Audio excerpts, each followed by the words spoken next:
your coffee and wake up with the Daily Tips, Michael Jenkins. I always stay away from the hot team in the offseason. Whenever you see everyone piling on praise, it just feels like a sucker bet. Can you dig it, sucker? And Chelsea Messenger. I don't want to lose to somebody dumber than me. Yes. When you're in an office pool with somebody playing fantasy football and it's somebody who just puts it on autograph, like, I don't watch football, whatever. I don't want to lose to those people. The who?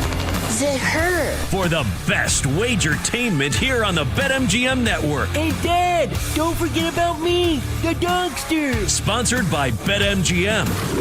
Make it legend. Wait for it. Dairy. Download the app today. Please gamble responsibly.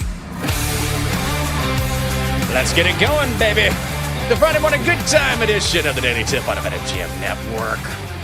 Speeding towards the weekend, I'm Michael Jenkins. She is Chelsea Messenger. Coming up on the show, it is a Football Friday, baby. Plenty to be excited about there. We'll look back at last night's duel in the desert, Seahawks and Cardinals, plus the early slate, late slate on NFL Sunday, college football as well, and Double D, a degenerate as always, with his show parlay in this hour or next hour as we get you going on a Friday. Good morning, Chelsea.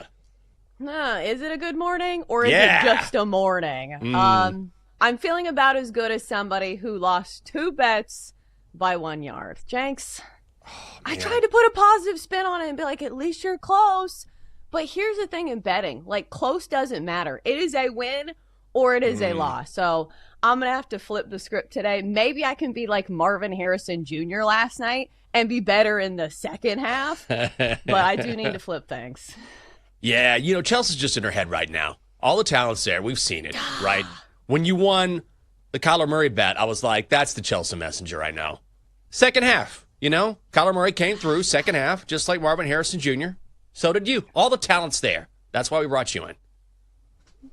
I think the worst part was watching this god-awful game and the way that, these bets went down, because the second I knew that Trey Benson had 19 receiving yards in the third quarter, because Jake was like, oh, it's the third quarter, he can still get another catch. I said, no. The way that things are going for me lately, he's going to finish with 19 yards, because I had 19 and a half receiving yards.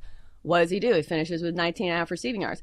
And how about this one? Jackson Smith and Jigba. I feel like a lot of people were in a tizzy over this one. In the first half, he had 0 targets. What are we doing? He was second in the NFL in receiving yards through 3 weeks of the season, and you're just going to forget he exists. So luckily, they deployed him as a weapon in the second half, but I needed him to get 79 and a half receiving yards. He finished with 79. So a big thanks for nothing to 2 of my plays last night. Oh, I am sorry. I did not realize how close they were until I woke up this morning, and I was like, God, again? The gambling gods have not been kind to you. I had a 3-3 day, so it was very meh. The one pick I was really disappointed in was Army getting 5 at ECU, and that was not close, as ECU wins 28-6. And I was saying this right before the show. I saw 2 fourth-down conversions because Army goes for it a lot on fourth down. Twice on their first drive of the game, or actually on consecutive drives, the same player dropped a wide open. The second was going for a touchdown, dropped a wide open pass that would have scored. And I thought, after those, no, it's not going to happen. So the Pirates get the win. As for the Dogster, he had Marvin Harrison Jr. over 46.5 receiving yards.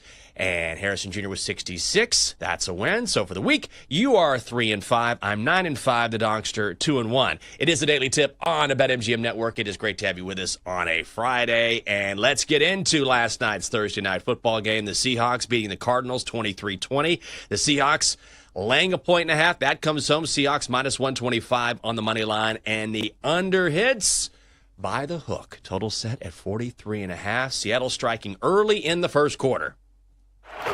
From the 16, good protection, man open, caught, touchdown, A.J. Barner, the tight end. Sal Michaels on Amazon Prime. Seahawks go on top 7-3. They lead 20-6 going into the fourth quarter. Cardinals storm back. Marvin Harrison Jr., a 16-yard touchdown pass. Amare DeMercado, a 7-yard touchdown pass that's hauled in. Just under 3 minutes to play.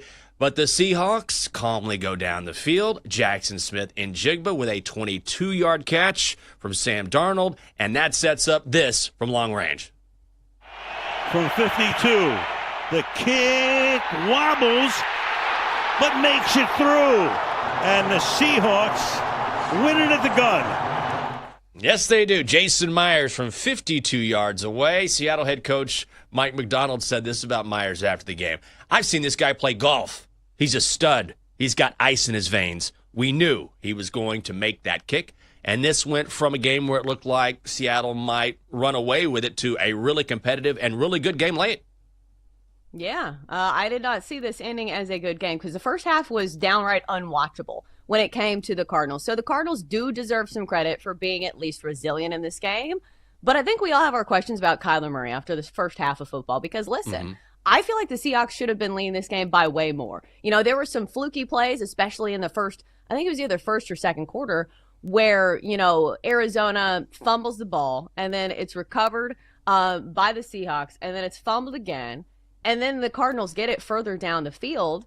And then what do they turn it into? A touchdown? No, they go for a field goal. So I feel like there were some chances for Arizona to be a little bit more aggressive in this one. And how about as time is expiring in the first half, they throw a bubble screen for like 6 yards? What are you doing? Throw a Hail Mary. Go for some points here. So I feel like Arizona deserved to lose this game, but the resiliency was nice. But at the end, the Seahawks were the much better team. Yeah, they really were. And this is sort of the perfect game if you're a head coach like Mike McDonald, where you win, but you have teachable moments. You know, players and coaches in particular love that. So we got the win. That's great, full credit. But here's some things we can work on. And Seattle was just a little bit sloppy, you know, where even, what was it, Kenneth Walker III had that taunting penalty, which took them out of field goal range in the first half. There was that potential drop interception. So there were plenty of chances for Seattle to pad the lead here. And what is your take on Seattle? Because I feel like the Seahawks are a well-coached, very good team. They're not in the top tier of NFL teams, but if you look at their schedule thus far, all right, they lost to the Niners, beat the Steelers, Saints, and Cardinals. And that game against the Niners, they were driving. They were in the red zone with a chance to win that game, and Nick Bosa had a strip sack on Sam Darnold. So they were right in there to the end. I think the Seahawks are a fine football club. They're sort of right there in that mid-tier, kind of the upper part of the mid-tier. Where do you put Seattle? They're good. They're not incredible, but this is a very good football team. I think it's similar to what we saw from Minnesota last year, where it's going to be a great regular season team, and maybe not even to that extent because, you know, the Seahawks are still working in a bunch of new pieces, most notably Sam Darnold, even though it looks like he's acclimated pretty nicely into that system. But I do think he gives them I'm not going to say a super high ceiling because, like, we saw him in the playoffs, and I still need to remember that and be like, okay, he needs to prove it to us in the postseason because we do that for other quarterbacks as well. But he is a fine, you know, face of the franchise for now for the Seahawks. They've got a good run game. Their defense is really good at stopping the run. So they've got some good pieces to work with, but I still am not sure if I'd put them in the upper tier of the NFC. Yeah, I certainly wouldn't put them there, but they're going to be a tough out because they're so well coached and because they have that ceiling to get better. And I have to say for Sam Darnold, like, his story is one that continues to be written and one that I think is pretty inspiring because he was the guy seeing ghosts and then he got mononucleosis. Remember that when he played for the Jets and on Monday Night Football, they put up that big graphic? Sam Darnold, mono. He has mono. So he was known for these things, and then he has this year in Minnesota where he completely rejuvenates his career. He was in the MVP discussion. They loved him there. He signs a $100 million contract with the Seahawks in the offseason. And if you listen to the players and coaches here, they love him too. Even Jackson Smith and Jigba said that last play, that 22-yard throw and catch to put them in field goal range, Smith and Jigba said that was a perfect pass. Had the corner in front of me, back shoulder, put it right where it needed to be, easy catch. And so I think that's a really good barometer. Of course, you know, players and coaches are going to say the right thing. But going back to Minnesota, the praise from within is pretty telling. Well, I mean, they didn't sign him back in Minnesota, so that was disappointing. But you're right. It's been a great story, and I think it goes to show how much fit matters for quarterbacks and how much a bad franchise can wear a quarterback down. Because we've seen this with other quarterbacks, most notably Baker Mayfield. Both these guys were on the Carolina Panthers and did nothing. Then they go to other teams and they're automatically amazing. I think it just goes to show how bad the Panthers were at that time and also how much coaching matters. Because a lot of it depends on, like, okay, we need to play to this quarterback's strengths as opposed to, writing plays for a quarterback that we want instead of the quarterback that we have. So I think we see this all the time. And also the fact that veteran status matters. And Sam Darnold has been in the league for a long time. And he's had a lot of time on the sidelines to sit and watch, as somebody who has not always been a starter. So I think that matters a lot because we have seen quarterbacks who have been thrown to the scrap heap. Like, look at the year that, was it 2 years ago or last year that Joe Flacco won Comeback Player of the Year? Like, people wrote him off as dead. Yeah. And, if you're in a good scheme with a good coach and a good defense, to maybe keep these games close, veteran quarterbacks can do a lot. And Sam Darnold is not even that old. Yeah, he's not. No, 2 years ago when Joe Flacco was Comeback Player of the Year. Ago. Yeah, we're seeing now, and I think Dan Orlovsky was someone I thought who sort of lended some explanation as to why we're seeing some of these quarterbacks. Joe Flacco's been around for a long time, but why we're seeing some of these younger guys struggle early and then sort of come around later in his careers. And he was saying that, in the past, quarterbacks were forced to think more. Right? They were forced to process more. And now because of how offenses have evolved, because you have quarterbacks who aren't calling their own plays at the line of scrimmage, you have quarterbacks who are looking to the sideline if there needs to be an audible, because they're not forced to think more, they aren't processing as much, and they don't learn that skill until later on in their NFL careers, which I thought was a pretty salient point. I hadn't thought about that, because how many players do you know now, especially quarterbacks, who are at the line of scrimmage calling their own plays? Or audibling. Some, but calling your own plays or knowing the playbook that well, that's definitely like a Peyton Manning thing. That's a thing of the past. You don't really see that. But if you're doing that, you clearly know more of the playbook. You have a better understanding of what you're seeing in front of you. And today's guys, because they don't necessarily do that, take longer to come around. And I think maybe that's part of it. Well, and also it just gives you such a huge advantage at the line of scrimmage because the defense can't adjust. If you change a play like that, it gives you such a big an advantage. And you think of like those older, like veteran quarterbacks who are probably going to go in the Hall of Fame, like Peyton Manning, Tom Brady, Aaron Rodgers, very good at this. I don't know if he's as good anymore. Maybe the skill set and the execution is not there, but at the line of scrimmage, he's very good at, calling audibles and seeing what the defense is giving him. I think it's because these quarterbacks are thrust in these situations where they have to start almost immediately. Like even in this day and age, we say, he's going to have a few games to get adjusted, looking at Jackson Dart. But, that's still not very long. Like, some of these great quarterbacks sat for at least a year. Like, look at Patrick Mahomes. Look at Aaron Rodgers. And they had time to kind of digest things. And now, so I think it's more of a survival instinct where they're like, okay, we just need to get him in there. Let's not try to throw too much at him. Let's just get him in there, as opposed to learning the game the right way. Yeah, I think that's absolutely the case. And fit, which I know you mentioned, is a huge thing as well. When you have the right offense, when you have the right coordinator, when you have a head coach who believes in you, when you have the right players around you, it can make all the difference. Sometimes a particular scheme or a particular coordinator doesn't call things or doesn't have things set up in a way that sort of maximizes your skill set. So when you marry that with someone who has more experience, you're going to have more success. On the flip side, we have the Cardinals last night, and the Cardinals, valiant effort late. Looking at your face, you kind of have to look out like we're just, I don't know how I feel about the Cardinals. They're really banged up. Nice, a lot of heart coming back late in this one, but it still felt like Seattle's game. I thought it was very symbolic that their uniforms look dirty. Like, did you see these uniforms last night where it's supposed to, resemble sand or something? Because the first half was just so sloppy that it was almost hard to get that out of your mind when you're seeing them do good things in the second half. You're like, nah.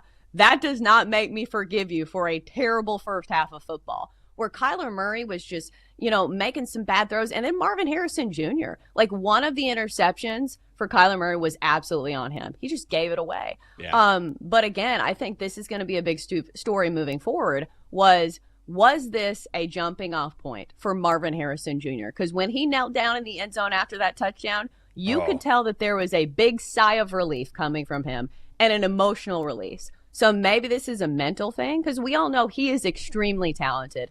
And maybe this game is the turning point where he turns things around. I think it's 100% a mental thing for him. Kirk Herbstreit was talking about during the game. Like he's kind of in his head right now because all the physical tools are there. If you look at his offseason regimen, he got bigger, stronger during the offseason, And Jonathan Gannon was saying, I want you to play fast. I want you to play fast. Don't think so much. But when you have all those expectations, you can absolutely get in your head and think, I should be doing this. I should be doing that. And then he has that, that juggled catch that turns into an interception in the first half. So, yeah, when he finally caught that touchdown in the fourth quarter, it was a hell of a catch, by the way, and he high points it, brings it in, and kneels down, you could just feel him sort of breathing like, okay, I'm getting there. I'm getting back on track. It's been a tough couple games. I'm going to get there. But still a young kid and massive talent. I think he's going to be fine. And Kyler Murray was saying that after the game, like, we're still working through things. And that was a great catch there in the end zone late. Just not enough for Arizona. Coming up next year on the show, it is our first look at the early games on the schedule for NFL Sunday, including a trip to Dublin, Steelers and Vikings. That is next on the Daily Tip. Great to have you with us on a Friday. Chelsea and Jenks will be right back on the Daily Tip on the BetMGM network. Make it legendary. Download the app today. Please gamble responsibly.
Welcome back to the Daily Tip with Michael Jenkins and Chelsea Messenger on the BetMGM Network. Make it legendary. Download the app today. Please gamble responsibly. Welcome back. It is Friday on the Daily Tip on the BetMGM Network. Hope you're having a great morning.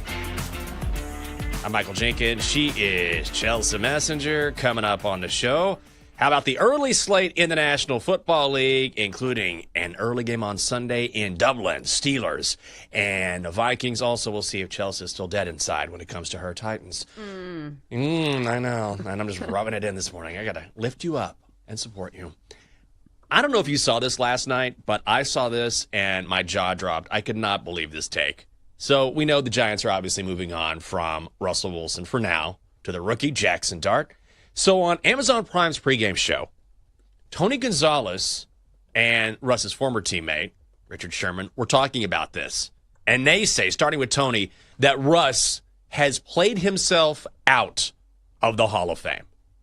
Honestly, I hope we have. And I say that because I just looking at him and his career, his legacy, like you talked about, if ever there was somebody who played himself out of a Hall of Fame, it's Russell Wilson. Really? And I say that because look at what's happened ever since he left Seattle. When he was in Seattle, he was the man. He was making these good plays. He won a Super Bowl, went to 2 of them. But as soon as he left there, he went to Denver, signed that big old deal. They paid him $39 million to leave.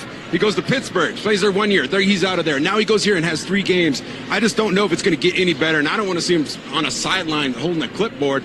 So you're very much under the "what have you done for me lately" thing, and taking away the first, decade of his career. Absolutely, and I just don't think he's done himself any favors since he left Seattle, and I don't know how's it going to get better. I don't know. So I agree. I agree. I think you got to judge his career off when the Legion of Boom was there. He had a legendary defense, an all-time defense, and how much success he had. And then without that legendary defense, the success he had. Without that legendary defense, he's been 4-11, 7-8. 0-3 to start with the Giants. He was a winning football player in Seattle, and people said, hey, winning is football player, all this good stuff, all these accolades, and now you get to go on your own and you get to prove, hey, I'm this great quarterback. I'm this guy that's going to be dominant, and it just hasn't worked out that way. What a stupid take. I hate this take. What a monumentally dumb take. You can play yourself out of the Hall of Fame. Like you struggle late in your career, so all of a sudden, all of the things that you did early in your career just they didn't happen. They're gone. You wash them away. Like Bill Belichick at North Carolina, if he struggles, all of a sudden he didn't win those Super Bowls. He still won the Super Bowls. He's going into the Hall of Fame. Like Russell Wilson, it doesn't matter that he has been mediocre, maybe at best, maybe a little bit above average in Denver with New York. He still had those seasons in Seattle. He was still the first player in NFL history with 40,000 yards passing and 5,000 yards rushing. He still won a Super Bowl. He was still one of the most dynamic quarterbacks in the game that we've ever seen in the first 10 years of his career. Yeah, the second half of his career has not been great. It doesn't take anything away. And Richard Sherman, by the way, I understand he doesn't like Russ. That's all well and fine. You don't like Russ? Okay. But let's not act like you were out there playing offense. The Legion of Boom was fantastic. They had an incredible team. They had an incredible offense because of Russ Wilson. You want to go back to the Super Bowl? Get yourself another quarterback and make it there. It wasn't just defense. All the way around, I feel like this is just stupidity, stupidity, stupidity. Just because you struggle late doesn't mean it takes away your accomplishments. Yeah, I feel like Carissa Thompson only had the one sentence of clarity here when she said, oh, this is just going to erase the first decade of his career. Right. And they kept going with it. What are we doing here? Because we've seen this with other quarterbacks. And if we're going to say, oh, well, if you're going to be a good quarterback, you can't have a great defense carrying you. Do you remember Peyton Manning's last Super Bowl? Peyton Manning was throwing the ball 3 yards in the air. It was the Broncos defense that won that game. Are we going to go back and rewrite history and say, well, Peyton Manning wasn't a great quarterback at the end of his career. It was the defense that carried him. No, we're not going to say that. We're not going to take out the first part of his Hall of Fame career because of that. Also, you look at quarterbacks like Ben Roethlisberger, who was doing the same thing. Drew Brees, who felt like he couldn't throw the ball more than 10 yards in the air at the end as well. So we got to stop doing this. Yeah, you can't put Aaron Rodgers in the Hall of Fame because he struggled with the Jets. You know what I mean? If you look at the last half of his career, he struggled with, it's such a stupid idea. This happens in sports all the time, by the way. Remember when Shaq played for the Celtics? You can't put him in the Hall because he barely played with Boston. Like it's such a biased and ridiculous idea. I can't believe they actually had a full-fledged discussion about this. And of course, again, Richard Sherman doesn't like Russ. If he wasn't well liked, okay, fine. He didn't go out and commit a crime. Then you'd be like, okay, maybe that taints his legacy a little bit. But I just didn't get this at all. Yeah, I feel like it was really unfair. And it sounded like selfish. Like, it came across to me as selfish that Richard Sherman would say this. Because, like, would any other player say this about his quarterback? No, it's a team game. Like, you work in complement to each other. So, like, no team's going to be like, oh, well, we only got here because of our defense. No, that's a selfish thing to say, even if it is true, which, the Legion of Boom was great. But still, Russell Wilson at that point was doing great things as a quarterback. Yes. So, like, we've got to stop rewriting history. And honestly, I thought this take made Richard Sherman just look bad. Yeah, he hasn't exactly been a strong moral barometer over the past 2 or 3 years anyway. Russell Wilson's a 10-time Pro Bowler. He will make the Hall of Fame. Okay, Chelsea. Whew, man, good to get that out of the system. We got some early football in Dublin, full afternoon slate. And if you want to bet on it, you got to go to BetMGM because you can go for the end zone without breaking a sweat. With a Pro Football No Sweat token, you get your stake back in bonus bets, even if you don't win. But we plan on winning this weekend. So let's get to the early slate, and let's start in Ireland. Steelers and the Vikings. The Vikings laying 2.5 points. Vikings minus 145. On a cold Sunday morning in a foreign country, future Hall of Famer Aaron Rodgers credited his 3-touchdown performance to a smooth pregame poop. John Facenda rolling over in his grave. Steelers, if you like the Steelers on the money line, they're plus 120. Your total is 41. I like the Vikings here. I think you're on the other side. I am not. I don't really feel strongly about this game. This game is in my teaser, which is a different thing than taking the Steelers just in the basic line. So I do think the Steelers can keep it with an 8.5 points, especially because this game is in Ireland. I do feel like these games kind of lend themselves to chaos. So, like, these are not my favorite games to bet just because there's a lot of factors you can't control. But the overall team matters here. And I think a lot of people see this game and say Carson Wentz, Aaron Rodgers. Wouldn't I go with Aaron Rodgers? No, the team matters. And what's wild to me is that the Steelers defense has not been nearly as good as I think people thought they were going to be. When you give up 31 to the Seahawks, you give, you gave up 32 points to the Jets despite winning that game. It's just this was a defense I thought was going to be lights out, and it's certainly not the case. So I think the Vikings can run the ball pretty effectively, and so I don't think Carson Wentz has to do too much. So I see why you'd be on the Vikings. It's not my favorite play of the week, but it is in my teaser. Yeah, I like the Vikings a lot here. You're getting it less than 3. Jordan Addison is back this week for Minnesota, which I think is huge. And also that Brian Flores defense. I don't know if you saw that tape. And I'm not a hardcore X's and O's guy, but they showed it was a flyover look of how that defense kept adjusting when Jake Browning would step to the line of scrimmage. And they, within a span of like 7-8 seconds, went from all-out blitz, backed out into what looked to be a cover 2, and then immediately switched into another formation, which looked like it was match coverage or something. Like, it was just wild, the different looks they gave Jake Browning, and he was not good last week. Certainly there's an upgrade with Aaron Rodgers. He's seen it all, but I like that Vikings defense. I like to get Addison back on offense, so I would lay the 2.5 with Minnesota. Okay, here we go. Here's your chance to turn things around on this Friday. Titans and the Texans. The Texans are laying 7. They are minus 350 on the money line. The Titans are plus 280, and the total is 38.5, Chelsea. Let's go, Tennessee. No. I think the bottom line in this game is, though, that as bad as the Titans are, the Texans ain't great either. Do you really want to lay 7 points with a Texans team that's really struggled to score and really struggled to keep C.J. Stroud out upright? So I think that's my biggest question here, is that in the world of sports betting, I'm only taking a 7-point favorite if this is a premium product. And this is a team that I really trust, and it just doesn't feel like it with the Texans. So I feel like 7 is too much. Does it mean I'm betting on the Titans? No, but it means that I am certainly not betting on the Texans. Yeah, I think I'm going to go with the under in this game. It's already come down from 39 and a hook, sitting at 38.5, so it's pretty low.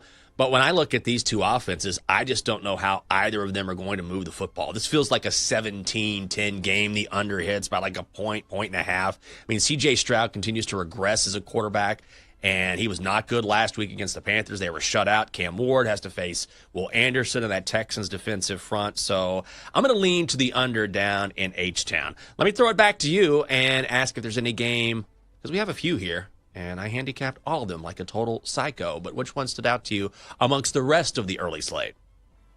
Can I ask you about this Commanders-Falcons game? Because I feel like Sure. I have the most questions about it. Like, this is a game that I don't really want to touch with a 10-foot pole, but obviously you cover the Commanders, so maybe you have a little bit more insight to this.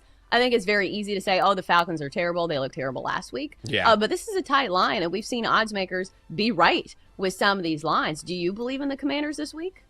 I like the Falcons this week. I like the Falcons on the money line. I want to be wrong.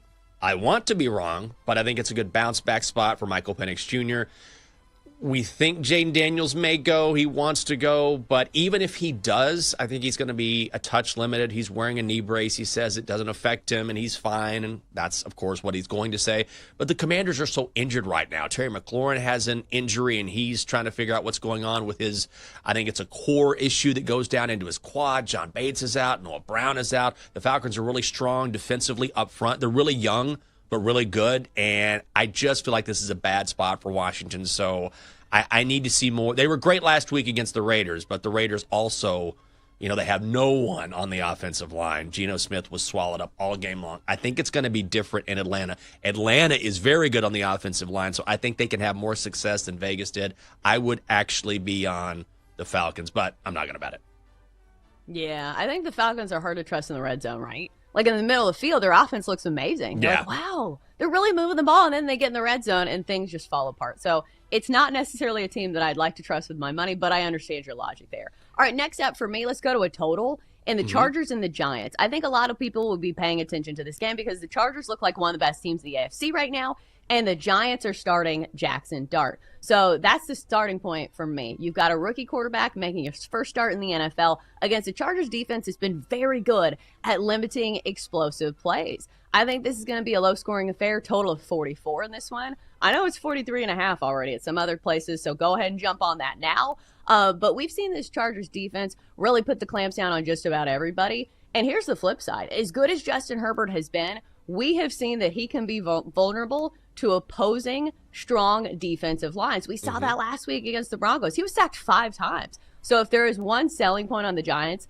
it's the fact that their defensive line is actually pretty good. So I don't expect this to be a high-flying affair. I think we see a pretty similar outcome to what we saw last week, 23-20, in that neighborhood. So I'm going to go under 44.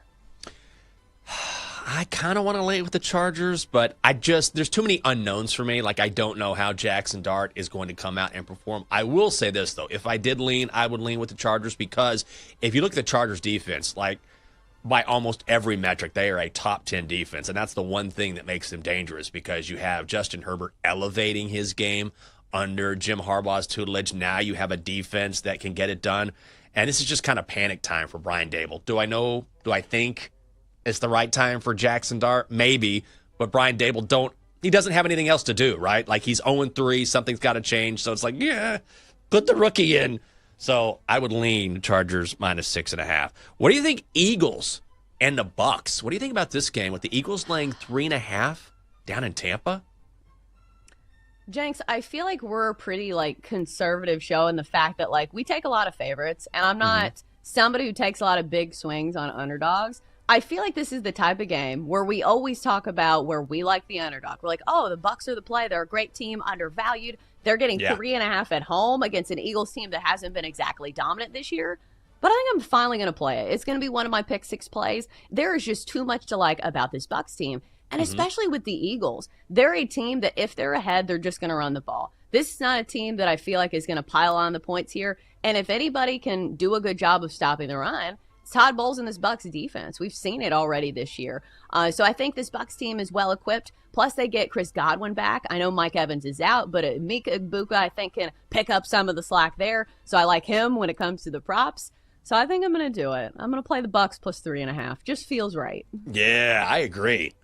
I mean, the Bucs have shown a lot of moxie in the past couple weeks. They had that comeback against the Texans in Houston and got a dub last week. Field goal at the buzzer against the Jets. And Emeka Egbuka has been unbelievable. I think he's probably going to win Rookie of the Year. At least he looks to be the leader right now for Offensive Rookie of the Year. And the thing is that we're going to see the Eagles. They're going to have to pass in this game because the one real strength of that Bucs defense, which is a little underrated, is they are really stout at stopping the run. We've seen Saquon not quite be the back that he was last year. So if the Eagles try to run the ball on the ground, I think they're going to get stonewalled. Jalen Hurts is going to be forced to go to the air. And so, yeah, I'm with you. Give me the Bucs plus 3.5. That extra hook, I think, matters this weekend in Tampa Bay. Coming up next here on the show. All right, we're not even close to being done with our NFL coverage. We'll check out the afternoon games and then discuss a revenge game on Sunday Night Football with Micah Parsons returning to Big D. That's next on the Daily Tip on the BetMGM Network. Chelsea and Jenks will be right back on the Daily Tip on the BetMGM Network. Make it legendary. Download the app today. Please gamble responsibly.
Let's get back to the Daily Tip with Chelsea Messenger and Michael Jenkins on the BetMGM Network. Make it legendary. Download the app today. Please gamble responsibly. It's a Friday. Yeah, the Daily Tip on the BetMGM Network. Good morning. I'm Jake. She's Chelsea. Coming up, Indiana Jones is back. And this time, he's a decent NFL quarterback. The Sunday afternoon games in the NFL are on the way with the Colts heading out west to meet the Rams. So I've sort of been following with some interest here the whole Tom Brady potential conflict of interest between being a minority owner and working with Fox. And I know there was that shot of him, a week ago where he's in the owner's booth at the Raiders game, or maybe a couple weeks ago. But I thought it was interesting that I've sort of changed my opinion on this because Tom has talked about it now and other coaches have talked about it. And initially was kind of seen as maybe a big deal. And now I don't think it's a big deal at all. But Tom released a sort of a statement. He has a weekly newsletter. I was not aware of this, called Do Your Job. And so he addressed this in his weekly newsletter. Do your job. Do your job. Do your job, which is, of course, a perfect football thing to say, right? Do your job. You see that all the time. So he addressed this and said this, quote, "With all the success football has given me, I feel I have a moral and ethical duty to the sport, which is why the point where my roles intersect is not actually a point of conflict, despite what the paranoid and distrustful might believe. Rather, it is a place from which my ethical duty emerges to grow, evolve, and improve the game that has given me everything." A lot of flowery words. But I think he's right, which is, look, I want to learn about the game. I love this game. This game has been good to me. I want to spread the gospel of the game and talk to people about what makes it great. I want to make other people great. And honestly, if you talk to other coaches, I think Ben Johnson of the Bears was asked about this. He was like, Tom will come in here. I'm not like, hey, Tom, guess what we're going to run on 3rd down and 4 in the fourth quarter if we're inside the red zone. Like, I'm not telling him anything. Like, we're talking about football, but we're not giving away state secrets here. And so even the coaches interviewed say it's just not that big of a deal. And he's not breaking any rules by being, in the coach's suite during games. So the more I think about it, if indeed Tom is as ethical as he says, Deflategate, I don't have a problem with it.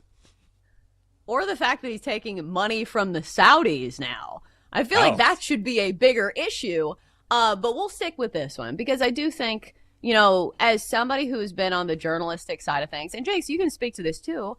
Like, think about it. If you're in the press conferences and if you're meeting for a one-on-one interview with a coach, are you learning about what plays they're calling? No, they're not going to tell you about any of that. So that's the thing is that I think in a more common sense phrasing, as opposed to all these flowery words where Tom Brady looks like a superhero. Yeah. I think it's just the fact where you are trying to find stories and anecdotes for your broadcast, as opposed to, hey, we're going to use this guy a lot more. We're going to run this play and that play and whatever, to where, Kaylee Hartung is not finding out industry secrets when she's meeting with these coaches every week for Amazon Prime. Yeah, I think that's exactly right. If it's anyone outside of Tom Brady who has these regular production meetings, then we're not saying a thing. But, of course, Kaylee Hartung is not a minority owner in the NFL. So I understand. I totally understand the worry there, and it's important that those lines are not crossed so that some NFL team is not gaining an inherent advantage, and in this case, it's the Raiders. But ultimately, during these pre-production meetings, not nearly as much is shared as I think people realize. And the more I thought about it and the more I listened to the coaches, I'm like, yeah, I don't think this is nearly the big deal that I thought it was initially. Yeah, and plus, think about the coaches on the other side of things. They're not idiots. They're not just going to hand over the playbook. You've got to give them more credit for saying, hey, this is Tom Brady. He owns a team in our league.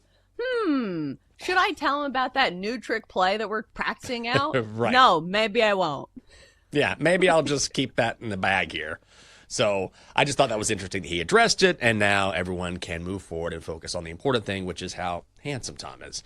Let's look at the late slate in the NFL and begin with the Colts and Rams. I think this is an interesting game. The Rams are laying 3.5. They're minus 190 on the money line. The Colts plus 155. The total is 49 and a hook. If you're interested in any of those numbers, tough loss for the Rams last week in Philly. Now they go home. I cannot wait to see how the Colts perform. They haven't really played anyone. Now they have to play someone. But I feel like a lot of people are going to be on the Colts and then keep riding that momentum that we've seen from them early in the season. Are you going to be on Indianapolis? I don't think so. I think this is one of those wait-and-see games because, listen, I was down on the Colts before and said, okay, when they face a good team in the Broncos, they're not going to win that one. And what they do, they won that game. So I think maybe they can keep it close. And, maybe it's a game because I will say this. People talk a lot about Daniel Jones and saying, okay, we'll wait and see on him. But Jonathan Taylor is a proven commodity. I keep saying this. I understand that the more enticing story is the turnaround of Daniel Jones, but Jonathan Taylor once upon a time was one of the best running backs in the NFL. It was Derrick Henry and Jonathan Taylor, 1A and 1B. So what he's doing this season is not super surprising. It shouldn't be super surprising to just about anybody. This is a good team that just needed a good trigger man behind the line of scrimmage to make those plays, and Daniel Jones has been it. But that being said, going on to the road to the Rams, a very well-coached team and somebody who, Matt Stafford is really good at completing those tight window throws. But I will say this. Don't you think it takes some type of a physical toll when you play the Eagles the week before? That's what worries me a bit about the Rams here. No question. I mean, because the Eagles are just so physical. And when they're not running, they're still, they're still operating the tush push, which takes a toll on these offensive line. It takes a toll on the Eagles linemen, I mean, everyone involved, the Eagles are going to beat you up, whether you win or lose. And so, A, it's a tough game. B, got beat up. And then C, the Colts have the momentum. But I just need to see it first because if you look at the Colts, okay, they beat the Dolphins, the Broncos, and the Titans. Best win is over the Broncos, and the Broncos aren't quite what I thought they were going to be this season, at least not yet. So I need to see more proof before I believe in Indianapolis. I'll probably stay away from this one. What about the Ravens and the Chiefs? Ravens going on the road to Kansas City. They're laying 2.5. They're minus 150 on the money line. The Chiefs are plus 125, and the total is 48 in the hook. I think I like the Ravens here. I still don't believe in the Chiefs.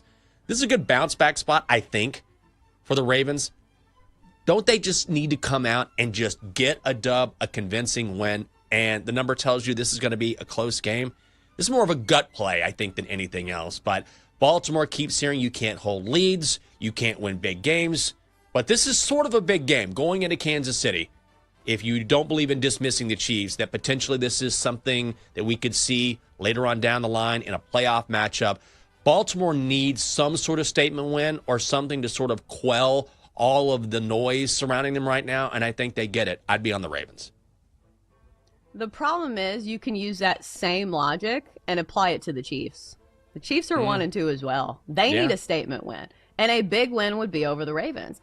And it's hard for me to say, this is not going to be a close game because, the Chiefs played the Eagles really closely. That was a very tight game. Eagles won it 20-17.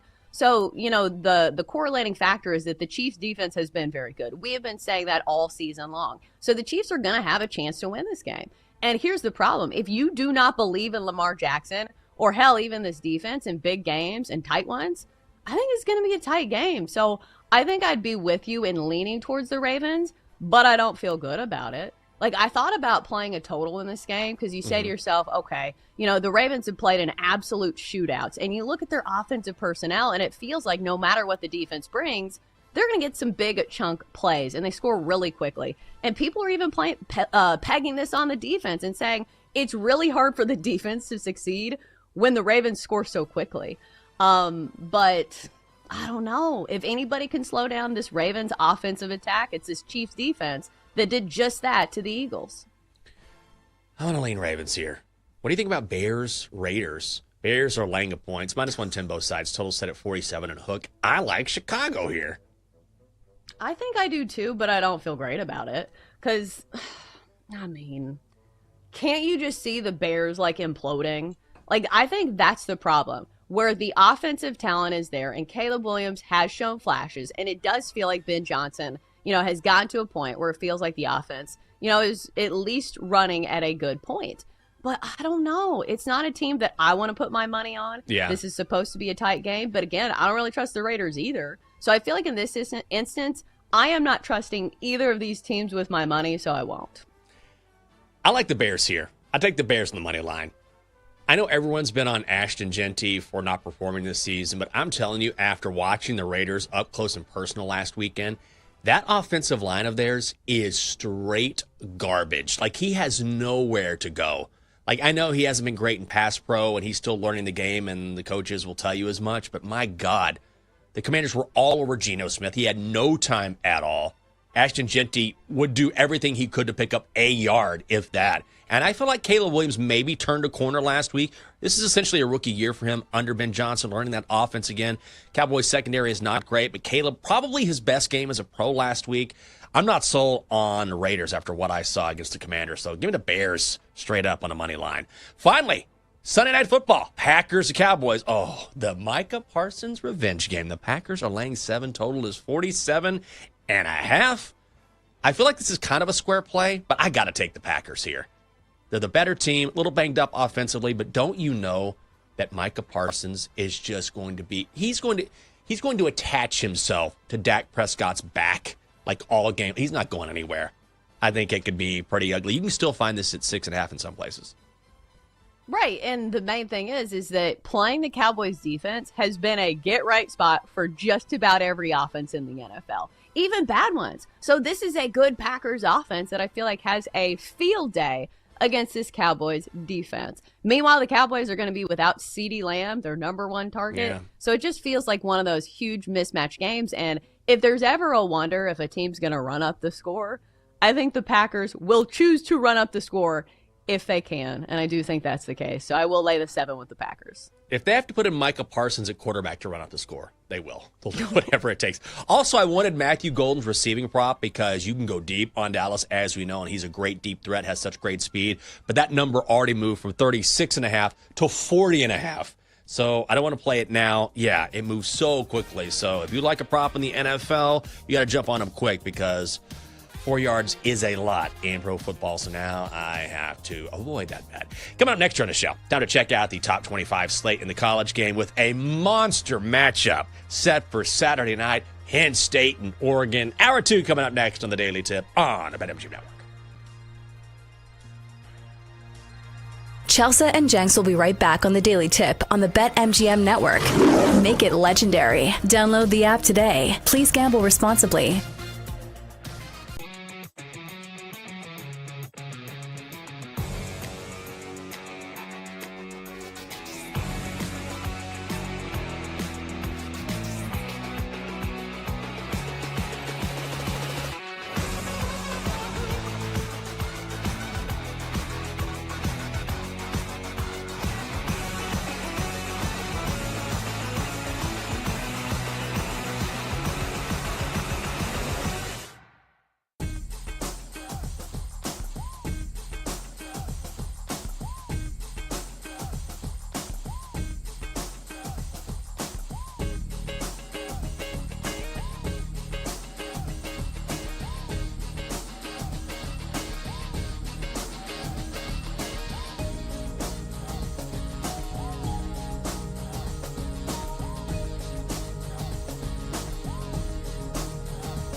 Grab your coffee and wake up with the Daily Tips, Michael Jenkins. I always stay away from the hot team in the offseason. Whenever you see everyone piling on praise, it just feels like a sucker battle. Can you dig it, sucker? And Chelsea Messenger. I don't want to lose to somebody dumber than me. Yes. When you're in an office pool with somebody playing fantasy football and it's somebody who just puts it on autograph, like, I don't watch football, whatever. I don't want to lose to those people. The who? The her. For the best wagertainment here on the BetMGM Network. Hey, Dad, don't forget about me, the dogster. Sponsored by BetMGM. Make it Legend? Wait for it. Dairy. Download the app today. Please gamble responsibly. Time to get things going here on a Friday, a football Friday at that, here on the Daily Tip on the BetMGM Network. It's time to clear your schedule for Saturday because we have some massive college football games, and we'll tell you how to bet them in this segment. Next segment, baseball is amidst one of the most exciting finishes in years, but just because a team needs to win does not mean they will. We navigate the landmines on the MLB slate today. It's all coming up next on the Daily Tip. All right, Jenks, the celebrity guest picker is in for Penn State and Oregon, and it is LeVar Arrington. So if you follow college football or the NFL, LeVar Arrington, Big Ten Network put him on the Mount Rushmore of Penn State football. He was an All-American linebacker, one of the greats, played for Joe Pa's Nittany Lions from 1997 to 1999. But here's something that makes you feel old. If you remember his playing career, he has a son that plays on Penn State. LeVar Arrington, too. Jenks, I feel like I lean on you for guys like this where I was not really old. In the mindset of watching college football. That's a nice way to put it. I feel like this is when I sort of, talk to you about stuff. No, go ahead. I know what you're saying, though. Right. So, in 1997, I was 9 years old. So, I was not dialed into college football. What do you remember about LeVar Arrington? Oh, my God. He was an absolute animal in the best way. He was such a beast at Penn State. And when he was drafted by the Redskins, he came in and was, didn't have the longevity.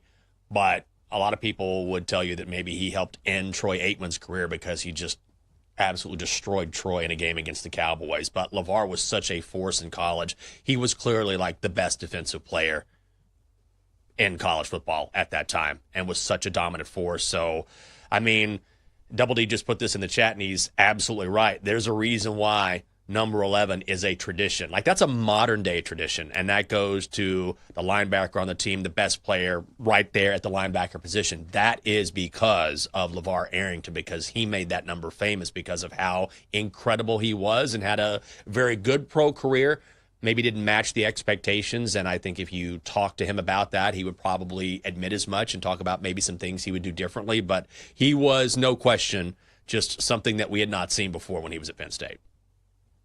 When I look at these pictures of old school defensive linemen and linebackers, why don't people wear these big chest or shoulder pads like they used to? It looks so menacing. Do you look at these pictures of the old guys that it's kind of loose, but it makes them look absolutely, it just feels like they're larger than life. And I understand Micah Parsons does this thing where he has his uniform really tight. Why would you want to do that? Why would you want to look smaller? So I kind of like the old school look. And I'll say this about having him as the game day picker. I appreciate when we give, some respect to the people who actually played the game. It's all fun and games to have Shane Gillis on, occasionally, or, Pookie from TikTok or whoever that is. Pookie. Maybe she's from Instagram. I don't know. But do you get what I'm saying? It's yes. Sometimes it's all right. Don't you have somebody who's more famous from this school? It does feel like a slap in the face to some of the greats that came from these universities. Oh, absolutely. And, for all of the celebrity that we see, and it's fun, right? When you see a guest picker who is, a TikTok star or someone who is a Hollywood A-lister, all those different things, it's fun and it's great. But there is something to be said for bringing back an actual football star who played at the university, who can lend some, not just football expertise, but some perspective on this is what this school means to me, this is what this game means to us, because most celebrities just cannot do that. They didn't play the game, and that doesn't mean they don't know the game, because I hate it when people say that. But certainly you get a perspective that you don't normally get if you're going just the celebrity route. Right, and it's just nice for a change of pace because I feel like most of the time they do go for like the celebrity actor, and like hat tip to Timothy Chalamet. I feel like he was very good at that. He's great. And I do respect his game, but it is nice, especially when you're talking about Penn State that does have such a rich football history, and maybe he can provide some insight into what it actually means to play in front of all of the fans there in Happy Valley, because it should be a good one. So Jenks, let's start with that game, but before we do, we know you guys are going to be betting this weekend, so why not do it over at BetMGM? Because they're giving you a college football parlay boost token. No matter where the college football action is, there's nothing like getting in the game and leveling up your next parlay. Use this parlay boost token to boost your potential payout from a winning college football parlay only at BetMGM. All right, so let's go to number 3, Penn State, squaring off with number 6, Oregon. Line of this game, Penn State laying 3.5, total of 51.5. Jenks, I think you are siding with the home team here. Yeah. What's the logic that brought you to that conclusion? Well, first of all, Penn State needs this game like no other game they've needed in years and years and years. Like, this is the game. This has been built up and built up and built up.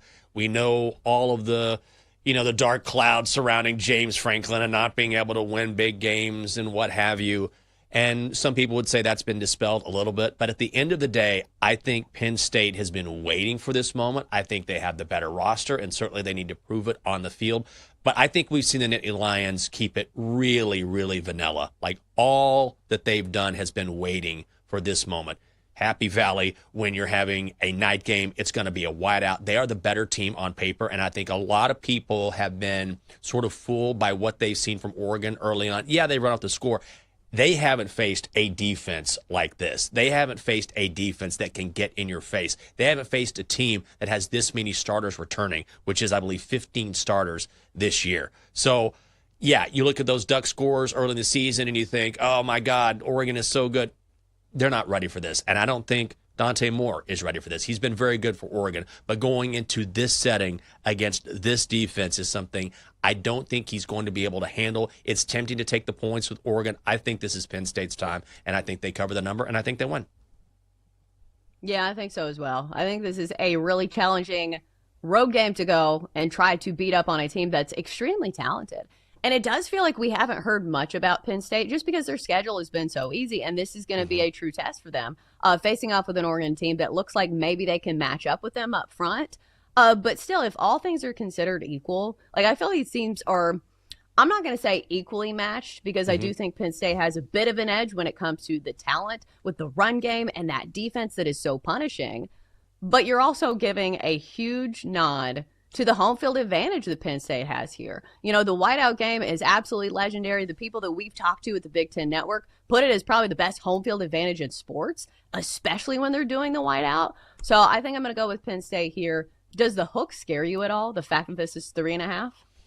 Well, it does, which is why I'm going to play it 2-3. So I'm going to lay the juice at minus. You can find it at minus 120 or minus 130. So just to be safe, and, a lot of bettors, there's a lot of debate as to whether you should, buy the hook or not. A lot of bettors would say don't do that. Totally understood here. But in a game like this, I don't mind doing it. I like Penn State minus the field goal. And at 3.5, still a little bit nervous. I would still side with the Nittany Lions. I think their defense and Jim Knowles, who mixes up a lot of different type of concepts on that side of the ball, is going to be a real problem for Dante Moore. So I'm sticking with the Nittany Lions here.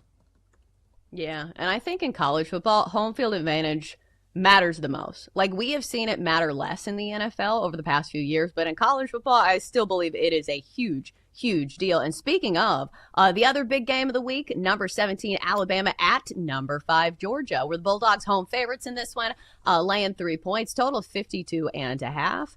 Kalen DeBoer has some proving to do because, listen, even though Alabama has got back on the right track, the fans are still not happy about following in the footsteps of Nick Saban and not being absolutely dominant. So this is a prove-it game for Alabama. But meanwhile, Kirby Smart is a very good head coach. Georgia has the home field advantage here, and I think they're the better overall team. So if I'm trusting a team with my money, I'm going to take Georgia at home here, laying the 3. We've seen this from Kalen DeBoer coach teams, at least when he's been at Alabama, that they have been noticeably worse on the road. So this is not a time where I want to trust Kalen DeBoer and company. So I'm going to go with Georgia here. How about you, Jenks? Yeah, I'm definitely on Georgia, and this will probably be the one bet that is on my card. We'll have pick six, and I have some fun with those, and I have some college picks that I really like, but this is maybe my favorite play. I'm going to take Georgia on the money line, and I know when you look at the history here, you say, okay, Bama has won 9 of the last 10 meetings against Georgia. They won last year, but the majority of those wins came with Nick Saban, and I think the one thing we've seen with Alabama is they don't have nearly the discipline. We keep hearing stories sort of filter out as well out of Tuscaloosa that these players aren't nearly in line with Kalen DeBoer like they were with Nick Saban. Also, we saw Georgia come alive. That win against Tennessee where they came all the way back to win that game was absolutely massive. And I think, to me, you're just not going to beat Georgia at night. Like, Georgia has not lost a night game at home in 16 years. So I trust Kirby Smart with the extra week more than I trust Kalen DeBoer. I'm going to take Georgia on the money line. I would lay the 3 as well. Yeah, I think the bottom line for me is that you cannot make mistakes against Georgia. Like, they're such a good team. We saw that in the Tennessee game. Mm-hmm. So if you're talking about an Alabama team that struggled on the road, that struggled with discipline at times and penalties, like, I'm going to trust the team at home that's going to punish you for those mistakes. So Georgia feels like the play in that one. All right, Jenks, free roll here because we do have some other good games on the card. We have USC at Illinois, USC laying 6.5. We have Auburn at Texas A&M. I know you love fading the Aggies, but I do think that's going to be a good game. Indiana and Iowa. Is Kurt Cignetti going to run up the score again as 7.5-point favorites? LSU Ole Miss. Let's talk about that one because I think people look at this line and they say, what are we doing here? LSU's the number 4 team. They're the team with a better record here, and Ole Miss is the favorite here. But we see this a lot in college football, where just because a team is ranked higher does not mean anything to the sports books. So what's your read on this line? I like Ole Miss. I'll take Ole Miss minus 120 on the money line, and I just think that LSU they're not good enough offensively, and they're not very good on third down. They just can't run the ball. That's why Brian Kelly lost his mind in that win over Florida. Now, Florida is really stout defensively, so there's not a lot of teams that are going to be able to run on Florida. But still, we've seen this be a problem throughout the season for LSU. And the thing that Ole Miss has found is Trinidad Chambliss at quarterback. So when Austin Simmons got injured a couple weeks ago, and Chambliss comes in, and all of a sudden Chambliss is a dual-threat quarterback, so he can give that LSU defense, which is also very good, a lot more problems than Simmons could. So I think when you talk about this Ole Miss team being at home with Chambliss at quarterback and with LSU struggling to move the ball, especially during those third downs, I think Ole Miss is the right side here. I know you see LSU, number 4, getting points here, and it may seem tempting, but I think the Rebs are the right side.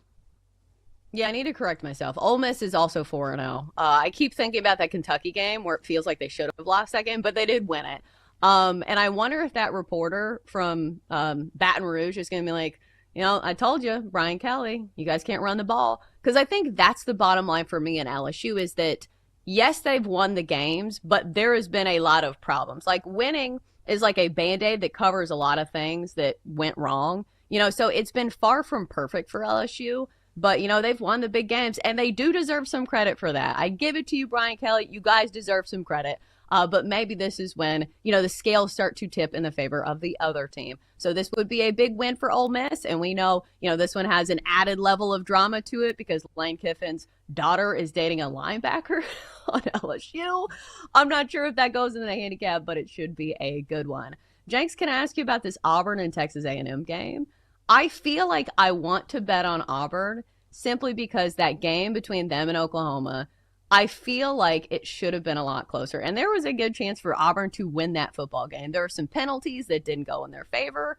So I think maybe Auburn is better than maybe their record gives them credit for. But A&M's having a great season too.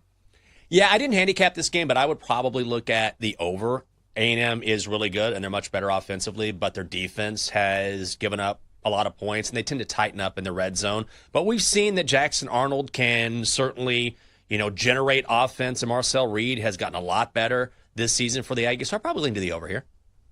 Yeah, I think the one knock on Marcel Reed is that his completion percentage is not great, but both these quarterbacks can certainly make some big plays with their feet as well. Finally, is there another game you wanted to talk about that we haven't touched on? We have 45 seconds. Yeah, I think tonight's slate is really good. I mean, we have college football Friday tonight. We have Florida State at UVA. We have TCU at Arizona State. And tonight in Charlottesville, we have Florida State laying 7 points. I think Virginia is a live dog in this game. I'm going to grab the points with Virginia. They're one of those teams that you haven't really thought about. They're kind of off the radar because they don't have a great history there. But Chandler Morris has been great for them at quarterback, over 1,000 yards passing, 8 touchdowns, 1 pick. Trell Harris is a great receiver. This is a look-ahead spot for Florida State because they have Miami next week, and I think everyone is sleeping on this Cavaliers offense. They can keep pace with the Seminoles. So I would be on Virginia tonight. I feel like this is the gambling community game of the week. I've seen a lot of people on Virginia, if that means anything. All right, coming up next, time to switch gears to baseball. The playoff push is on. We tell you how to base your bets on it. It's next on the Daily Tip.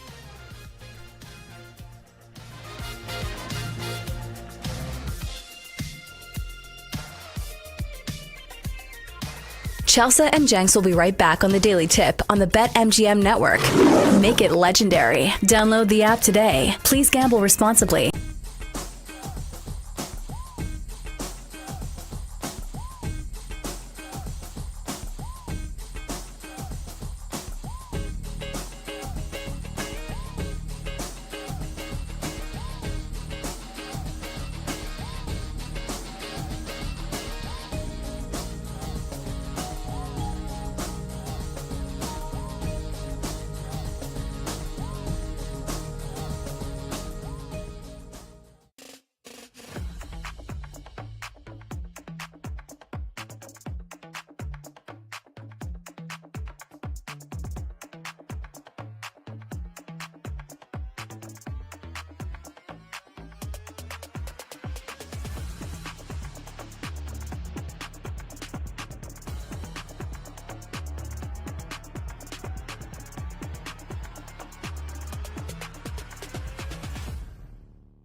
Welcome back to the Daily Tip with Michael Jenkins and Chelsea Messenger on the BetMGM Network.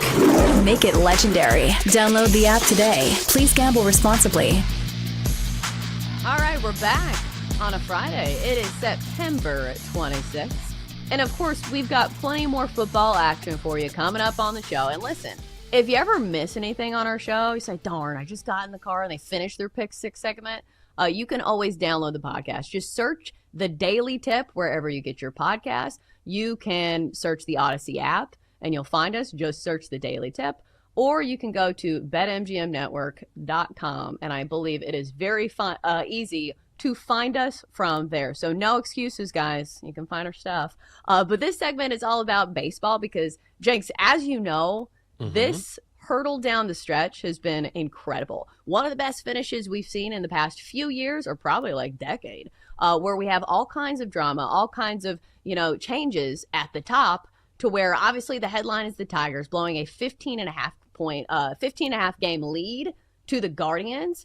But like, this is a two-sided coin. Not only have the Tigers absolutely blown it down the stretch, the Guardians have been the hottest team in all of baseball. But I will say right now, we have a dead heat between the Guardians and the Tigers at the top of the AL Central, but the Guardians own the tiebreaker as of now. And if you're wondering, how many games are left in the baseball season? Okay, so the last day of the regular season is on Sunday. So we only have a couple games. So these teams got to figure it out quick. And it's already too late for some of these teams.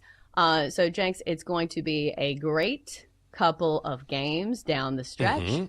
Let me ask you, how much does this affect your bets? Because I was asking this question earlier. Yeah. Just because a team needs to win a game does not always mean that they're going to win those games. I understand now that that's not a question, but you get my point. Sure. I think I hear people say this all the time, and it's not the case in baseball. It's not. It's harder.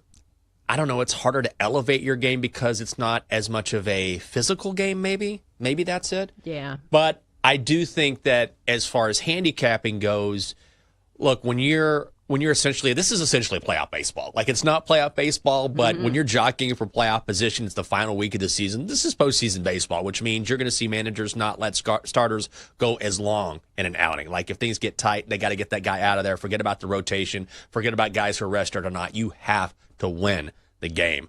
And so I don't know how much of, you can really quantify motivation, but there are certain things that happen, like yesterday in the Reds and Pirates game, and God, I escaped that game by the skin of my teeth. I was on the Reds money line, and I don't know if you saw that play by Noelvi Marte where he goes up and robs a home run in the ninth inning, where puts his glove over the fence and then pulls it in. That would have been a game-tying home run for Pittsburgh. The Reds really needed that dub. Was it a factor there? Did Noelvi Marte jump higher? Was he more motivated? Probably not. But there is something there that isn't really quantifiable when it comes to teams needing to win, especially against teams that don't have that motivation because they're just ready to pack it in. I think it feels similar to when somebody is throwing a no-hitter. And we always see this where there is defensive web gems all over the place. And you can tell, like, not that they're not trying on those other plays.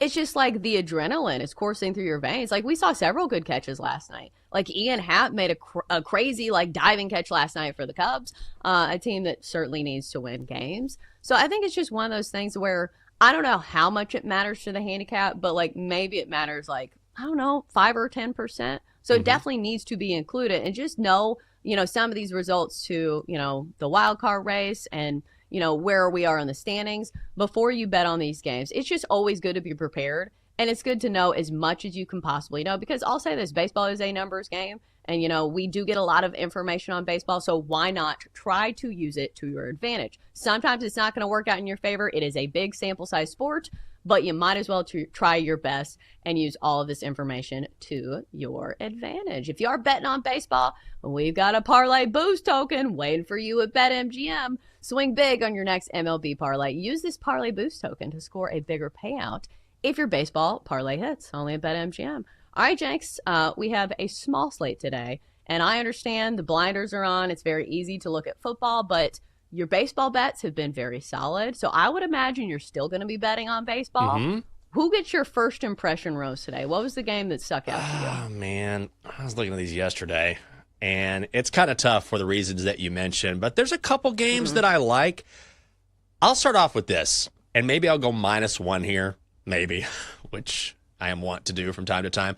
I like the Blue Jays a lot today, taking on the Rays. So, of course, the Blue Jays, they brought in Shane Bieber, and he has been really good, right? 7 starts this season, really good at home, 3-1 with a 3.18 ERA, again, hosting the Rays. The Jays are 3rd in average, 5th in slugging, 3rd in OPS at Rogers Center. Meanwhile, the Rays are a bottom 10 club in slugging and OPS when playing on the road. So Adrian Hauser is going for the Rays, and he's been very good in his own right, but the Jays have the advantage across the board, especially with their bats. So I like Toronto a lot. They're -190 on the money line. I'm not laying that sort of juice, even though I like laying the juice. I would look at Toronto on the run line. That's +118, or maybe look at them at -1.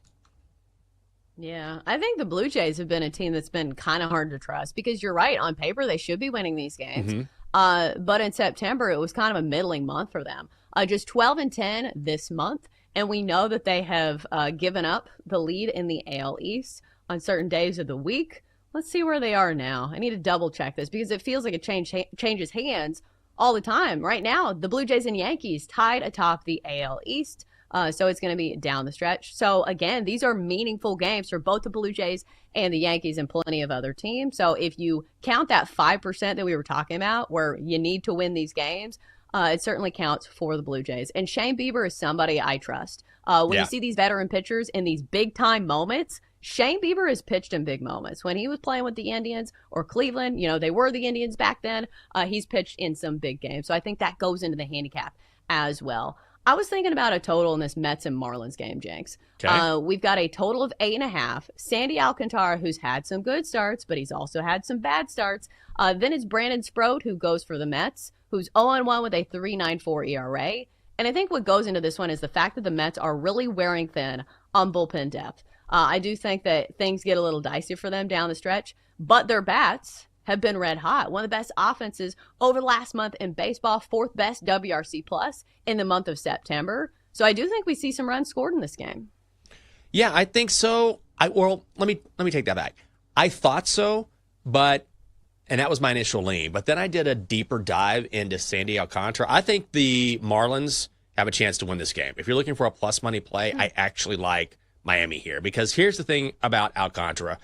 We know he's got good stuff, right? He's won the Cy Young Award before, and he's still recovering from Tommy John surgery. That's why he struggled early in the year, and he was a straight-up fade candidate. However, since mid-July, he's dropped his ERA by more than 1.5 runs. He's allowed 2 runs or less in 6 of his last 8 games, faced the Mets back on August 31st and held them to 1 earned over 7 innings. So he faced them in another start this season, allowed only 2 earned over 5 innings. So the Mets have had issues hitting him, and that's when he wasn't actually pitching as well as he is now.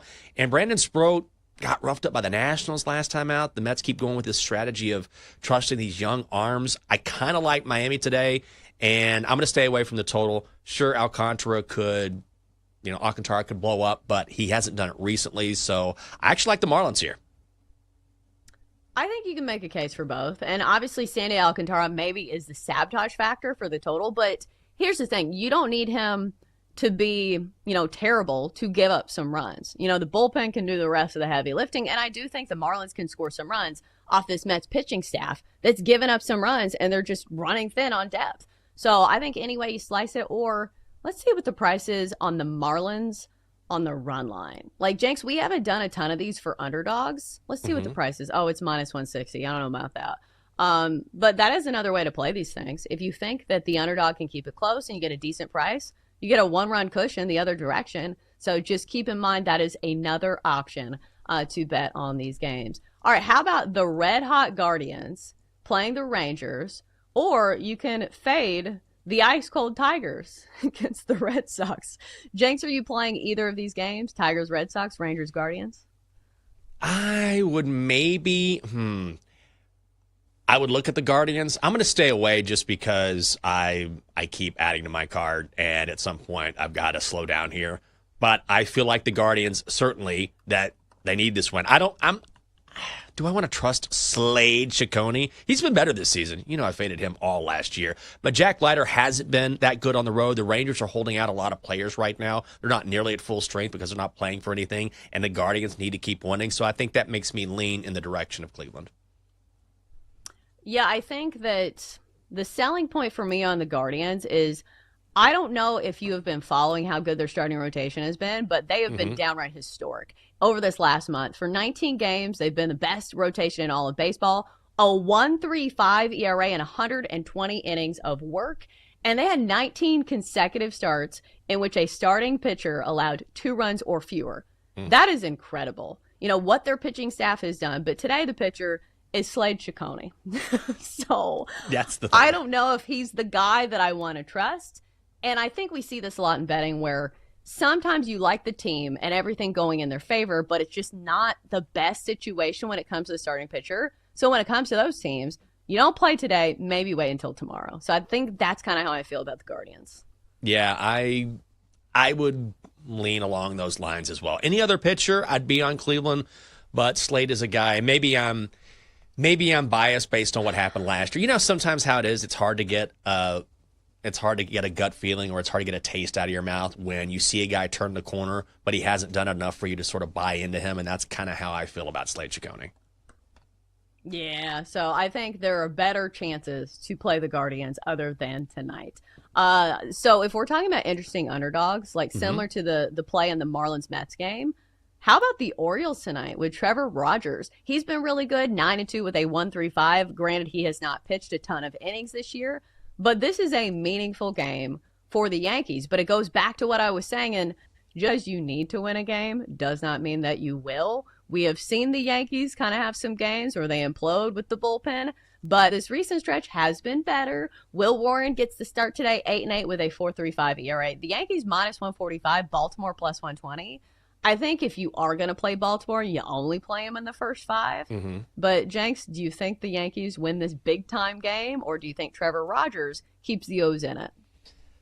Well, it goes back to what you always say, which is, do you want to trust bad teams? I don't know. The Orioles are a bad team, but I will say a sprinkle on the Orioles in the first 5. Stay away from their bullpen. Their bullpen is absolute garbage. Right. It's the second worst in the American League, just ahead of the Halos, I believe, ahead of the Angels. So, anyway, by the way, nice comeback by the Orioles yesterday against the Rays. I almost put money on the Rays, so that was a good win for Baltimore. But, yeah, first 5 sprinkle on the O's, considering how good Rogers has looked, I think it's a pretty good bet. Yeah, we'll see what the Yankees do. It's wild to me how tight that division is in the AL East. And even with, the Red Sox, it looks like they're going to be poised to make the playoffs. They have a 1-game lead for that top spot in the wild card race in the American League over the Tigers. And the Astros a game back of the Tigers. The Astros did win last night, finally. The A's had been spanking them. And again, just because you have to win games doesn't mean you will. And we saw that with the series with the Astros and the A's. Like, imagine, your season is on the line. You can't beat the A's. I understand the A's are scrappy, and it's a divisional opponent, but, Jenks, it's going to be very strange if the Astros don't make the postseason. I can't get off of this fact. It feels like they have been like the Kansas City Chiefs of the American League. We've seen them in the postseason, it feels like, every single year. Yeah. Nah, I'm not going to miss them. we're accustomed to them being there, right? It's every year. It's, here are the Astros, here are the Astros, here are the Astros. And they have all that postseason experience. And that's what we thought was sort of leading them into making the playoffs this year. But they haven't quite been able to put it together like they did maybe a month ago when they looked like they were making that run. It would be crazy to me if, this was the falling off year for both of these teams. If both the Astros and the Chiefs don't make the playoffs, imagine if you had a parlay on that. I feel like that would pay pretty well. At the start of the season, if you said, hey, the Astros are going to make the playoffs and the Chiefs are going to miss the playoffs as well. But it might just happen. Absolutely. And I will say, look, I don't really have a dog in the fight here, but you kind of get tired. I mean, I definitely have Chiefs fatigue. I don't have Astros fatigue like a lot of people do, but man, just because of what happened with the whole cheating thing a few years ago, it's amazing to me. Or maybe I shouldn't be amazed at all, the amount of people who hate the Astros, who cannot wait for them to falter. And you see that come this time of year. Yeah, and especially because they're both kind of the villains of their respective sport. Because, the Astros have a good reason, even though I will say this. most of the guys who were on that cheating team or alleged cheating or whatever, however you want to phrase it, most of those guys are gone. But we still hold the Astros response. We're like, oh, that's the cheaters. And it's like, well, did you forget? Alex Bregman's not on that team anymore. Carlos Correa is back. But you can't blame the team for past mistakes for some of these guys who are not on that team. But the Chiefs, similarly, the villains of the NFL, even though they haven't done anything wrong, it's more that we look at the referees and we're like, some of those plays feel like you wouldn't have gotten if it weren't for Patrick Mahomes. But maybe this is the year where we get some fresh blood. All right, coming up next, it's back to football. Of course, it's a Football Friday. It will go to our parlays, our college football parlay, courtesy of Double D, and our squad parlay comes up next on the Daily Tip.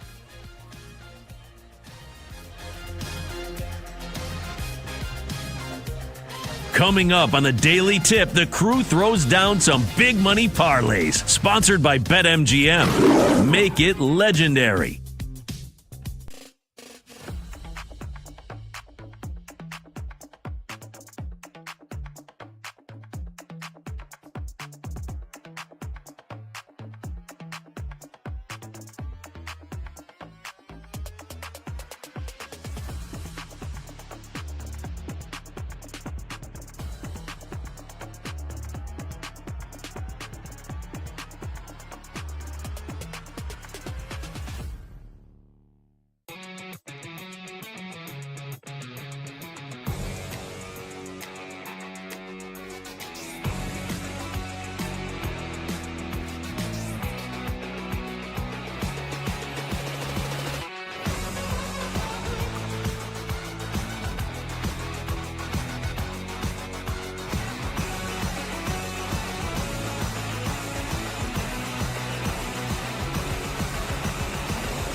Let's get back to the Daily Tip with Chelsea Messenger and Michael Jenkins on the BetMGM Network. Make it legendary. Download the app today. Please gamble responsibly. Back on a Friday, which means we have all kinds of picks today. We've got sides, we've got totals, we've got props, and in this segment, we have parlays. Because what good is life if you don't have a little fun? I understand that it's very easy to say, parlays don't win you money. They're minus EV bets. Listen, I feel like most of you guys listening are people who want to have fun and bet because we like sports and we want to have fun. So I am not saying that this is the smartest bet, but I'm just saying it's time to live a little. And Jenks, oh my gosh. Whoa, what was that? All right. A mosquito flew in front of my face. That was fun. I've been tested in the pocket. And I need to go find the fly swatter. But yes, parlays. Back to the subject at hand. Oh my gosh. I'm not afraid of bugs, but that was right in my face. Sorry about that. I'm not going to lie. That was a tough You want to go get that for fly me. swatter? You want to go get it? Do you need to go get it? You all right? All right. You never know. Some people have aversions to spiders, could be bugs, could be mosquitoes, crickets. Hey, you got 2 fly swatters right here. 2 hands. Bam! Grab that bad boy. Can't wait to have mosquito guts all over my hands. I don't know. It just jarred me because it was right in my face, and it was one of those big mosquitoes. Do you know what I'm talking about? The big ones. Maybe it's a mayfly. I'm not even sure what it is, but I felt like Tua Tagovailoa. I was seeing ghosts there, Jenks. It's all right. You got it. Whoa, ho, ho. You got it. All right. We had an issue with gnats for a week in our house, but I was like Denton. I was like, yeah, we got rid of them. I got rid of them. I mean, Kath was doing great too. We'd just be like, got it. And it was gross. But you know what? One less gnat around the house. I don't know why. And what do we have here in D.C., which are crazy? Those invasive. The ugly spotted lanternflies. Yeah, the spotted lanternflies. Oh my, they're everywhere. Everywhere. They're invasive. I was walking last week down the sidewalk here. I got my hair cut, and I went down to Circa here to have a martini and just chill. And as I was walking down, because with the lanternfly, the thing is you just kill them. Just kill them. Don't worry about them. Kill as many as you can because they're everywhere. And walking down the sidewalk, it was just dead bugs everywhere in front of me. It was so gross. That reminds me of love bugs in Florida. I don't know if you've heard of love bugs, but No. they're these weird big black insects that they call them love bugs because they're mating during, I think it's the fall. And so they're super popular in Florida and especially in Orlando. I remember going to Disney World. It's on me again. Wow. All right. Golly, there it is. Oh my gosh, it's on my face. Chelsea, why don't you go get a fly swatter? We got to get you out of there. Oh my God. This is like torture. This is great radio or what? Oh man, I'm being assaulted in the pocket. I got that Brian Flores defense courtesy of this mosquito. Anyways, let's get to our parlays. Enough bug talk. All right, Double D, get on in here. Let's do your college football parlay. It's time to get crazy with Double D's College Football D-Gen Parlay. Hey, Chelsea and Jenks, guess what? It's week 5. It's time to come alive in these parlays, for God's sakes. All right, let's get right to it. Florida State -7 at Virginia. TCU money line at Arizona State. I'm taking Arkansas +4.5 versus Notre Dame. North Texas -13.5 versus South Alabama. Washington +8 versus Ohio State. Indiana -7.5 at Iowa. I'm also taking Tulane -15.5 at Tulsa. Tennessee -8.5 at Mississippi State. Georgia -3 versus Alabama. And South Carolina -5.5 versus Kentucky. With that BetMGM college football 50% boost that Chelsea was talking about earlier, my odds are 1,163 to 1.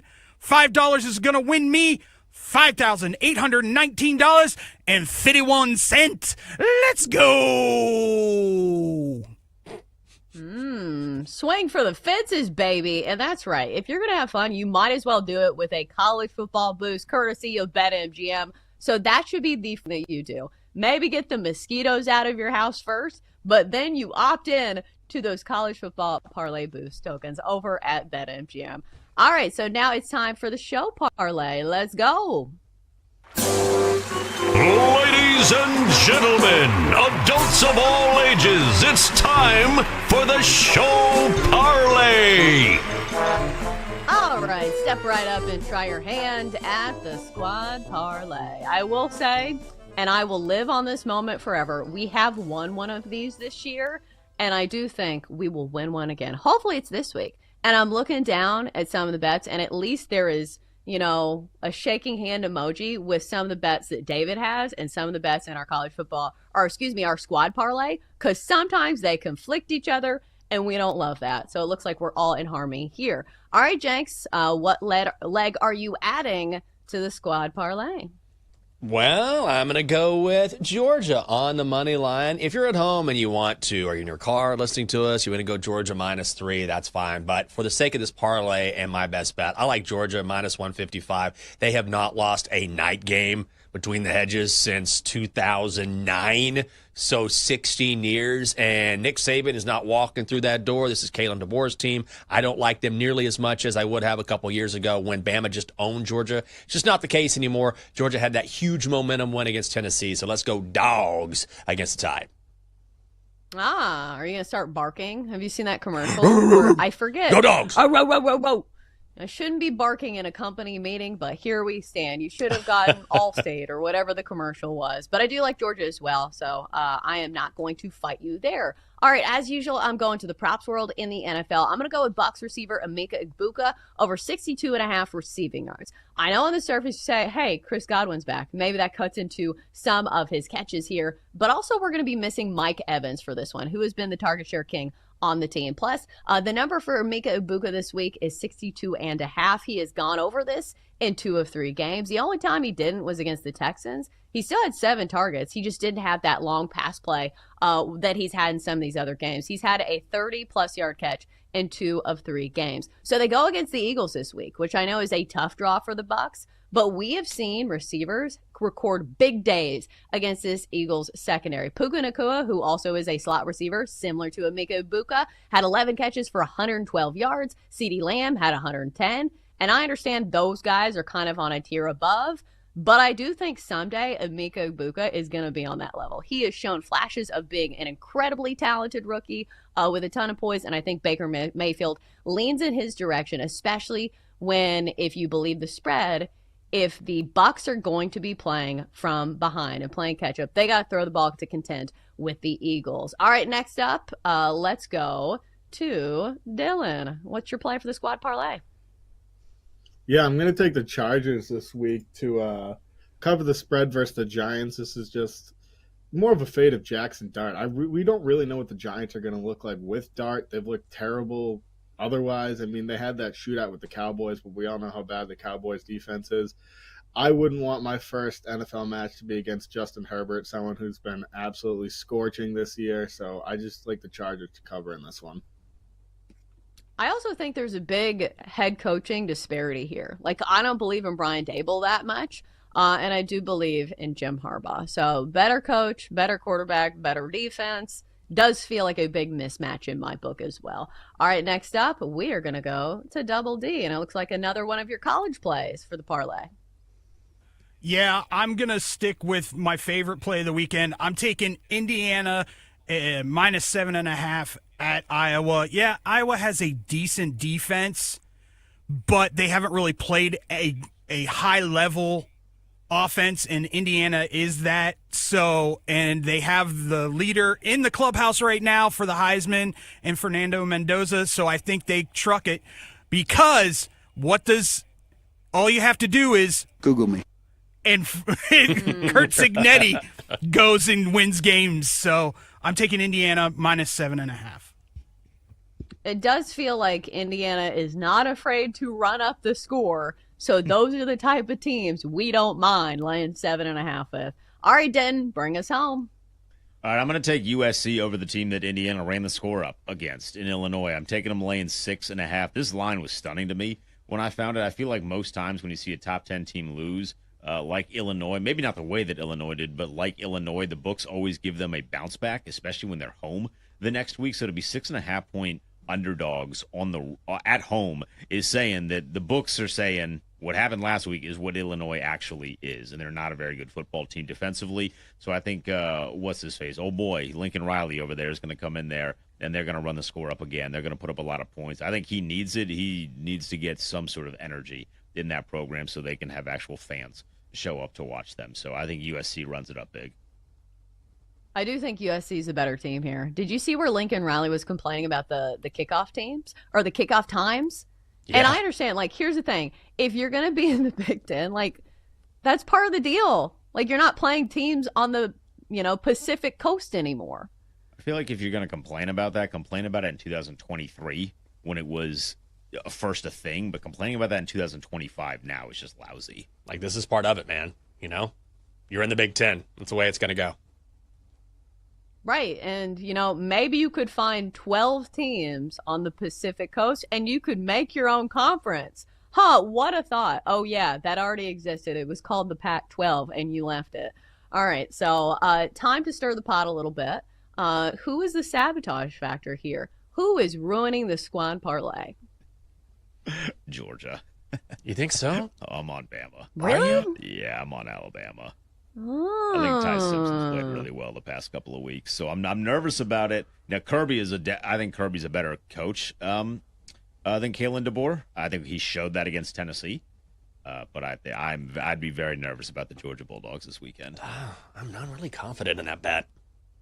I see a couple I'm people not on Bama, either. but I just can't make the case for Bama. I don't know. I mean, it's a desperation game. I'll give him that. But it just feels to me like if it is a tight game, like what team are you trusting more in the clutch? And for me, it's Georgia because they have proved it time and time again. And they have the big game, prowess, I feel like, in my opinion. And plus, this game's at home. I feel like winning on the road in the SEC is really, really tough. So I will not be fading Jenks' Georgia play. I like the Bulldogs, and I will save you, the barking from me. We'll save that for Georgia fans on Saturday. All right, coming up next, hour 3 of the show, we'll relive our biggest takes from Seahawks and Cardinals last night and how you should bet on both these teams moving forward. Next on the Daily Tip.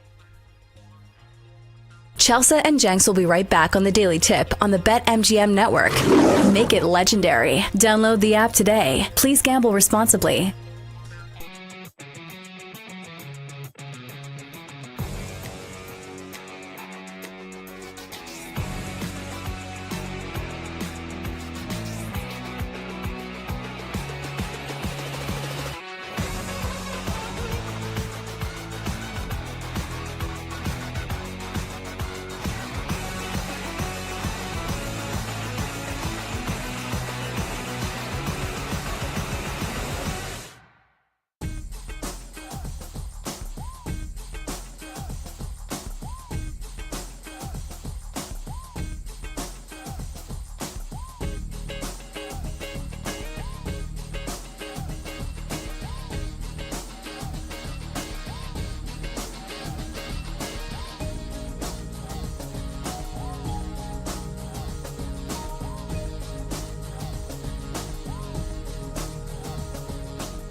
Grab your coffee and wake up with the Daily Tips, Michael Jenkins. I always stay away from the hot team in the offseason. Whenever you see everyone piling on praise, it just feels like a sucker bet. Can you dig it, sucker? And Chelsea Messenger. I don't want to lose to somebody dumber than me. Yes. When you're in an office pool with somebody playing fantasy football and it's somebody who just puts it on autograph, they're like, I don't watch football, whatever. I don't want to lose to those people. The who? The her. For the best wagertainment here on the BetMGM Network. Hey, Dad, don't forget about me, the Donkster. Sponsored by BetMGM. Make it Legend. Wait for it. Dairy. Download the app today. Please gamble responsibly. And we are off. You know what time it is? The Friday morning good time edition of the Daily Tip on the BetMGM Network. Thanks for being with us as we are live across the country and headed towards the weekend. I'm Michael Jenkins. My partner in crime is Chelsea Messenger. Coming up in our final hour, we'll take a look back at what we saw last night on Thursday Night Football. The Seahawks escaping against the Cards with time running out. In 20 minutes, we'll tell you our favorite football plays of the weekend when we pick 6. Then we wrap things up at 8:40 with our official plays and the Donkster as well. Welcome to our audience on Stadium. Always great to have you with us as we stream our final hour. Also streaming on X as well. Hello to you guys. If you want to find us online and stream, just go to the Bally Sports Live app along with YouTube TV, DirecTV, Amazon Prime, Samsung TV Plus, and other platforms. Before we get to last night in the desert, how about an update in golf? Will it be the U.S. team? USA! USA! USA! Or the European team?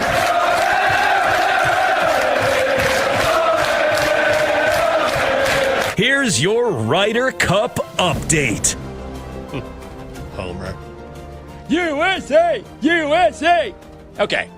Alternate shot format this morning at Bethpage Black. Underway. Currently, Bryson DeChambeau and Justin Thomas 1 up through 3 over John Rahm and Tyrrell Hatton. Scotty Scheffler and Russell Henley all square with Ludwig Oberg and Matt Fitzpatrick. And then Rory and Tommy Fleetwood 1 up through 1 over Colin Morikawa and Harris English.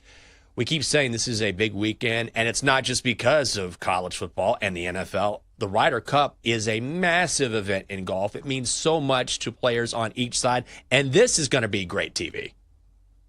Yeah, I think that's why it is such thrilling television, just because it means a lot to the players. It is absolutely personal. Like, the guys get up for this, and I know that there was a bit of a debate on, if the players should be paid. I think it was Patrick Cantlay who was like, we need to be paid for this. And I'm like, shut up, just play for your country. So this year they're like, hey, we'll pay you, but all the money has to go to a charity. So I don't know if that was Patrick Cantlay's goal in all this, but they are paying them this year to their charity. Can I ask you, is Jake up, your husband? Birthday week for Jake. He gets to do whatever he wants. He loves golf. Is he up early this morning? I bet he is. I do not know. I have not meandered down there, but it's not going to shock me if he's awake because he wakes up early for the Masters, for the Open, probably for this because I know this is his favorite tournament, so it would not shock me. And we see the odds on the screen right now. You can actually place a bet on top score at the Ryder Cup. Scotty Scheffler is plus 250, Bryson DeChambeau plus 550, and Patrick Cantlay and Xander Schauffele each at 7-1. So if things evolve, we'll have another update for you in our final hour. Until then, it is back to football we go, Chelsea, where last night in the desert had a pretty good one. Slow start for the Cardinals, and they rally late. But they still come up short against the Seahawks. 23-20 the final as Seattle wins it. The Seahawks laying 1.5. They're minus 125 on the money line, and the under hits by the hook. 43 points, a total set at 43.5. Seattle striking early in the first quarter. From the 16, good protection, man open, caught, touchdown. A.J. Barner, the tight end. That is Al Michaels on Amazon Prime. Seahawks on top 7-3. That lead extends to 20-6 in the fourth quarter. Then the Cardinals come back. Marvin Harrison Jr. catches a 16-yard touchdown pass. Amari DeMarcado, a 7-yard touchdown catch with just under 3 to play. But the Seahawks calmly march down the field. Jackson Smith in Jigba catches a 22-yard pass from Sammy Darnold to set up the game-winning field goal. From 52. The kick wobbles, but makes it through. And the Seahawks win it at the gun. Yes, they do. Jason Myers from 52 yards away. Seattle head coach Mike Macdonald asked about his kicker when it was over, and he says, quote, "I've seen this guy play golf. He's a stud. I knew he was going to make that kick." Arizona made it interesting, but ultimately Seattle moved to 3-1. Yeah, absolutely. It felt like a game that should not have been this close, and there was a missed field goal in there. There were some weird turnovers, but Seattle looked like the much better team. And I think I've lost a lot of faith in Arizona, and maybe they do deserve some credit for putting together a great second half of football. But still, the first half was so bad. It felt very symbolic that their uniforms looked dirty, because that's what it looked like we were watching in the first half. Just dirty, sloppy football. But Kyler Murray and Marvin Harrison Jr. at least looked better in the second half. Marvin Harrison Jr. feels like he turned a bit of a corner there when he caught that touchdown pass and he was kneeling in the end zone. You could tell that big sigh of relief.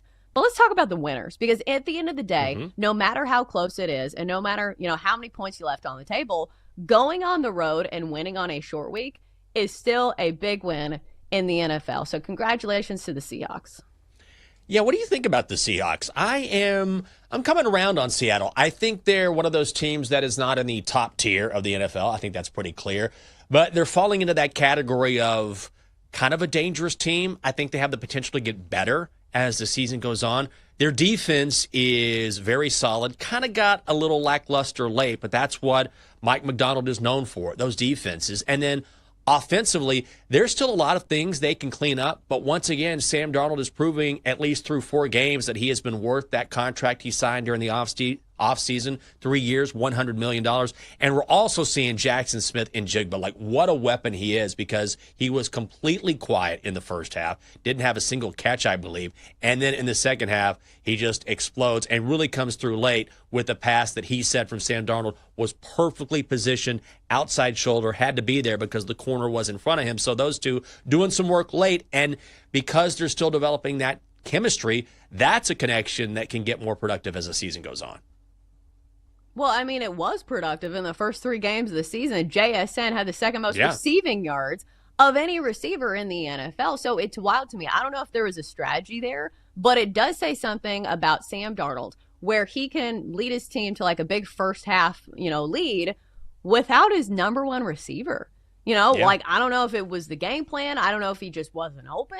But still, Sam Darnold has shown the ability to spread the football around. And I think that is a hallmark of a good quarterback, where you're not too reliant on one player. We saw that last night. But I do think this team is going to be in a good position to win a lot of football games. When you have a dependable veteran quarterback, who I think we can put that moniker on Sam Darnold, by this stage of the game, maybe he's not going to be dependable in the playoffs, because I do think that he needs to prove that to us, because we remember that debacle last year. But as far as the regular season goes, when you have a defense like this that can stymie the run like they did last night, and I understand like yards per carry was not as great last night because Kyler Murray had some big runs. He averaged 8.2 yards per carry, but overall, this team only rushed for 89 yards on the ground. That's a good starting off point for your defense. And when you have Sam Darnold who can get the job done, I think this team has a good chance to be a playoff team this year. Yeah, I think so as well. And out west, I don't know how I feel about the Niners. I'm not on the Niners. I mean, Brock Purdy returns this week, and yes, Christian McCaffrey is still playing, but they lost Nick Bosa for the season. They're just, I feel like, terminally injured. Every time I look at the Niners, I'm like, who got injured this week? Who got injured this week? Who got injured this week? Like, that's just kind of been their story over the past couple of years, so I don't really trust the Niners. The Rams, I think, are very good. But this is a winnable division for Seattle. I still think LA is the call.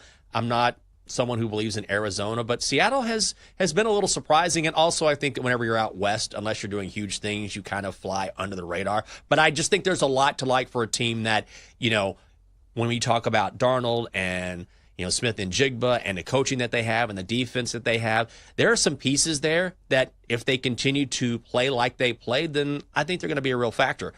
What about the Cardinals? What do we make of Arizona? I feel like every year I feel the same about Arizona, which is, it's the Cardinals. They'll win some games. They'll lose some games. Kyler will give us some highlights, but he really won't elevate to that top tier. I feel like this is the story year in and year out for the Cardinals, and it was kind of the story last night where it was good job, good effort, nice rally at the end, but not enough. Yeah, to go back for a second, I do believe there is some type of East Coast bias because, the bottom line is a lot of us don't get to see, some of these West Coast teams play just simply because if you don't have, Sunday ticket or whatever, you're not going to choose these games anyway. But, you don't get to watch it because it's not the allotted game. But back to the Cardinals. I feel like that first half of football is very difficult to erase from my memory. And I will say this, there's been good quarterbacks in the league who have had bad halves of football, and we're not holding it against them. But, Kyler Murray was so bad in that first half. Some of the throws that he made, and I'll say one of those interceptions was not on him. That was on Marvin Harrison Jr., but it still feels like a team that it feels wobbly to me. Even when they have good stretches, it feels like a kid that's, learning to ride a bike for the first time. You're like, oh, they've had a good stretch, and then they ran into a bush. So that's how I feel about, the Cardinals right now. It's like a kid who's learning to ride a bike where maybe you trust him for a few yards, but I'm not trusting him to get down the driveway. Yeah, I get that. I will say it was nice to see Marvin Harrison Jr. get in the end zone because he's had a really disjointed start to the season. We all know highly drafted out of Ohio State and was pretty good during his rookie season. But this was the season where he did a lot of work, during the offseason and improved his body, got a lot better, and was sort of one of those breakout candidates. But he has struggled with the dropsies in a couple games. Had a huge drop last week where, the ball was right there for him to catch, and it just, bounced off his chest, hit the turf. And then in the first half of this game, he juggled a football that was picked off by the Seahawks. And then finally, we saw some redemption in the fourth quarter when the Cardinals were rallying, and he high-pointed that ball in the end zone. Hell of a football catch, got the tutty, and then you could almost see the relief flowing off of him when he kneeled in the end zone. He has definitely been going through it and has felt the pressure of his name and of the expectations. I think he's going to be fine, but that's one of those storylines that we were following, and it was dicey early. Well, I think because it's relative to expectations, right? Because he was such a game-changing player in college, and he was a first-round pick. So you expect, the transition to be seamless, and sometimes it's just not. Especially when Kyler Murray has his flaws, even though, that pass was not on Kyler Murray. The fact was Marvin Harrison Jr. Got the ball taken away from him, which is crazy. But, this is going to test, his grit. And I do think it's in there somewhere. And we saw it in this very game because we've seen this with guys before who come to the league and kind of struggle. But remember, it's September 26th. We're not even deep into the season. He still statistically had a good rookie season. So I think there is still time for him to get things together. It's not a great offense to put up great numbers in. I will say that. But I still think there's hope for Marvin Harrison Jr. I think the haters may be wrong if we wait a year. Yeah, I was thinking about this morning, and, for every big-time player who has a famous last name, like Marvin Harrison or like Arch Manning, I feel like we always assume that they're built for this, right? Oh, you're a Manning, or your father was a Hall of Famer in the NFL. You're built for this. You're built for this. But there is a flip side, which is there comes with that a tremendous amount of pressure. Now, I know Marvin Harrison was a total stud in college, but right now he's kind of been in his head. Arch has kind of been in his head. And I think that's because when you talk about these expectations are so sky high that if they falter just a little bit, then there's this avalanche of criticism like, why aren't you doing this? Why aren't you like your dad? Why aren't you like your cousins? You're not getting it done. And then you remember these are young kids who are trying to live up to their family names or these expectations that have been thrust in front of them. And when they falter, it's very hard for them to sort of keep their mind right and just rely on their physical talents and what they've always done. And so I kind of feel like that's what we've seen at Texas with Arch, and that's kind of what we're seeing with Marvin Harrison Jr. I think he's too good to continue down this road, but I kind of think that's what's going on. And when you hear Kirk Herbstreit say, yeah, it's a mental thing with him, I think he's right. Well, and also you've got to remember that Marvin Harrison, his quarterback was Peyton Manning, was it not? He was playing in a much different system. So when your quarterback is Peyton Manning, Hall of Famer, and then you look at Marvin Harrison Jr., who's catching passes from Kyler Murray. For the Cardinals, which is a much worse organization, it's not apples to apples either. Right. And then Arch is like, yeah, compare me to Peyton. He was throwing to Marvin Harrison. Marvin Harrison was awesome. It kind of all comes together. So I think that's right, where, it's different systems, it's different times, offenses have evolved. And also the pressure now is completely different than it was back then because of social media, because everyone has an opinion. And if you do one thing wrong, it's constant, right? That's something that players like Marvin or Peyton or Eli just didn't have to deal with. Coming up next on the show. All right. It is another loaded slate in college football and the NFL, but where are we putting our money? And do either of us believe in Penn State? We're going to pick 6, and, guys, it's Fat Bear Week. Oh, yeah. That's next on the Daily Tip here on the BetMGM Network. Chelsea and Jenks will be right back on the Daily Tip on the BetMGM Network. Make it legendary. Download the app today. Please gamble responsibly.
Welcome back to the Daily Tip with Michael Jenkins and Chelsea Messenger on the BetMGM Network.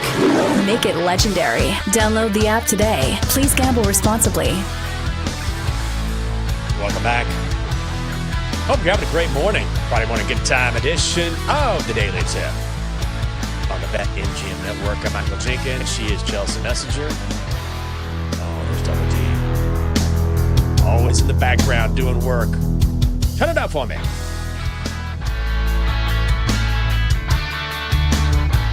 Almost weekend, guys. That's a good thing. Coming up, before we play your bets this weekend, we will tell you our favorite plays when we pick six. Chelsea, am I the only one keeping up with Fat Bear Week? It's Fat Bear Week. Katmai National Park, 290 miles southwest of Anchorage. So each and every year, they online, Katmai National Park, post pictures of different bears. And the public can come in each week and vote on the fattest, best bear. In fact, the website says, vote for the bear who, quote, best exemplifies fatness and success in brown bears. There's a lot of good contenders this year. Have you looked at this? Do you care? Do you have a favorite fat bear? I have a couple favorites I like.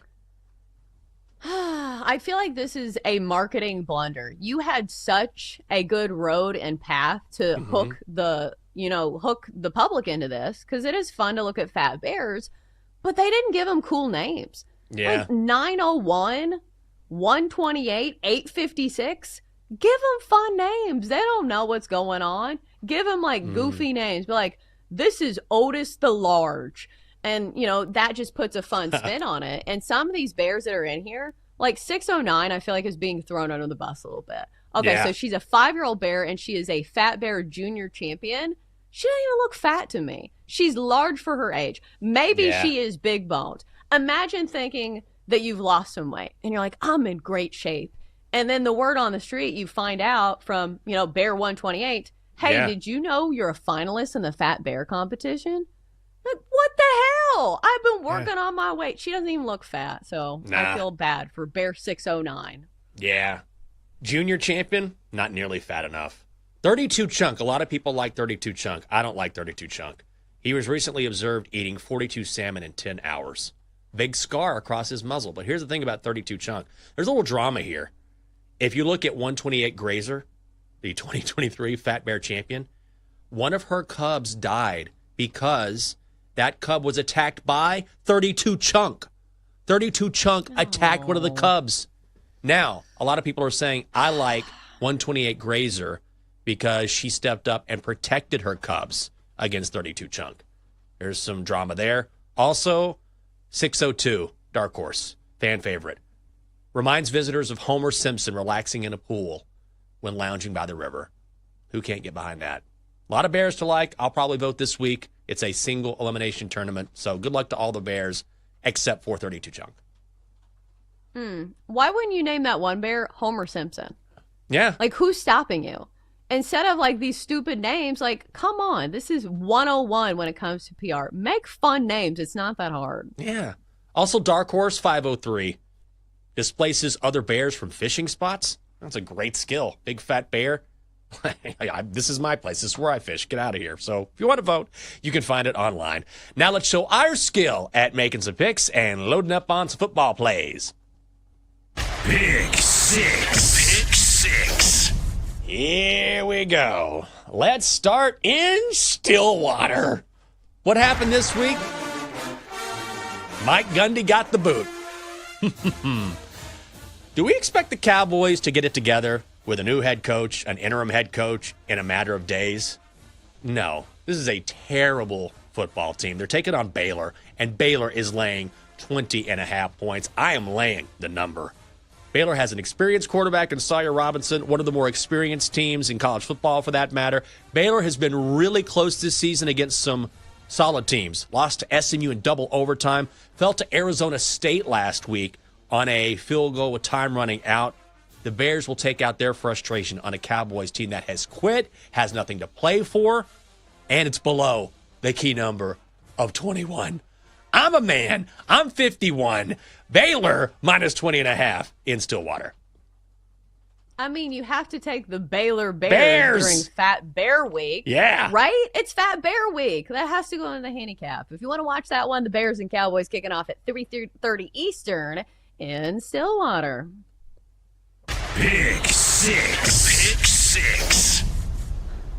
All right, for me, going to the NFL, and we're playing a total between the Chargers and the Giants. We're going to hit the under 44 in this one and bank on both these defenses to do their job. All right, so the first talking point in this one, Jackson Dart is making his first NFL career start. I think this is going to be a tall task against the Chargers defense. It's been the best at limiting explosive plays of any defense in the NFL, and they can get some pressure on Jackson Dart. I do think Jim Harbaugh is going to have a great game plan to stop whatever Jackson Dart is slinging. Then you look at the other side of the coin, you say, okay, Justin Herbert has put up some of the best numbers of any quarterback in the NFL. But listen, last week that we saw that a pass rush can get to Justin Herbert. The Broncos sacked him 5 times in that game.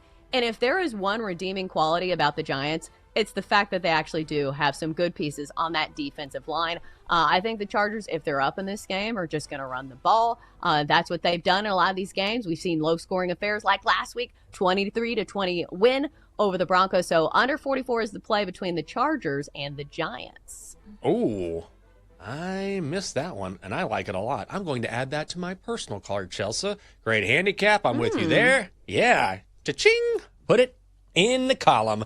It is a 1 o'clock Eastern start at the Meadowlands on Sunday. Pick six. Ole Miss money line. Howdy toddy. Is that what they say? Ole Miss minus 120 on the money line. Hosting LSU. You're looking at this. Oh, LSU getting points. They're getting a 1.5. Nah. I'm ready for old Redface to show up. Yep, Brian Kelly after the game. Red as a tomato. So upset that he lost to the Rebs.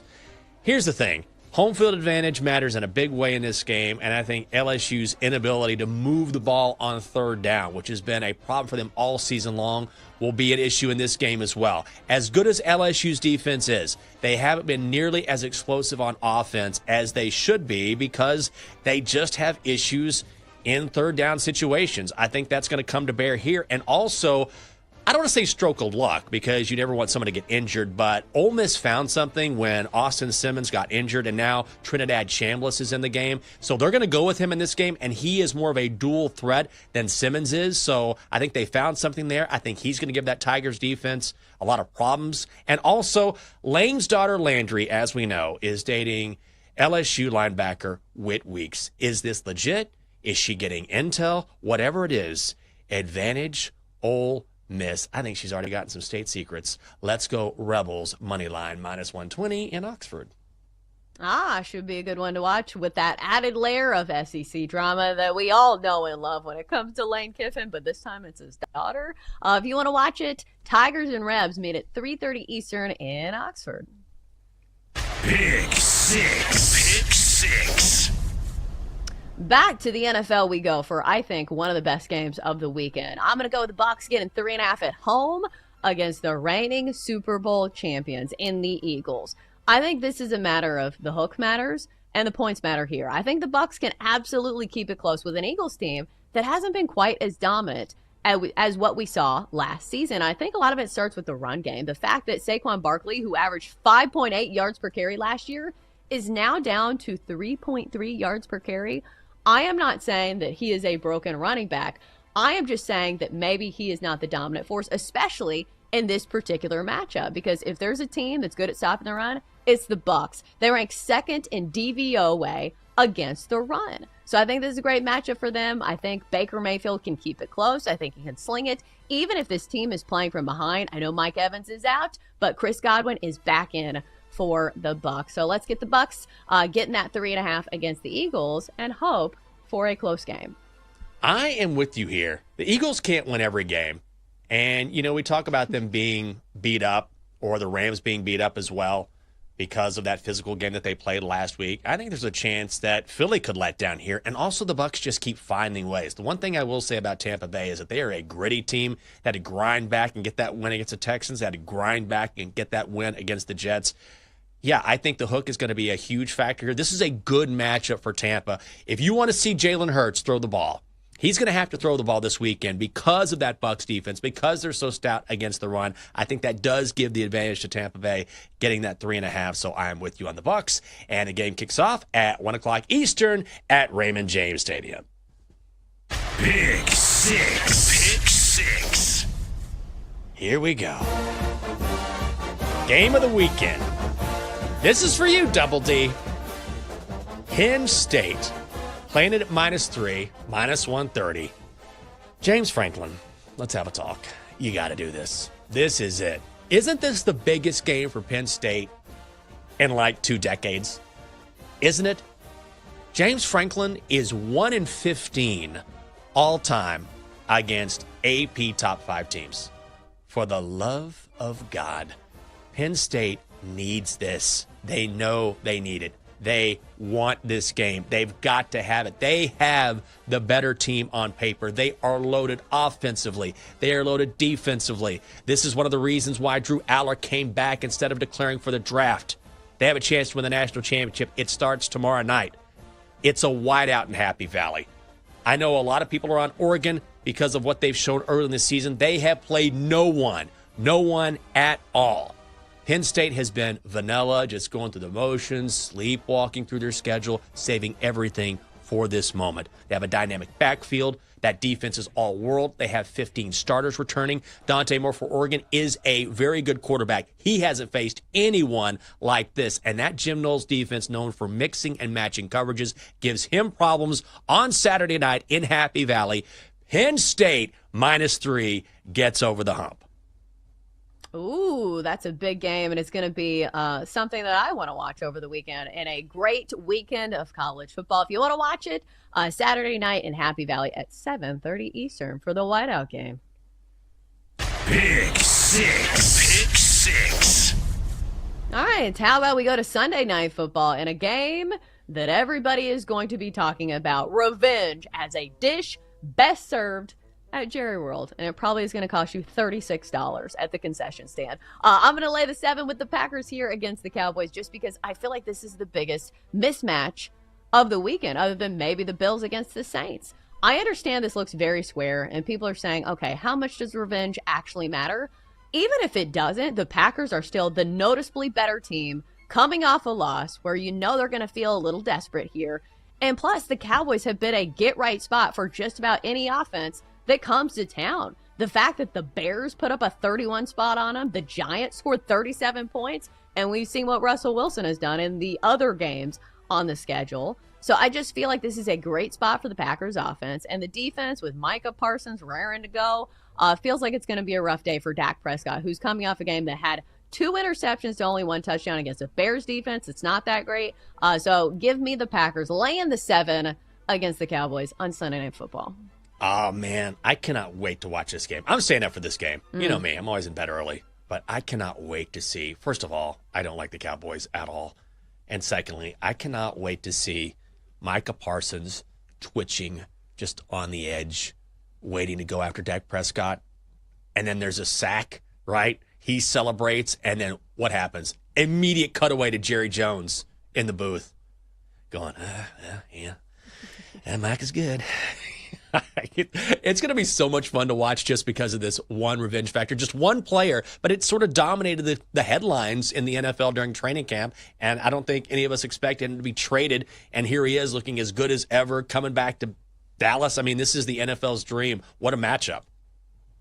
Yeah, I don't think that the production crew is going to downplay this. No. I think we're going to hear about this a lot during Sunday Night Football, and why wouldn't you play it up? Because people love these type of storylines, especially when the person who feels slighted goes to the better team. Like, it's very similar to what we saw with Luka Doncic in Dallas going to the Lakers. So I do expect a big game from Micah Parsons. But the bottom line is just the Packers are the better team. And I like it even more the fact that the Packers are coming off like a weird loss, because it does feel like chaos probably doesn't strike twice. 2 weeks in a row for the Packers. I know there's some people who are probably on the Packers this week in Survivor hoping the very same thing. But if you're looking for other ways to play this game, I do think it's an excellent teaser leg. So we talked about my teaser earlier in the week. If you tease it down to the Packers, laying just a mere point, I do think they win the game. So if you're into teasers, I think this is a great option. Oh, man, that's a really good call. You were laying out your teaser like you were saying a few days ago. And, yeah, I'm with you because the Packers are going to win this game. There's no way they're going into Dallas and losing this game with Micah Parsons on their defense. And also, I just think they're going to be able to take advantage of that Cowboys secondary, which has been leaky all season long. I said this earlier. I wanted Matthew Golden's receiving yardage prop opened at 36 and a hook, now sitting at 40 and a hook, so everyone's jumped over that. But I do think Jordan Love can have a lot of success here. At the very least, that teaser leg hits. Coming up next on the show, we'll have an update on the Ryder Cup, and we'll tell you how to put some money in your pocket when we hand out our best bets of the weekend. Donkster's here, too. We're going to wrap up the Daily Tip on the BetMGM Network next.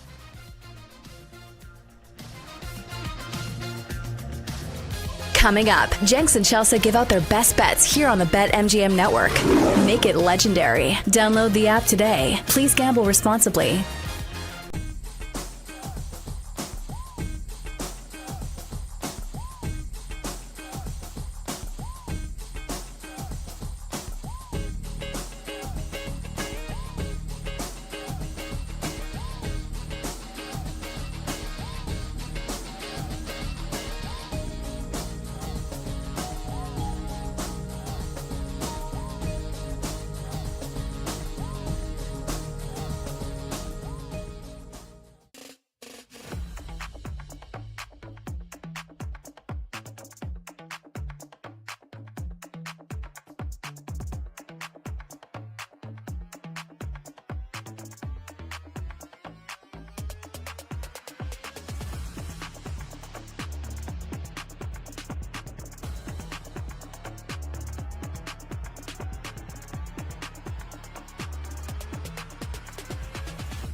Let's get back to the Daily Tip with Chelsea Messenger and Michael Jenkins on the BetMGM Network.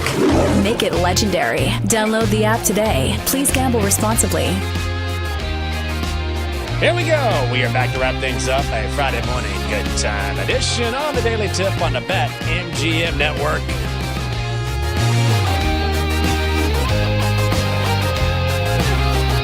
Always great to have you along with us. I'm Jake. She is Chelsea. Bet Sweats coming up here in mere moments. We'll have our best bets. Talk with the Dogster as well. But before we do any of that, how about we head to Bethpage Black?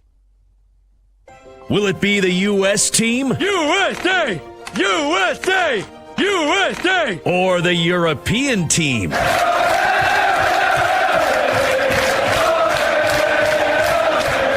Here's your Ryder Cup update. Here we go. Already underway. Alternate shot format this morning. Currently, Bryson DeChambeau, Justin Thomas, 1 up through 6 over John Rahm and Tyrrell Hatton. Ludwig Oberg, Matt Fitzpatrick, 3 up over Scotty Scheffler and Russell Henley through 6. Rory and Tommy Fleetwood, 2 up through 4 over Colin Morikawa and Harris English. And Xander and Patrick Cantlay, 1 up through 3 over Robert McIntyre and Victor Hovland. So it's just underway at Bethpage Black, and this is just one of the reasons why we're so excited about this weekend. And I know when you're off the air, it is straight to golf. Well, not from my choice. It's because my husband watches golf constantly. But I do think this adds to the mix of what makes a great sports day or a great sports weekend. The fact that you have like sports going from morning to night. Like, this is what makes like March Madness so great, right? Mm-hmm. Is that you're sweating bets at lunchtime. Like, this is something usually only reserved for like degenerate bettors who are like betting on like Korean baseball or I don't know, like the noon games on a Wednesday in Major League Baseball. So the fact that we have like wire to wire action all weekend long, it is a great feeling. I can't wait. I might have to go to the DMV after this. My license is up for renewal. Oh, God. I'm going to do that on a Friday. What are the chances I'll have the Ryder Cup on? 0. Be like, oh, look. Reese Witherspoon's movie is on from 10 years ago or something. You know, have some random TV there in the corner at the DMV that nobody's watching. And I'm like, could you put on the Ryder Cup? You know they're not going to do that. What are you doing this weekend? I feel like I'm trying to recover from like the lack of aura that the DMV has. I feel like we have these vibes, and then the mere mention of the DMV, you're just like, oh, one of the worst places on earth. Like, I feel like the DMV is like worse than hell. Like, I can't imagine hell being worse. Like, do you think that they have like little numbers that you have to wait? Yes, like, they do. Wait for your term. They do. To like get into the gates of hell. Oh, yeah. Hell? Yeah, that's you what get I'm there, saying is they need to like, take that model from the DMV. Yeah. The devil says, you need your license renewed? Go ahead and have a seat. You're like, I knew it. I absolutely knew it. That's the way it was going to be. Well, that's what I might do. I don't have to. I've still got a couple months, but we'll see how it goes. I might just want to get it done and then go home and watch golf, eat some breakfast, and then get ready towards the weekend, or for the weekend, I should say. Coming up next on Bet Sweats, you know they're going to have their reaction to Thursday Night Football and plenty of bets on the card for college and the NFL. We've got a lot of bets on our card, so let's get to them. Time to place your bets. Chelsea, lead the way for us. All right, best bet of the weekend. I'm going to play an alt line because your girl has missed 4 bets in the last week by 1 yard. So no more of that nonsense, at least I'm hoping. All right, so what we're going to play is Bucks receiver Emeka Egbuka, 60-plus receiving yards for minus 124. Laying a little juice to, get a few extra yards in our favor, but it's a good matchup this week. And I do think maybe this is, the best game on the board so far for Emeka Egbuka, just because Mike Evans is out of the picture. He's going to be hurt this week. Chris Godwin does return to the game, but it's his first game back off the injured list, and I do think that they're going to take it easy for him. I don't think it's going to be a huge target share day for Chris Godwin. If you look at this number of 60, Emeka Egbuka has hit this in 2 or 3 games. The only game he didn't get it was against the Texans, and he still had 7 targets. The targets were there. He just didn't have, that long play. And this is what we've come to expect from Emeka Egbuka. He's going to break one off. He's had a 30-plus yard reception in 2 of these 3 games. Then you look at the matchup against the Eagles, who are a tough defense. But we have seen opposing receivers, especially slot receivers, have some big days. Puka Nacua had 11 catches for 112 yards. CeeDee Lamb had 110 despite several drops in that first game of the season. So especially if you think that the Bucs are going to be playing from behind, which this line indicates, Bucs 3.5 home dogs here, I think that Baker Mayfield is going to have to sling it. And I do think Emeka Egbuka has earned his trust. Nothing but glowing reviews for Egbuka there in Tampa Bay. So let's go. Emeka Egbuka, 60-plus receiving yards against the Eagles. Okay. I'm going to go with baseball first, and then I'll ease into my college card here. But let's start tonight. Blue Jays -1 is -136 hosting the Rays. Love the Blue Jays here. Going with Shane Bieber. And he has been a guy who's been a rock. We've trusted him here on this show. He was brought in for this very reason. We don't have a huge sample size, 7 starts this season, but at home, 3-1, a 3.18 ERA, backed by a lineup that does damage in Toronto. The Jays are 3rd in average, 5th in slugging, and 3rd in OPS at Rogers Center. The Rays are a bottom 10 club on the road in both slugging and OPS. And even though Adrian Hauser is very good in his own right for the Rays, I will roll with the home team. Toronto, 51-27 at home this season, 3rd best record in baseball. Let's go Blue Jays -1, and it's -136. Yeah, and Shane Bieber does have postseason experience, and this is going to feel like a postseason game because there is a lot on the line for the Blue Jays, who are in a dead heat for the top spot in the American League East. All right, back to football we go. This one feels a little square, but I don't care. I do like it. Packers money line plus Chargers money line. So the big game of the week on Sunday Night Football, Packers on the road at the Cowboys, feels like a huge mismatch. Even if you take the revenge angle out of it, the Cowboys defense has been a get-right spot for every offense they have played so far. I don't think it's going to be different against this Packers offense that has plenty of good pieces at its disposal. Then you look at this defense with Micah Parsons, who's going to be ready to roll to get some sacks on Dak Prescott, who didn't look especially good last week, had 2 picks against a Bears defense that's noticeably worse than the Packers. Then we got the Chargers on the money line. It is extremely difficult to make your rookie debut in the NFL and win a game, especially against one of the best teams in the AFC. I think that's the case for Jackson Dart going against this Chargers defense who's been solid all season long. So I'm going to go with Chargers money line, Packers money line. You parlay those together, it's -141. I think that's a solid play. Very solid play. Back to baseball. We're going here before we get to Sammy P. Brewers on the money line, -164, hosting the Reds. A little juicy here, but I cannot not back Quinn Priester, taking on Zach Littell. Quinn Priester has just been one consistent outing after another, 2 runs or less in 6 straight outings. Here is what is incredible. Milwaukee has won 19 straight games with Priester on the mound. 19 straight. The last time they lost with Priester on the mound was May the 24th. That is amazing. The Brewers also 51-27 at home this season. Brewers on the money line. College football, taking Virginia tonight, +7 hosting Florida State. I think Virginia's a live dog in this game. Chandler Morris has been great at quarterback, 8 touchdowns, 1 pick this season. Trell Harris is a revelation at receiver. Cavaliers have rushed for more than 200 yards in 3 straight games. Classic look-ahead spot for Florida State, who I don't know is ready or not for this Virginia offense, which can absolutely put up points. Wahoo's +7. Houston -13.5 at Oregon State. I'm going to call this a system play, even though I don't really have a system. Beep, boop, but beep. beep, boop, boop, boop. Oh, look, Cougars -13.5. That's the play. Cougars have advantage in completing drives. They also do a really good job of holding onto the football. Oregon State does not. The Beavers are terrible. Also, Houston 3-0 against the spread this season. Oregon State is a disaster. 0-5 against the number going back to last year. Cougars -13.5. And finally, I know Sammy P is on the other side here because I watch Sammy P all the time. Sometimes I turn down the volume. I just stare at his face and it just lulls me into a slumber. I'm like, oh, sweet dreams, Sammy P. Georgia, money line. -155. If you're on Bama, fine. Denton likes Bama. I like Georgia here. I just don't see it. I don't trust Kalen DeBoer as opposed to Nick Saban, who owned Kirby Smart over the past few years. Not now. Bulldogs have all the momentum after that comeback win against Tennessee. I trust Kirby Smart with an extra week to prepare.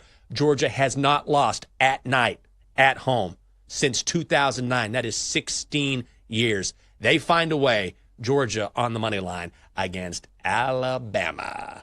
All right, before we find out what's coming up next on Bet Sweats, we got to bring in the Dongster. Get on in here, buddy.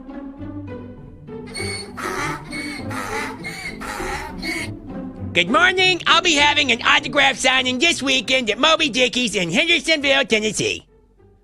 Are we doing this again? We've got seafood, sports, and spirits. I know. We all know. Go ahead. Indulge yourself with my favorite order, the tuna tacos. And while everyone is watching football, you can check out the Ride Her Cup. That's not how it's said, by the way. All right, Donkster, we need a bet. Guardians, money line, hosting the Rangers. Okay. Sammy P, ready to rock and roll. How you doing, buddy? Just trying to understand what I just listened to. I don't know. I'm sorry. Same. Me every day. Chelsea every day. She goes dead in the go with eyes. it. You always It's come in fine. with high expectations, and then you're always very And the bar taken back drops. by- Yeah. I'm sorry. All right. What do you think so about- can we hear the flip side about this Alabama-Georgia game? I don't know if that was what you were going to ask, but I'm interested. Oh, Bama's going to work them. Sorry, Jenks. Yeah, I got Really? Bama. Roll Tide. Oh, yeah. You think Yeah. so? Ty Simpson. Roll Ty Tide. Simpson Heisman. No. What? Really? Oh, yeah. I bet some Simpson 25-1 this week. I did. Did you really? Mm-hmm. Oh, man. I see Denton shaking his head in agreement. Yes, bring in the money. Oh, bring he's in the even money. giving us the money. Yeah, Hi, he got the Johnny money Manziel. sign, too. The old Johnny Manziel. Look, DeBoer's been very good as a dog. Going back to Washington, they play down to the competition, but they also, as dogs, they play up to it. I think it's going to be a great game. All right. They've been bad on the road. But Just maybe this saying. time they'll be good on the road. Against Kirby Smart? Side bet. I smell a side bet here. That's what I smell. Sammy P, quickly. I'm not in this. You like Virginia tonight? Am I If wrong? you like Virginia, I like Virginia. Oh, God. That's not a good sign. That's not a good No. sign. Oh, man. I'm going to go 0-5 this weekend. All right, Sammy P. Have a great show. Good to see you as always. That's going to do it for us on the Daily Tip on the BetMGM Network. For Chelsea Messenger, Denton Day, Dylan Mitchell, David Double D Dykstra, and the Donkster, I'm Michael Jenkins. Stay fit and humble. Good luck in your bets, and have a great weekend. You've been listening to the Daily Tip on the BetMGM Network. Make it legendary. Download the app today. Please gamble responsibly. If you missed any of the show, listen back anytime on the new and improved Odyssey app.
time to sweat with Joe O and Sammy P. Get ready to fire. This is Bet Sweats on the BetMGM Network.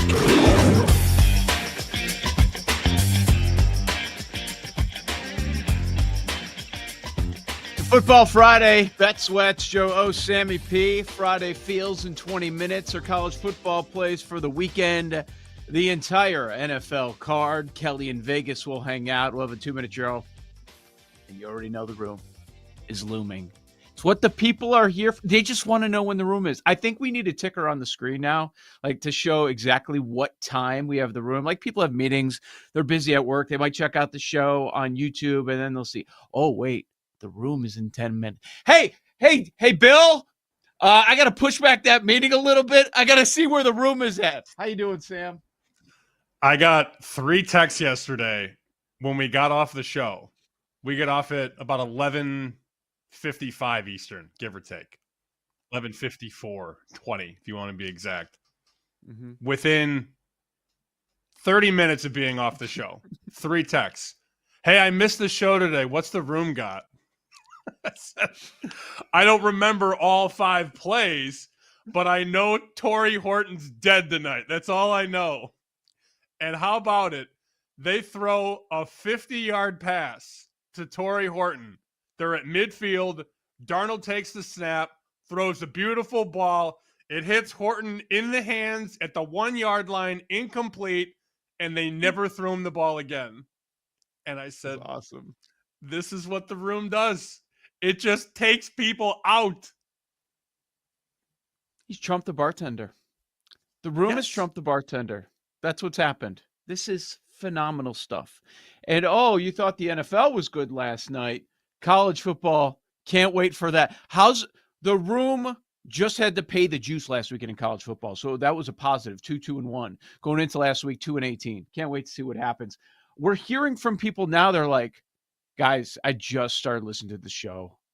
I love the room. We need more room. Give me more room. The room, it wasn't just Horton last night. The room goes 1-4. I swear, most of these recaps after Monday Night Football, Thursday, whatever the list, at college too, it feels like almost every time it's 1-4. Like, I know people are parlaying them, but I'm not saying that you should. But maybe the single bets, if you go higher there, I'm not telling you to do that. I'm just saying maybe that's a better idea than parlaying because it's like it seems like one usually gets home and then the other 4 are big fat losers. All right, Horton was a loser. I bet that later because throughout the day, the number was climbing and there were more and more people that were jumping in. I heard Brad Evans was in. I heard Costos was in. And people were tweeting me like, Joe, like the rest of the network, the rest of the day is in on Horton. It made me feel better about the room. Like you guys have flipped how I think about things. They're not looking for the confirmation bias. They're looking for quite the, yes. Oh, he's on it. He's on it. All right, perfect. More. Come on in. Bring that number up. And we're going to bet the other side at game time. I saw it close to 25.5. We were laughing at the 22.5 number. It goes up 3 yards. Horton's a loser. McBride over 60.5. That was a loser. He ends up at 52. Okay, we'll jump to Kyler because the rush attempts over 5.5 was at 5. He had that one big one late in the game. But how about our favorite? Tell the people what our favorite one was. Was that the Smith and Jigba? Uh-huh. Yeah, because he's gone over this number in 7 of the last 8 games or whatever the logic was. People just look at box scores. They see a prop. Oh, that seems low. Oh, he's gone over it in 7 out of 8 games. Oh, I like the over at -130. Yes. It's perfect. That's all that goes into it. JSN didn't have a catch in the first half. 79.5 was the number. He got a flurry of catches late in the game, including a big one for a first down. Ends up with 79 yards. Ooh, so close. Hook. The hook got me on JSN, and the hook got me on Kyler Murray rushes, too. That one counts, too, right? That's where I got hooked. Oh, and Horton, he should have come down with it. Oh, the room strikes again. Absolutely beautiful. Seattle winners last night, 23-20 over Arizona. They dominate the box score. I don't know that you could say they dominated the game. They did have a 2-score lead late, and then you get your flurry of points there from the Arizona Cardinals. I thought there were some plays that were in question, like earlier on in that fumble. I don't know that was the case. It felt like a lot of things were happening to keep Arizona in the game. But Seattle wins by 3. They cover the point spread. The yards per play, they won by 2 full yards per play. The yards per attempt, they were up 4.5. Like, they did dominate the box score, even though it came down to a last-second, very long field goal. But Seahawks win, they cover -1.5, and it goes just under 44. 43 points scored in this game, Sam. Oh, you're muted. I did mute myself. That's on me. Self-inflicted. This was a prototypical Roger Goodell NFL game. It's not close, and then somehow it is at the end. Seattle's in total control of this game. And then if you missed 10 minutes of real time, if you went to go pick up food or if you fell asleep for 10 minutes, a little siesta, and you woke back up, oh, it's tied. Okay. Mm-hmm. Don't know how it happened, but it did. That's what Goodell ball has turned into on these Thursday nights and Monday nights. Games should not be close, and then they are. Games should not be close, and then they're tied. And Seattle needs a long field goal at the horn to win it. It's very, very difficult to count teams out. And I had a couple buddies send me some live slips on the Cardinals. Took like 9.5 live. Could have won the game. That kick doesn't go in. So this is what the league wants. They want close games. They want eyeballs on the product. Make it interesting late. No, I'm not saying that anything fishy happened, but this speaks to a lot of the parity. We talk about all the time. Who's the best team in the league? Well, it's probably Buffalo. Who else is good? Green Bay, Baltimore, Philly. After the top 6 teams, though, whatever. It's what it is. But the game comes down to the wire, and people keep the television on. That's what this league is now. Anybody could beat anybody for the most part. We did see some movement in the division odds, which I found to be very interesting. We were talking about the idea of Seattle 7-1, all the injuries mounting for San Francisco. If you're not buying the Rams, this seems to be the pick. And then you got Seattle, Arizona facing off. Seattle walks away with a road victory. There was a lot of movement in those division odds. Seattle goes from 7 down to 4. We're still waiting on San Francisco, LA Rams to play. The market is saying that those teams are likely to win. We think they're going to win, but short-ish point spreads. 7-1 to 4-1. And Sam, they doubled Arizona's number in the division. They're 2-1 entering the game last night. They lose by a field goal, and it goes from 8-1 to 16-1 over at BetMGM. I'm not interested in the 16-1. I didn't think it would go that high. Really didn't. Yeah. But they clearly don't like Kyler Murray, Arizona. They're going to let you bet it. That's what they do. When they throw something out to 16-1 after a month, they want you to bet it. Oh, look at the payout. I could bet a little to win a lot. They want you to bet Arizona because they know Arizona's not winning the division. That's all it is. I think there were a lot of people, too, coming into the season that were talking about Gannon for Coach of the Year. See what that number went to? 22-1. So they're just floating it all out. Everything Arizona, just push it out. Let them come in and bet it. It ain't going to win. And then what's the date on Call of Duty? You put it in the family calendar, right? That's October or early November? The release? Yeah. I'll have to check on. I'll check on that. I put you on the spot. My bad. It's a re-release. No, it's a re-release. But yeah, I did look up the date on that. For the 25 for this year, November 14th. And they're already dead. It's not even October. And they're already 16-1 to win the division. Wait till Call of Duty comes out. Way. Mm-hmm. Yeah, it seems that way, even though they are 2-2 on the season. Here's one from Red Zone Blues tweets at us. Bet_sweats sends a screenshot of his parlay from last night. did an alt spread of Seattle minus 2.5, under 49.5, Horton under 2.5 receptions, and JSN 60+ receiving yards. Hey, moving those numbers helped. Certainly helped. Got better number by moving Seattle to minus 2.5. They win by 3. And if he sticks with JSN at the number that they had at 79.5, now it's a loser. But because he went to 60+, ends up being a winner. So nice hit there. Very good. Very entertaining night last night. Speaking of Gannon, Arizona touchdown, 20-12. Why are we kicking the extra point? Don't we know now? Don't we know? Like, if I'm in Arizona this morning, if I'm a Cardinals fan, I'm screaming about this. I've got the monitor up during a very important board meeting that I'm at, and the guys around me are all huddled. At the other end of the table, they have no idea. Everybody's just watching this game. They score the touchdown. I'm like, you got to go for 2. You're down 8. It's easy. You got to go for 2. They kick the extra point. Go down by 1.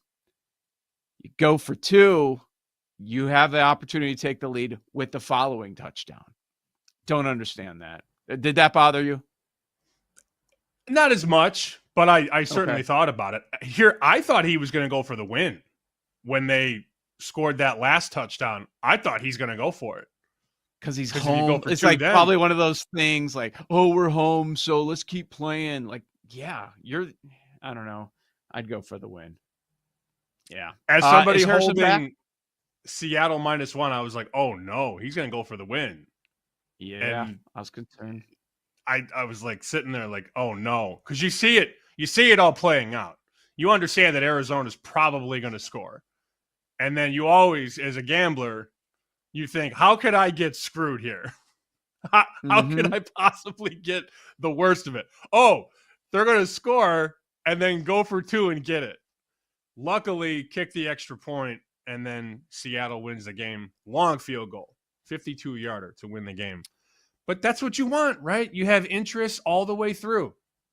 The game ends literally at the very, very end. I'm sure the league office was very pleased. Yep. A lot going on baseball as well. One other quick nugget on this. Tennessee's next for the Arizona Cardinals. That touchdown was pretty good, man. Marvin Harrison Jr. looked a lot better. Looked like the guy that we were expecting. It wasn't a blow-up game where he had 100 yards, but has 10 targets, gets into the end zone with a terrific catch over the defender. Is he, quote, back? I don't know. It feels like, and I saw Jeff Short's tweet about this last night. Jeff's always very animated on Twitter during games. And he posed the question, do Kyler Murray and Marvin Harrison Jr. practice together? ? Like, this is a guy who played in the NFL for a long time. And for him to have that thought is very interesting because they never look like they're on the same page. And Harrison was doing nothing for the first 3 quarters. He was on 3 catches, 27 yards, and then has a pretty nice fourth quarter. I just don't understand how he's not a bigger part of the game plan. It can't all just be on the receiver.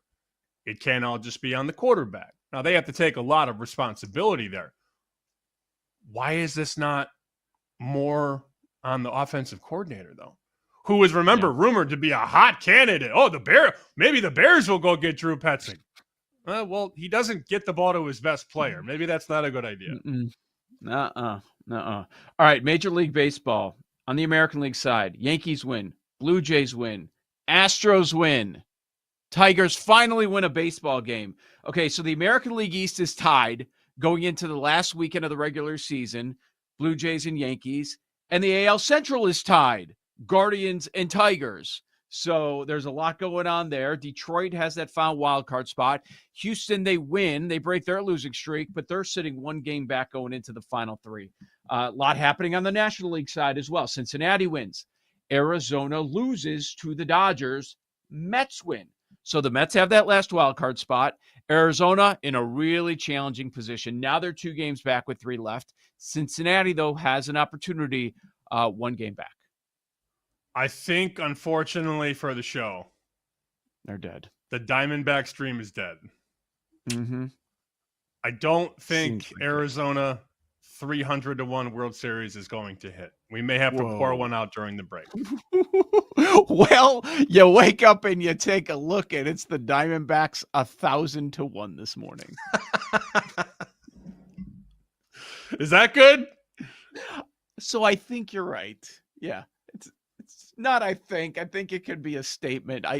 It would have to be a ridiculous weekend. They do have the tiebreaker over the Mets, but you also have the Reds. You have the Reds in between. All right, I'm in. I mean, the hell. No, I'm not.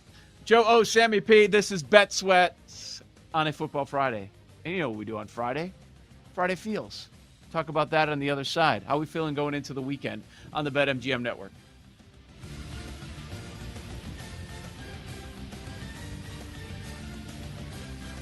You're listening to Bet Sweats with Joe O and Sammy P on the BetMGM network.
We've all got that Friday feeling. Good morning, Vietnam! It's all about the vibes on this Football Friday. Hey, this is not a test. This is rock and roll. It's our Friday feels on Bet Sweats. Clear eyes, full hearts. Let's go!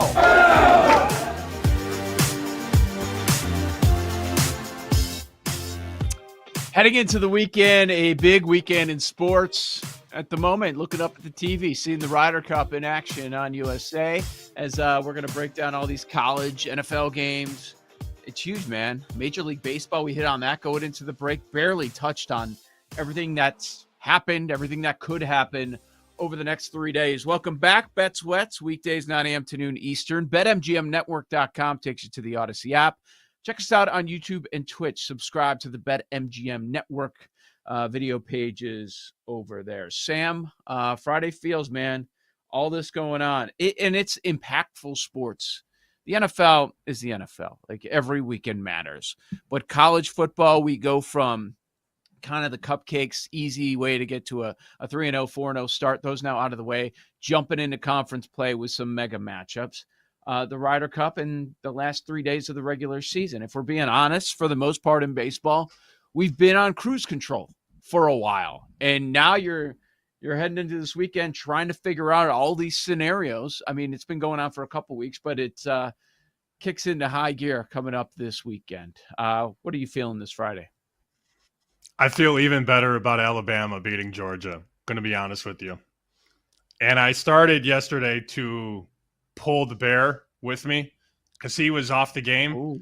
And I started telling him about how I felt about the game and how some other people felt about the game. And then he said, Herb Street likes Bama too, which didn't change my temperature. I'm like, whatever.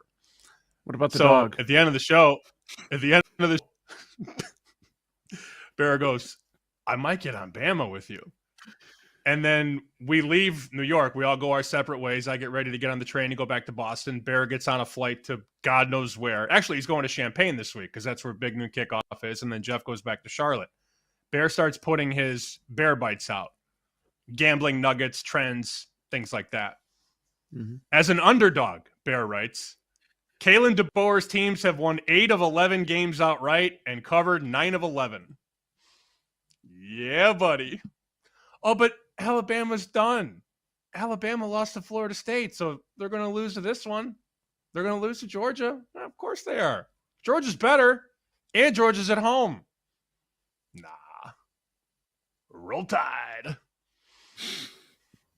You feel even better about it because you got there a couple days ago, but now on a Friday morning, you're like, I'm as confident as ever. Feel so good about Bama winning this game. Mm-hmm. Are you with me?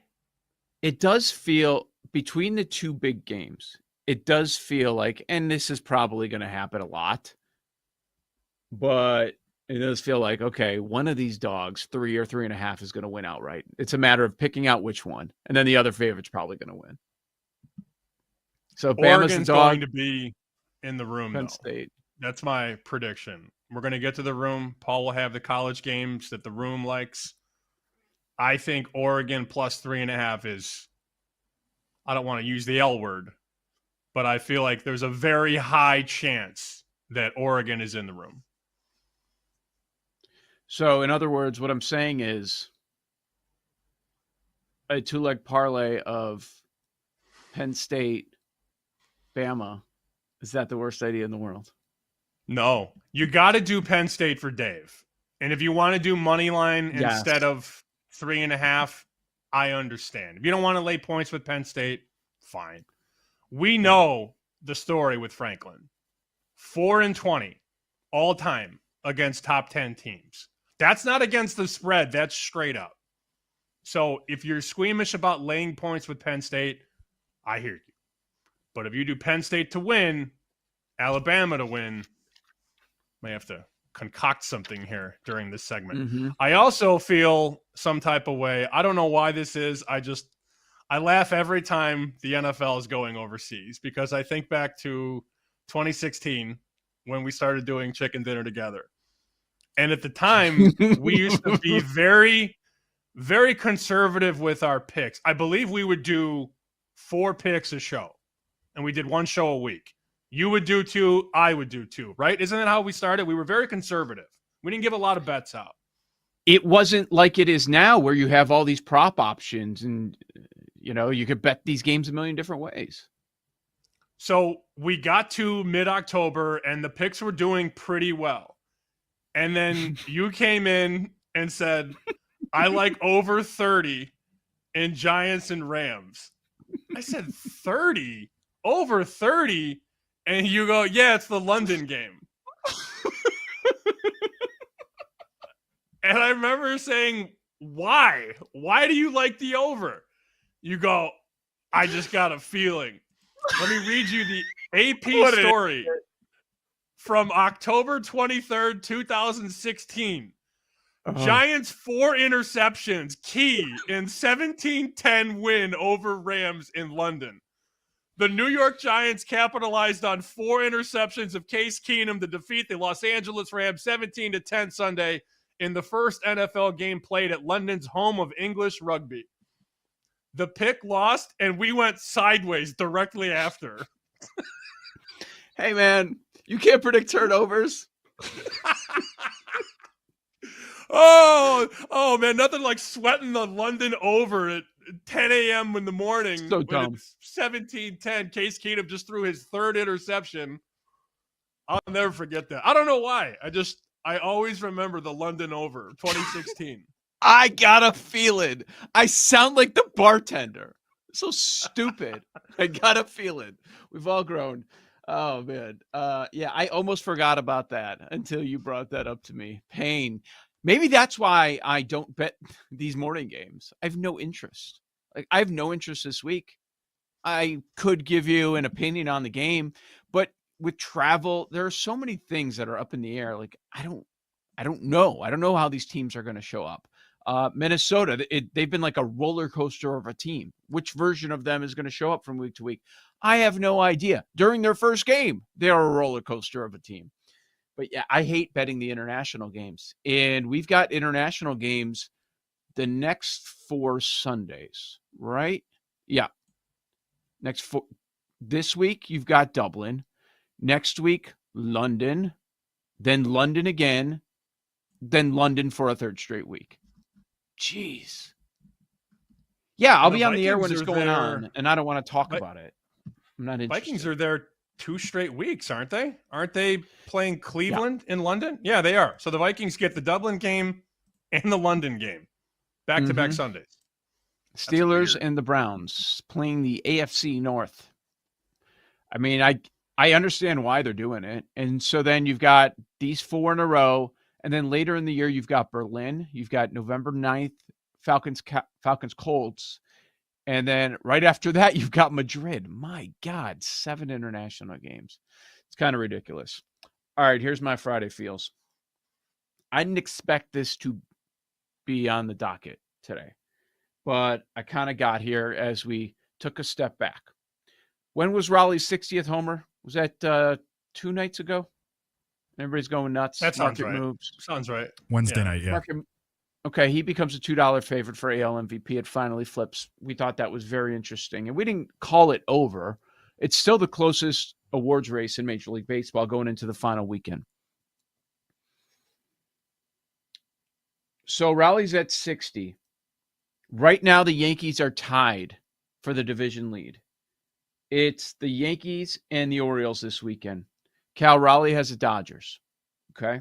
Now, if Raleigh has a big weekend, he can sew it up. He can lock it up. Everybody's going to have eyeballs on it anyways. And now you get the Dodgers involved. And, by the way, last game of the year, Kershaw's going. So maybe he gets like 62 homers or something off Kershaw. Maybe ties Judge. That's a possibility. However, the more I think about it, okay, you've got the Yankees. They could lock up the division in the final weekend. What if Judge goes off? Like, I think it could flip again, and they're the 1 seed. And then I started looking at the metrics. Okay, I know these are somewhat close. It's got to be, right? It's got to be like almost a tie because the market completely flipped just by getting to that sexy number of 60. Not so much. Fangraphs WAR. Judge is at 9.8 this morning. So what if he has a big weekend? He gets to 10. Raleigh is at 9-0. B-War, Baseball Reference War. Judge is up by 2 full wins. It's 9-2 to 7-2. So my Friday feels is Judge has a big weekend. They take the division, partly because of him. They get the 1 seed. He's going to steal it back. It feels like right now it's Raleigh's, but I think Judge could very well steal it back this weekend. And you're getting Judge probably, you're getting him at the best price you've had available all year. I think sportsbooks are tired of guessing because I'm looking at MGM right now and they do not have the American League MVP up. They've got the National League, Ohtani minus 10,000. So they'll let you bet that. They do not have the American League MVP, but guess what they threw up late last night? One of our favorite markets, World Series MVP. Let's And go. I was scanning that thing last night. Oh, what's Tatis Jr.? 33 to 1. What's Manny Machado? 33 to 1. Just looking at Padres that I like. Because you could bet this before the playoffs start, and obviously the market shrinks as we get through the postseason. They do not have American League MVP up, though, to your point on how this market has been back and forth, back and forth. Jake, where you at on this? I just think after the season settles in, the numbers are final, and a lot of these voters take a look at him and see he was 2 wins better. Yeah, it was awesome for Raleigh, but Judge is the most valuable player. That's where I'm at right now.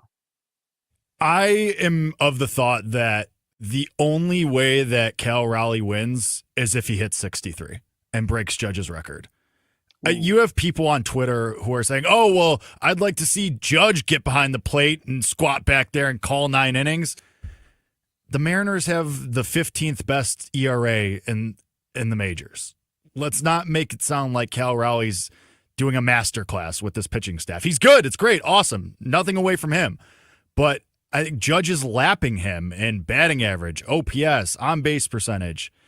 I think Raleigh, the only way he wins is if he hits 63, which he could totally do.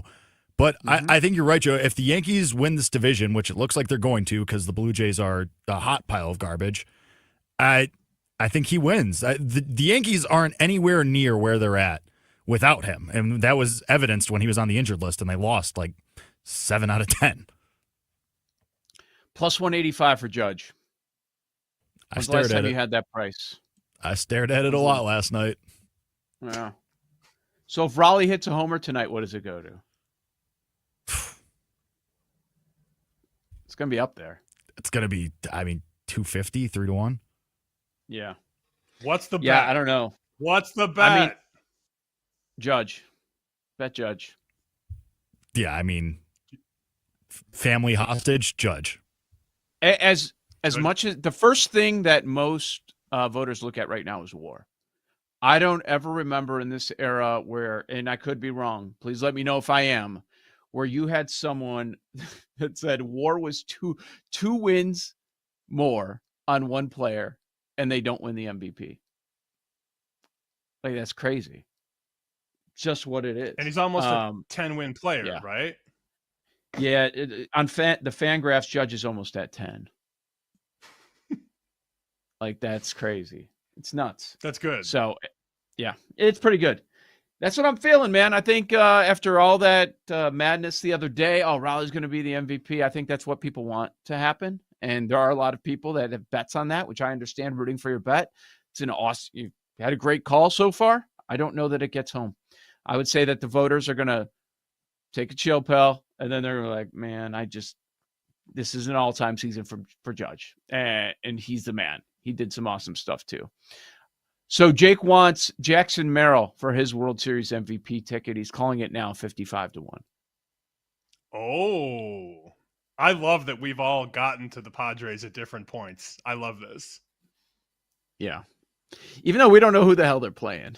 I want to see that. If it's the Cubs, you're going to be really happy because you were in on the Padres no matter what. And now they're going against a team that you despise the most and the fan base you despise the most. And maybe you should jump on a recap. That's what I'm thinking. After one of the games. Recap's going to be so good. He's going to have Craig Counsell halfway out the door already before the series even starts. Oh my God. Can't wait. Yep. Can't wait. Yep. Is he still wearing the purse? I lose track. The purse? What, like a Yeah, fanny he's been pack? wearing a purse. He's been carrying a purse around recently. I didn't know this. What's in the? Oh. I don't care. I really don't. Don't know. Unbelievable. Joe O. Sammy P. College football plays for this weekend.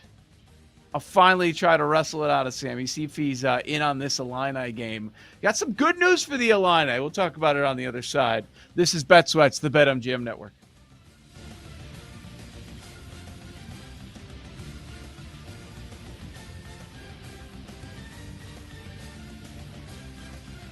You're listening to Bet Sweats with Joe O and Sammy P on the BetMGM Network.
Welcome back to Bet Sweats with Joe Ostrowski and Sam Paniotovich on the BetMGM Network.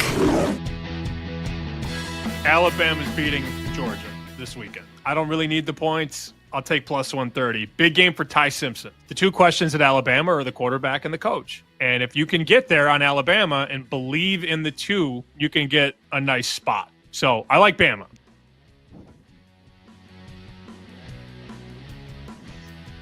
Big weekend of college football. Alabama's beating Georgia this weekend. The big Play it again. matchups Over and over. Yeah, do it again. Do it again. Because we can look. Wait, put how he had the mouth wide open right there. Do that one more time. Play the Seahawks Alabama under. That was not a Seahawk. There it is. Alabama's beating Georgia this weekend. Thank I don't you. really need the Thank points. you. I'll take. There it is. There it is. Joe, Sammy P, Bet Sweats, BetMGM Network. It's time to zero in on every snap. Activate your Odds Boost token on any college football bet, and you'll receive a bigger payout if your bet wins, only at BetMGM. I did, as they say, cook something up. You cook up the money line for Penn State and Alabama. Sam, that's plus 261 over at BetMGM. Okay. Kind of feels like that's where we're thinking this is going to go this weekend. But yeah, I mean, Bama 3, it doesn't feel like that number's going to move. Georgia as your favorite, Bama the dog there. But how did you get there exactly? Is it DeBoer in this role when the roles are reversed? DeBoer not as strong when they're expected to win? Just how they've recovered from the Florida State debacle there to start the season? How'd you get here on Bama?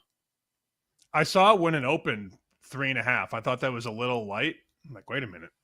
Georgia's at home, only laying 3.5? That's weird because they opened these up, obviously, last Sunday during the NFL games. College games come out. I'm like, that's interesting. And then the initial bet came in on Bama. Oh. Okay. That's interesting, too.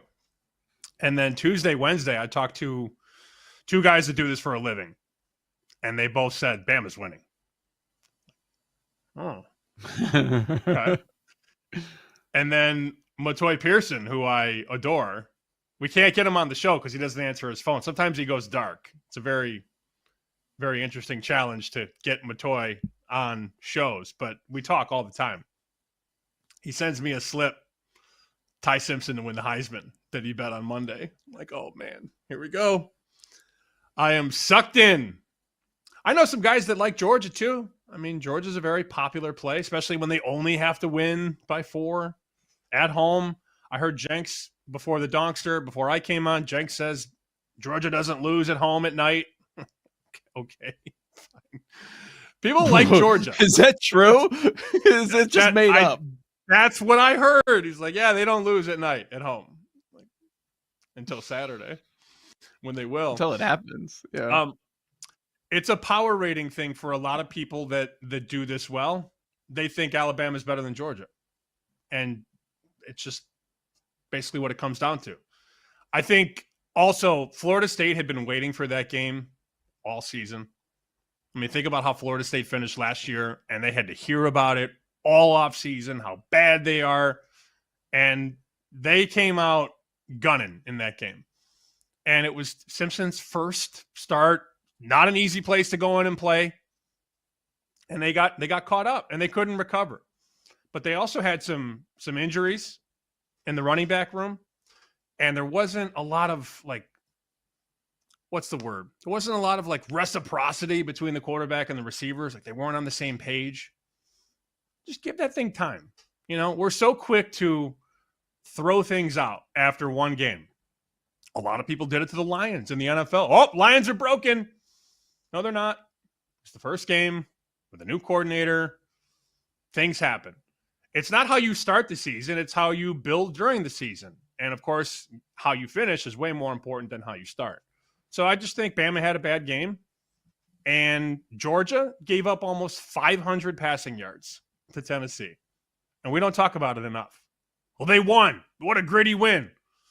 That's not a Georgia defense. That's not a Kirby Smart national championship defense. I guess it is true, Joe. If you lose 4 or 5 guys to the NFL every year, it's difficult to keep recycling that.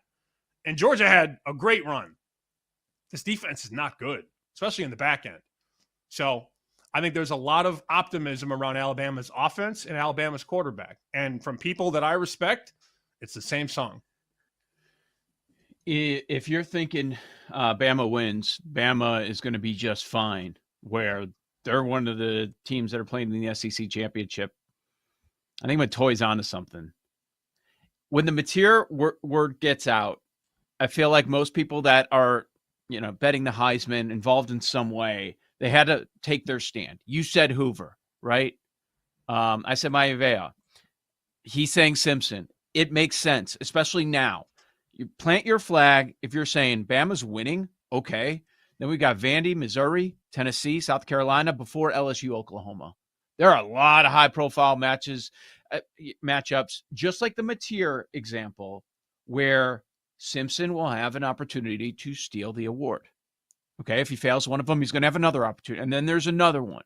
There are multiple chances here for him to do that. And those 22-1. If Bama wins, what's that number? It might, and if it's because of him, exactly my thought. Yep, half. 11, 12, somewhere in that range. That's gone. Yeah. So, yeah. So I wrote about the Heisman market in my newsletter this week, and there's a quote from somebody who books bets at Circa, and his quote on the Heisman market is, "I just hope to break even." He's like, I don't expect to win. They never really can feel good about it because you write all the money on the favorites all summer. Arch, Nussmeier, Lagway, Sellers. So you got all that liability. And then those guys all stink. So you got to push them out, but you already have that liability. Then everybody bets Mateer and catches on to Beck and catches on to Dampier. And then you feel good about it, kind of. You got Mateer on top, and you kind of feel good where you got everybody, and then Mateer gets hurt. You're like, now what do I do? So it's very difficult to book that market. And then we're going to see a horse take control by mid-October. And it will be very obvious who the lead guy is. But it's not obvious yet. And you can still find a lot of guys between 15, 25, 30 to 1 that could win it, of course. Mm-hmm. I want to talk about a couple other games, but I do have Mo's numbers here. And he said we could talk about these whenever we want. So here's his top 5 teams in the country. And he does it on a scale of 100. So 100 is an elite team, like all-time team. He's got Ohio State at a 96, his number 1 team in the country, Ohio State. And then he's got 3 teams at 95, Oregon, Penn State, Alabama. So he's saying that Ohio State is a 1-point favorite against Oregon, Penn State, and Bama. He's got Bama 95, as I said. He's got Georgia 91.5. So 3.5 points better. That's his numbers. I'm not saying they're right, but saying Alabama's 3.5 points better on a neutral and then adding in the 4 points or whatever for home field, he's saying with the numbers that this game should be a pick'em. All right. We're going to get to Oregon, Penn State, but I did want to make sure we squeeze in Illinois, USC. So the number is 6.5, right? And we're not there at that 7 for a reason. Just, making sure that we're still there for the Illinois game. Yeah. There's some 7s available. Actually, the market's kind of split right now between 6.5 and 7. But I'd say there was positive news for Illinois. I mean, when that Indiana game rolled around, the number of guys down in the secondary, like you could have said, like, man, they're down like the top 6 guys. Like that's how many injuries they were having. So it was just a field day. I don't know if Illinois is over that loss. I'm not. Like, I'm still, like Sam, this morning I was looking at it. I was like, oh my God. Like we saw the ass whooping on TV and there was no reason to look in the box score. So I didn't even look in the box score until now. I was like, what? They were outgained by 418 yards. Like we knew it was bad. Oh, you gave up 312 rushing yards? 312? Oh, how many did you get? You see how many rushing yards Illinois had? Not that you're going to run much. I don't even think it was 100. Wasn't 100, was it? 2. 2? They had 2 rushing yards. So not 100. Not 100. Not 20. You not like 10. Not you 5. Do you like Illinois in this spot? Their guys are coming back. No, I don't. I don't. I don't. I'm just saying, outside of Xavier Scott, it seems like everybody's coming back. That's what Bielema was saying the other day. If you have any pride, like they've been laughed at all week, if you have any pride, I would think that you're at least in the game at home. And a lot of the dudes you're missing outside of one, and it's a big one. It looks like they're going to be returning. So you would think you show up with something, some sort of fight. Like you were getting all this hype, and then at the peak of it, injuries don't matter. We're so good. Bam. Just bitch slapped. I don't know how else to put it, because that's what happened in front of the country. You would think that they show up, but I'm the same guy that likes the USC quarterback to make a run here for the Heisman, to get involved in that conversation, 16-1, where it could be much shorter, kind of like the Simpson conversation. I've flip-flopped on this game, so I'm probably going to walk away. I'm just super interested to see what the hell happens. You've got a better pulse on this Illini team. Do you think they stay down, or they show some fight under Bielema here? I have no idea. I have not made a single bet on the game, and I won't. I was hoping for Joey Middles, though. Maeva Heisman, Illinois +7. You could have a really nice scenario if USC wins by 3 or 4. That'd be really nice for you. I like Washington against Ohio State. I like 8.5. Took that last night. We talked about Bama. I do like Virginia tonight. You know, Tony Elliott left Clemson 3 years ago, and Clemson hasn't been able to score ever since. And he's been kind of putting everything in play there. He's got a quarterback. Virginia's catching 7 tonight against Florida State. That's not a bad look. I like Arkansas. Some of those 4.5s are now turning into 4s after opening at 6. Arkansas at home against Notre Dame. You're spot on. We do have to bet Penn State in some form or fashion. Whether it's moneyline parlay or whatever you do, you've got to bet Penn State, at least to win the game. Frankly, covering 3 in the hook, that's a little dicey. NFL breakdown next. Bet Sweats, BetMGM Network. You're listening to Bet Sweats with Joe O and Sammy P on the BetMGM Network.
Get ready to experience the ultimate fusion of wagering and entertainment. This is the BetMGM Network. Kicking off your morning with the Daily Tip with Michael Jenkins and Chelsea Messenger. Over. It's a very simple way to look at it. It's the best way to look at it. Followed by the newly branded Bet Sweats with Joe O and Sammy P. When I stop talking, that's when you jump in usually. He said, ring that bell! He said, ring that bell! Then it's You Better You Bet, hosted by Nick Costos and Femi Abebefe. Great teams and great players get a whistle. It's happened forever. It will continue to happen. Capped off every night with the electric Brad Evans and Ryan Horvat on BetMGM tonight. Oh, that's a sexy phrase. Quote Dr. Dre, creep with me and walk with me on this one. Welcome to a new era of Wagertainment. This is the BetMGM Network. Please gamble responsibly.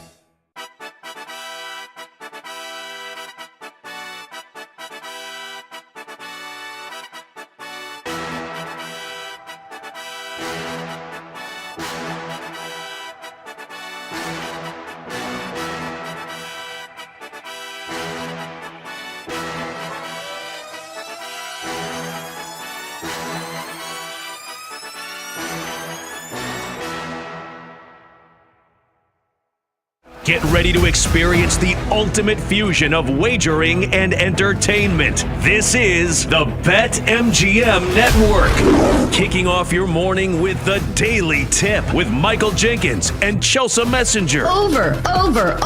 It's a very simple way to look at it. It's the best way to look at it. Followed by the newly branded Bet Sweats with Joe O and Sammy P. When I stop talking, that's when you jump in usually. He said, ring that bell!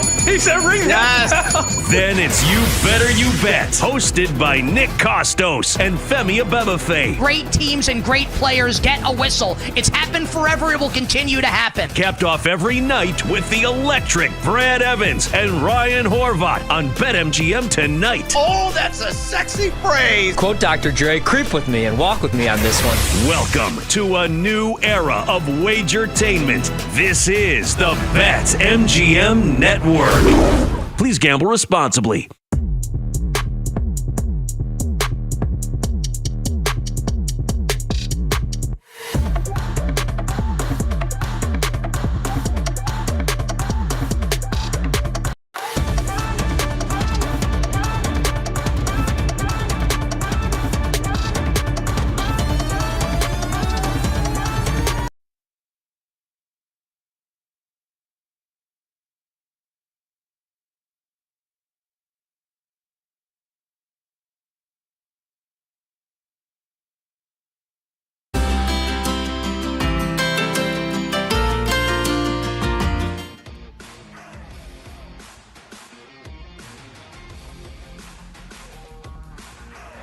Joshua Carty has it blocked again!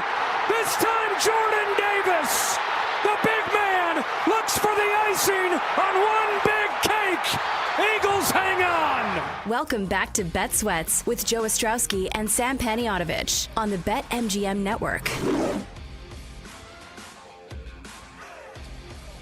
One thing that did annoy me, it was a very positive evening, especially as far as our bets went. The room was terrible, 1-4. We said bet Horton unders because everybody else was talking up Horton, his numbers going up. And the room, that was the number one player prop from last night's game. Seahawks get home as well. We told you that was going to happen. So we're off to a good start in week number 4.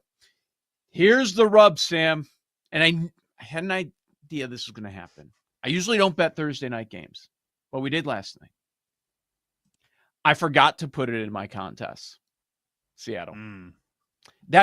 It's definitely one of the top 5 sides. Have you had a little difficulty more this week than other weeks getting to your favorite sides in NFL? So I'm glad you brought that up because I usually put my stuff in on Thursdays and then I have the ability to maneuver and change up until a certain point. I have not done it yet, but I feel like there are 4 bets I'm going to get to right away. We can go through them if you'd like. I feel good about several games this week, which should make me uncomfortable. But I don't know. I feel like when I'm getting my teeth kicked in, I feel better about getting the ugly sides. And not that I'm getting my teeth kicked in. I'm not doing well in these contests. Let's see. What's my record right now? 6-8-1 in the NFL. Not good. But that's not bad compared to how we feel our starts have happened here. Yeah, I keep losing games in the fourth quarter this year. It's maddening. But I know for a fact that I'm going to be on Carolina, no doubt. Kansas City, I'll be on, no doubt. The Raiders, no doubt. Are you going to bet the Bears this year? That's the question. Will you ever be on the Bears side? We'll see. Yeah. Tennessee, I could get down for.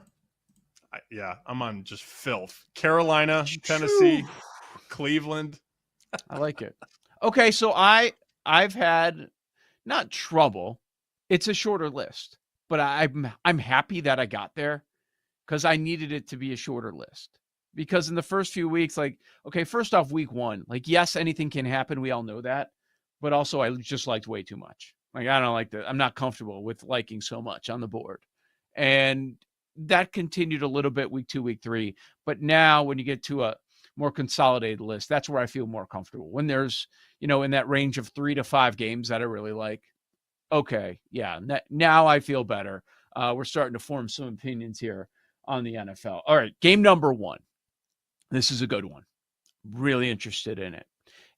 As Chuck Esposito mentioned, it truly is sharps against the squares in this one. The squares are on the road team that is an underdog, and the sharps are on the home team laying some points. The number's 3.5. The Rams are favored over the Indianapolis Colts. Colts 3-0.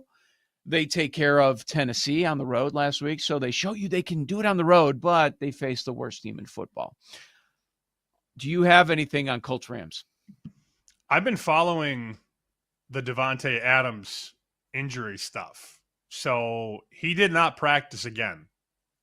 Schefter was all over this. Nate Atkins, who used to cover the Lions, now covers the Rams.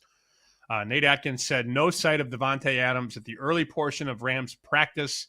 He missed yesterday as well. But Sean McVay said he didn't anticipate the status is in jeopardy for Sunday. Adams has a hamstring injury. That's important if you're going to be on the Rams. It just is.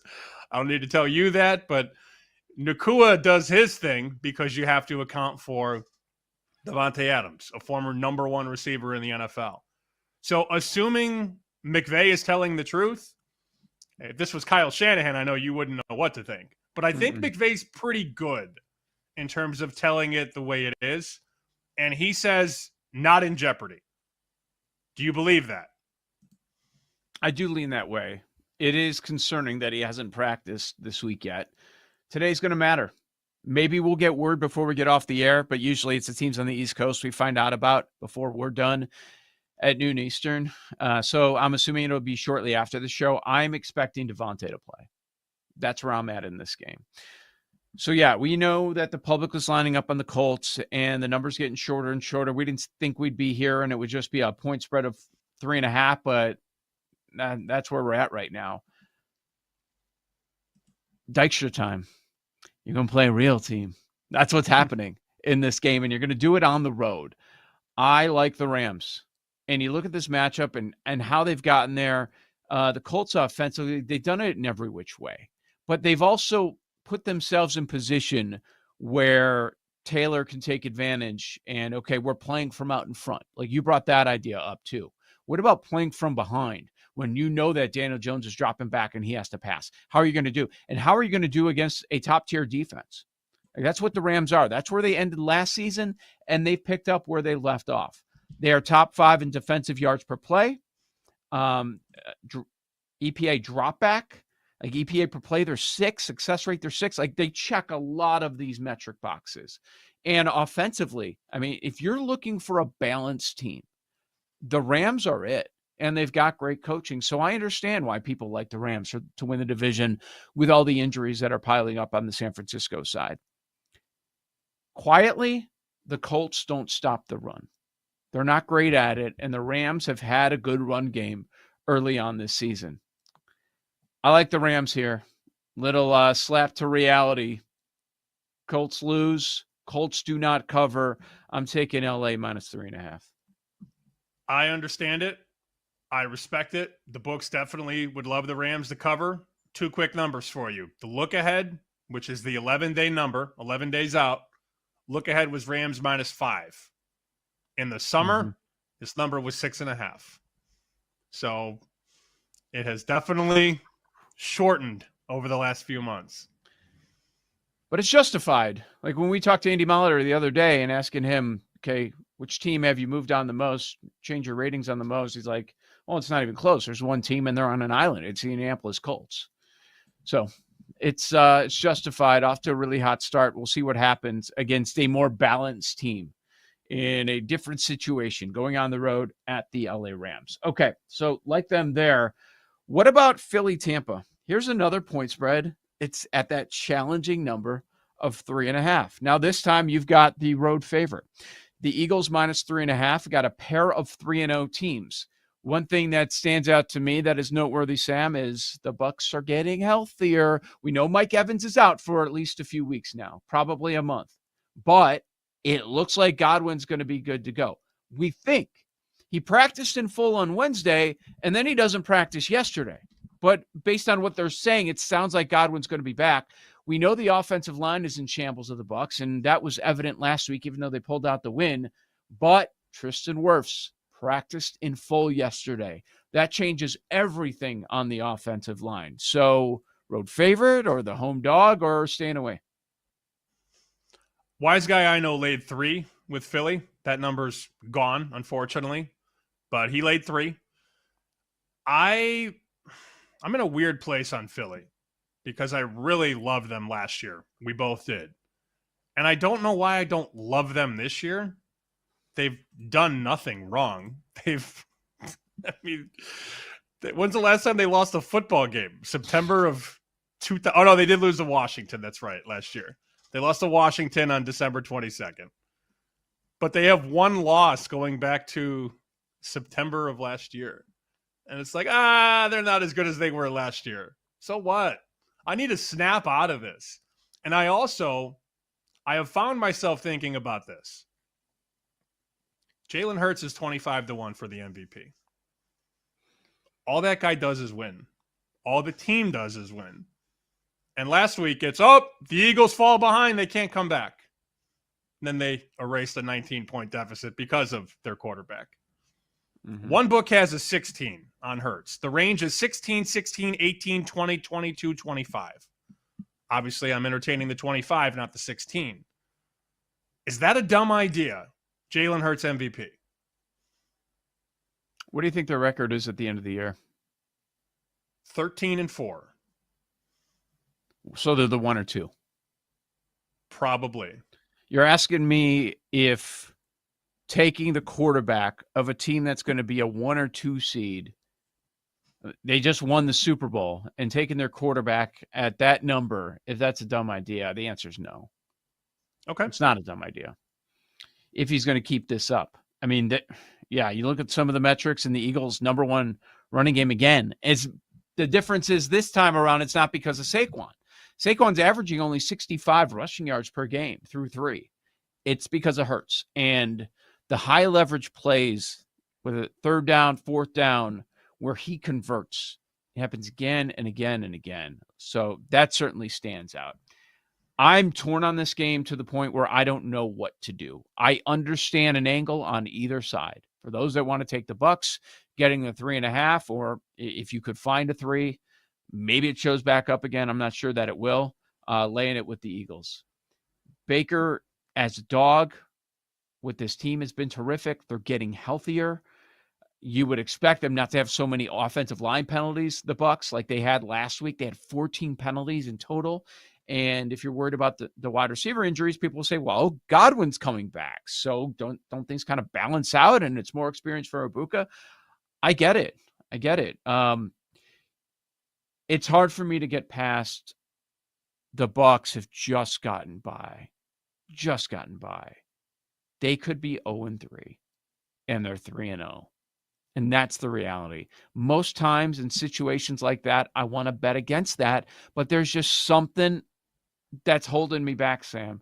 And I'm guessing people that are on Philly, that's what they're thinking, that the Bucks have been so lucky and it's going to come to a head against the Eagles. I don't have anything on this game.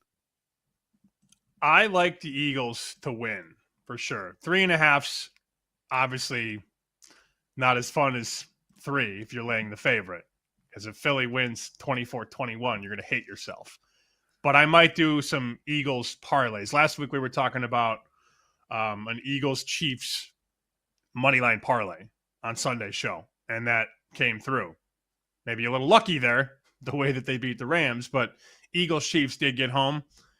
Eagles-Rams, I mean, that's probably a pretty decent moneyline hook. Eagles to win, Rams to win. I don't hate that. Did you see that the Falcons keep getting bet? It keeps happening. I see picks. I see Chris has Atlanta -1. We talked about this game, was it Wednesday? And I gave out in lightning bets, Falcons +1.5. I don't think Daniels is playing. I think it's, very telling that the market is Atlanta pick or Washington -1 or Atlanta -1. I mean, that's a number that says that Daniels is not going to play. That could change. I haven't seen that he's out, but I don't think it's good. I got a text from John Murray on Wednesday who said, yeah, we just got slammed with Falcons bets. And I was like, nice. I gave the Falcons out on the show. Nice to be lucky there. Better to be lucky than good sometimes. I don't think he plays. Do you? I think there's a better chance than people realize, but based on where the market is going, it's telling us that he's not playing. He was out there moving around yesterday. So Wednesday, he's in no practice. And then on Thursday, he's limited. Let's say he plays. He's not going to be at the peak of his powers. It doesn't look like he's going to have Terry McLaurin or Noah Brown, who have not been practicing this week. So where's he going to go? You're putting him in a tough spot. And you're putting him in a spot, believe it or not, against a defense that is playing so much better than last year. And part of it is all those rookies that they added. They actually have some depth now. But that stands out, man. A couple of things on the Falcons. Their defense is a lot better. And while Penix had the worst game of his young career last week, how bad was it? Was it 30-0 bad? It wasn't. Like, Carolina did not dominate the game. It's just one of those situations, gets away from you early, and you're never able to wrestle it back. Everything went wrong. Everything. Penix 18 for 36. Penix 2 interceptions. They thought they had a new kicker. Parker Romo comes in. He misses the 2 kicks that he took after going 5 for 5 the week before. Like, everything that could go wrong did go wrong against Carolina. So is that going to happen again for Atlanta? People are betting against it, and it looks like they're going against the backup quarterback. And if it's not the backup quarterback, he's going to be missing his number 1 wide receiver and another one of his weapons. So I totally understand it. Boy, you were on it early this week. I think I'm kind of getting there now. I understand why the Falcons are a good play. And you got it at what number? +1.5. Okay. Yep. Yeah, and it's still +1 at a lot of spots right now. Joe Sammy P, we continued the NFL breakdown. How about the Chiefs and Ravens? Somebody's going to walk away 1-3 after the weekend. This is Bet Sweats.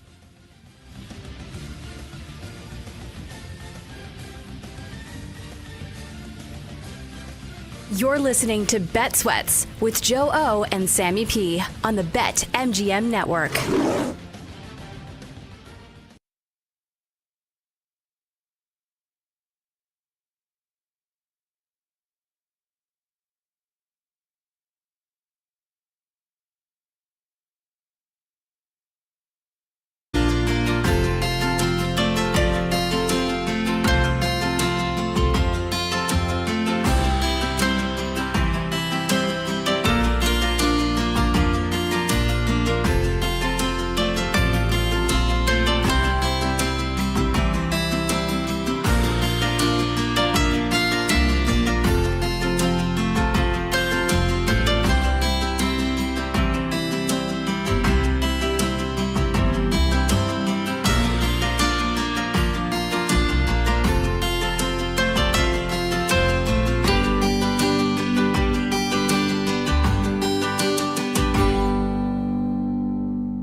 11 of the drive. Mahomes pumps, fires end zone.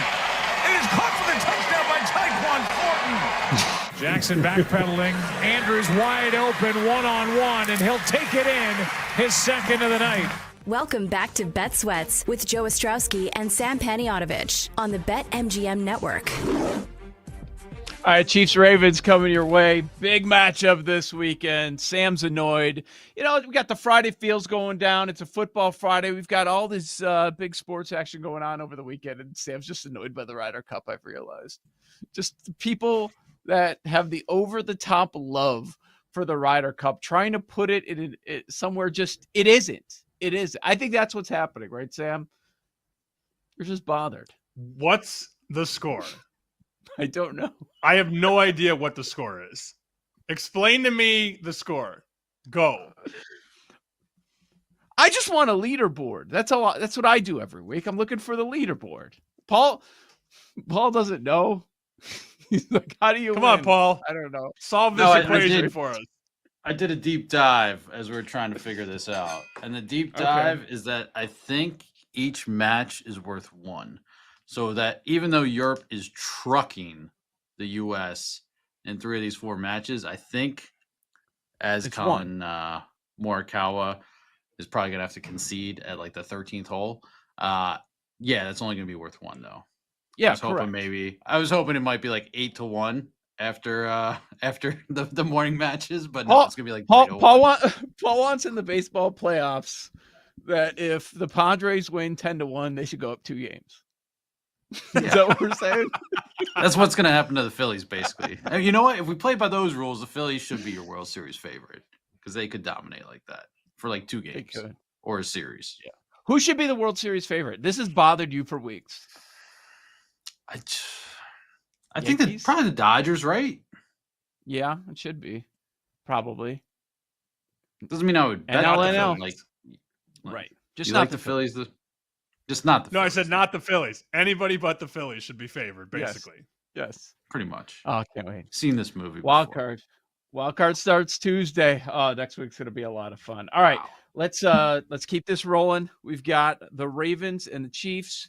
Biggest game of the weekend, even though we got a couple of teams below 500. The Ravens remain a 2.5-point road favorite. The situation's occurred a couple of times already this year. Patrick Mahomes is a home underdog. They take care of the Giants on Sunday Night Football. Tyquan Thornton ended up being the number 1 receiver, but the real number 1 for Patrick Mahomes is back. Xavier Worthy, he's been practicing in full all week. He is good to go.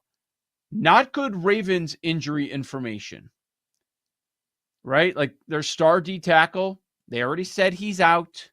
Kyle Van Noy, the linebacker, did not play last week. He has not been practicing this week. It certainly seems like he's going to be out. So 2 of the best players on the defense, they're a no-go. And however you want to shape it, however you want to look at it, they're a bottom 5 defense in the league. And so with a sample size of 3 games, it is fair to ask the question, is this truly one of the worst defenses in the NFL, or have they run into bad injury luck and bad schedule luck? Maybe both. I thought for sure you were going to try and rip Nnamdi Madubuike. I was waiting for it. I've been doing it all week. I'm sick of saying. I'm just sick of saying his name. Honestly, I'm gonna have JLC's gonna say it 20 times on Sunday morning, which I'm not prepared for. So, yeah.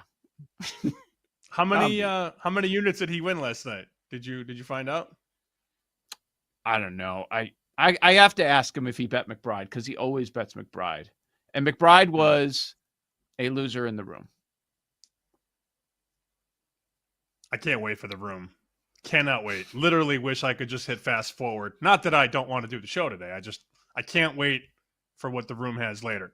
I'm going to guess the Ravens will be in the room. -2.5. Because, the Chiefs stink now. And that's sort of the narrative. Offense is broken. Mahomes is overrated. Andy Reid doesn't have answers. Just be careful with that. Because when you give Andy Reid a queen on the chessboard, that's what Xavier Worthy is. He can go anywhere. He can do anything. It's the most important piece to their offense that isn't the quarterback. It changes everything they do. The one thing they haven't had is speed. Well, now you got speed. Literally, injection of speed and quickness and agility and deception too. We can see Worthy on these wide receiver, sweeps or, these play action looks. He changes a lot of what they do. And then eventually they're going to get Rashee Rice back and give the whole chessboard the go. I like the Chiefs. Now, it's a little concerning that the last 2 times they've been home dogs, they've lost. Buffalo in 22, Philadelphia this year. But I'm putting a lot of faith in this offense against the Ravens defense. And I took 2.5. I did not get the 3. Wise guys took the 3. The professionals took the 3. I have 2.5. And that's basically the market everywhere. There's a 3 at one Vegas sportsbook, but they're trying to write a little bit more Chief at that point. Like they want a Chiefs bet, clearly. Everybody else is 2.5. I'm going to guess the room is going to come Ravens. You agree? Yes, the room will come Ravens. I'm not concerned about them losing outright as a home dog twice at all, because you say that and I say, well, Mahomes has been an underdog 16 times and he's won 11 of them outright. 11-5 straight up when he's an underdog, 12-3-1 against the spread. So, I'm good with the Chiefs, man. Plus 2.5. I like it. Worthy returning changes everything. And you're right. It's a little bit of column A, column B, as far as the injuries for the Ravens defense and the schedule, the explosive offenses that they've played so far. Yeah, it's a little mix of both of those. Also, like Henry with the fumbles. Is this going to continue? Like it keeps happening in key moments. That's a big concern. The Trent's players would come back about the Mahomes as a dog thing and say, well, look at him off a loss. Well, you didn't face Andy Reid off a loss. You didn't face Patrick Mahomes off a loss. At home, yeah, I like the Chiefs a lot. So let me ask you this. Is all the guys that run their models, are they still going to have the Ravens as the best team in football when they're 1-3? Yes. I was just going to bring that up. They are stat sheet superheroes. Okay. They are just these DVOA darlings every year. Oh, well, they have the highest power rating. Change your rating if they're 1-3, please. Change it. You got to. Change something. Change something. You can't have them 1. How can you have them as the highest power rated team if they're 1-3? Yeah.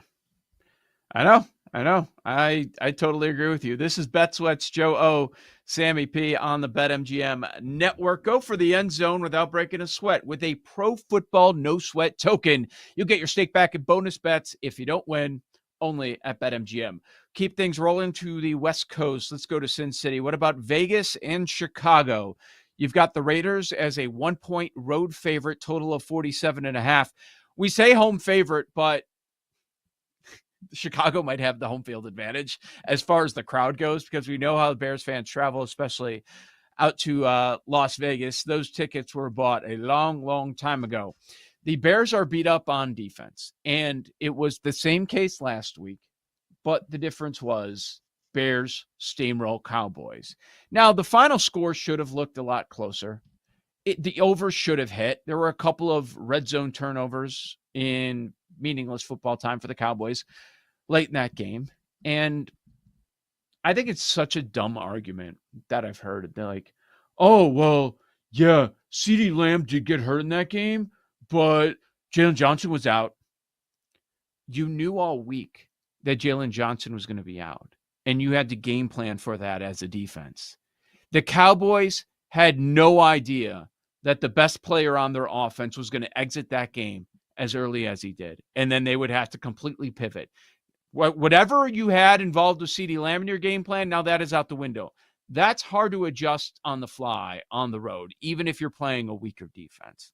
I just want to put that out there. So, yeah, Jalen Johnson's out all year.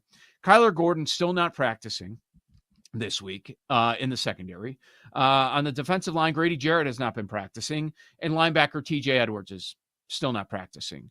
They're missing starters and really good players, especially in the secondary, at every level of their defense. I know they got by last week, and you've made it clear you're on the Raiders. Is this one of those spots where it's like, okay, you got by 1 week, but it's probably going to come to a head this week? I think so. Bauer should have a huge game, and it sounds like he's getting healthier. You know, he was playing dinged up. He got hurt in the opener against the Patriots and kind of going through it a little bit, but it sounds like he's good. I guess we'll find out on Sunday, but I tell you this. He's been practicing in full. Yeah, I saw that. I'm just like we talked to guys around the teams. Steve Cofield said he's hearing good things. Adam Hill, they all say Bowers is good, which is nice to hear. You know that number is going to go up by Sunday, and I'm glad that we can have this conversation on a Friday and tell you, hey, if you're going to bet Brock Bowers is overs, do it now. Don't wait. Oh, on Sunday, what do you think people are going to bet on Bowers? Oh, I like the over. Yes, of course. So 56.5 right now. I see some 57.5. That's probably going to be 60.5 by Sunday. And if it lands 59 and you wait till Sunday, you're going to lose, and it's your fault. You got to bet the star players overs earlier in the week. You don't bet them on Sunday. You bet the unders on Sunday. You don't bet the overs on Sunday. Bauer should eat, and they got to get him the ball against this defense. So that's my first look, and I do have the Raiders in my contests. Okay. They have, what is the number in our contest? Raiders -1. Yep, already in. Bears Cowboys, popular over.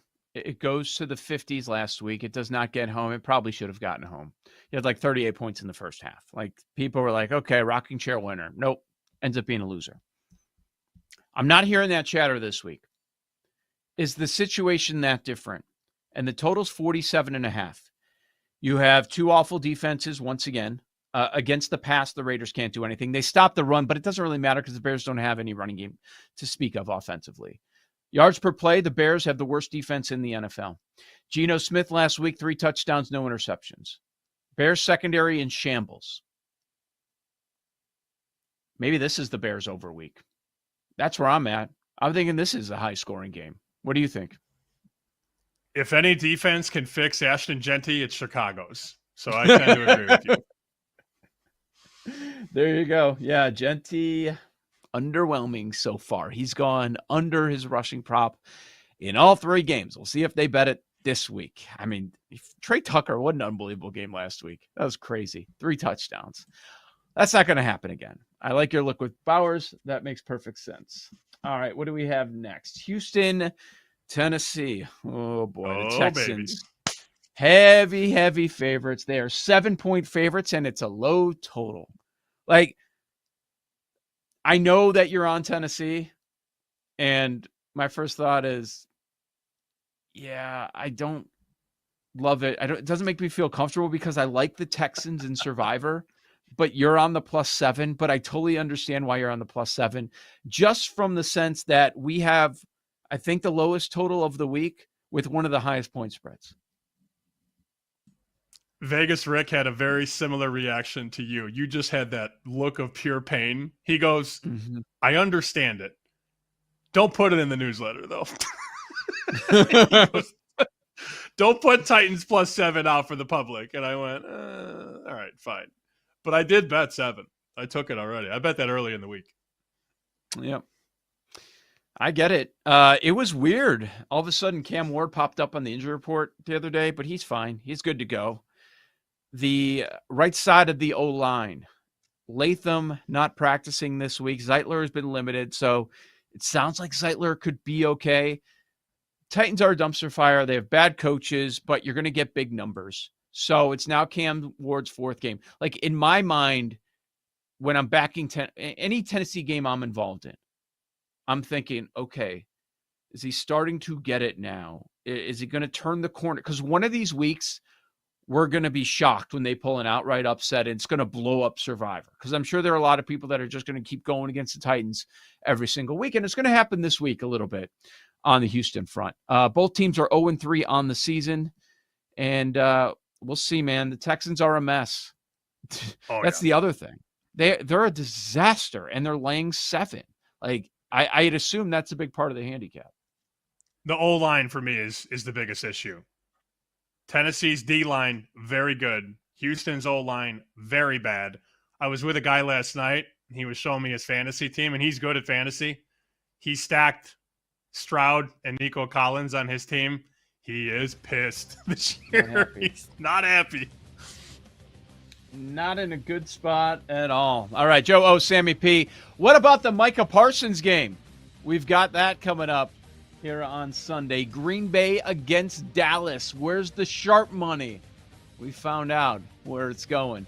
Might be surprised. Joe O, Sammy P. Bet Sweats, BetMGM Network.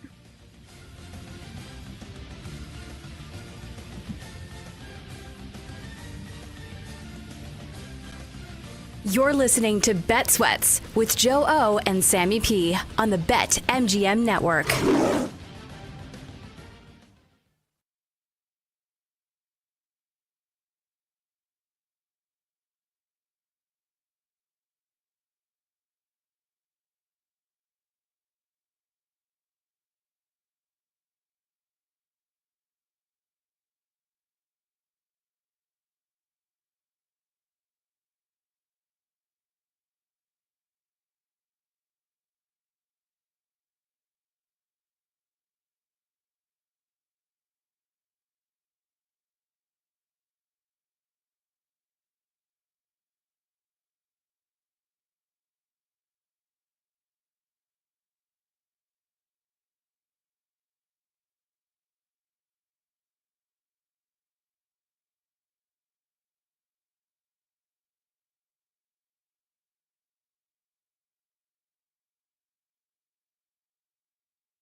Welcome back to Bet Sweats with Joe Ostrowski and Sam Panayotovich on the BetMGM Network.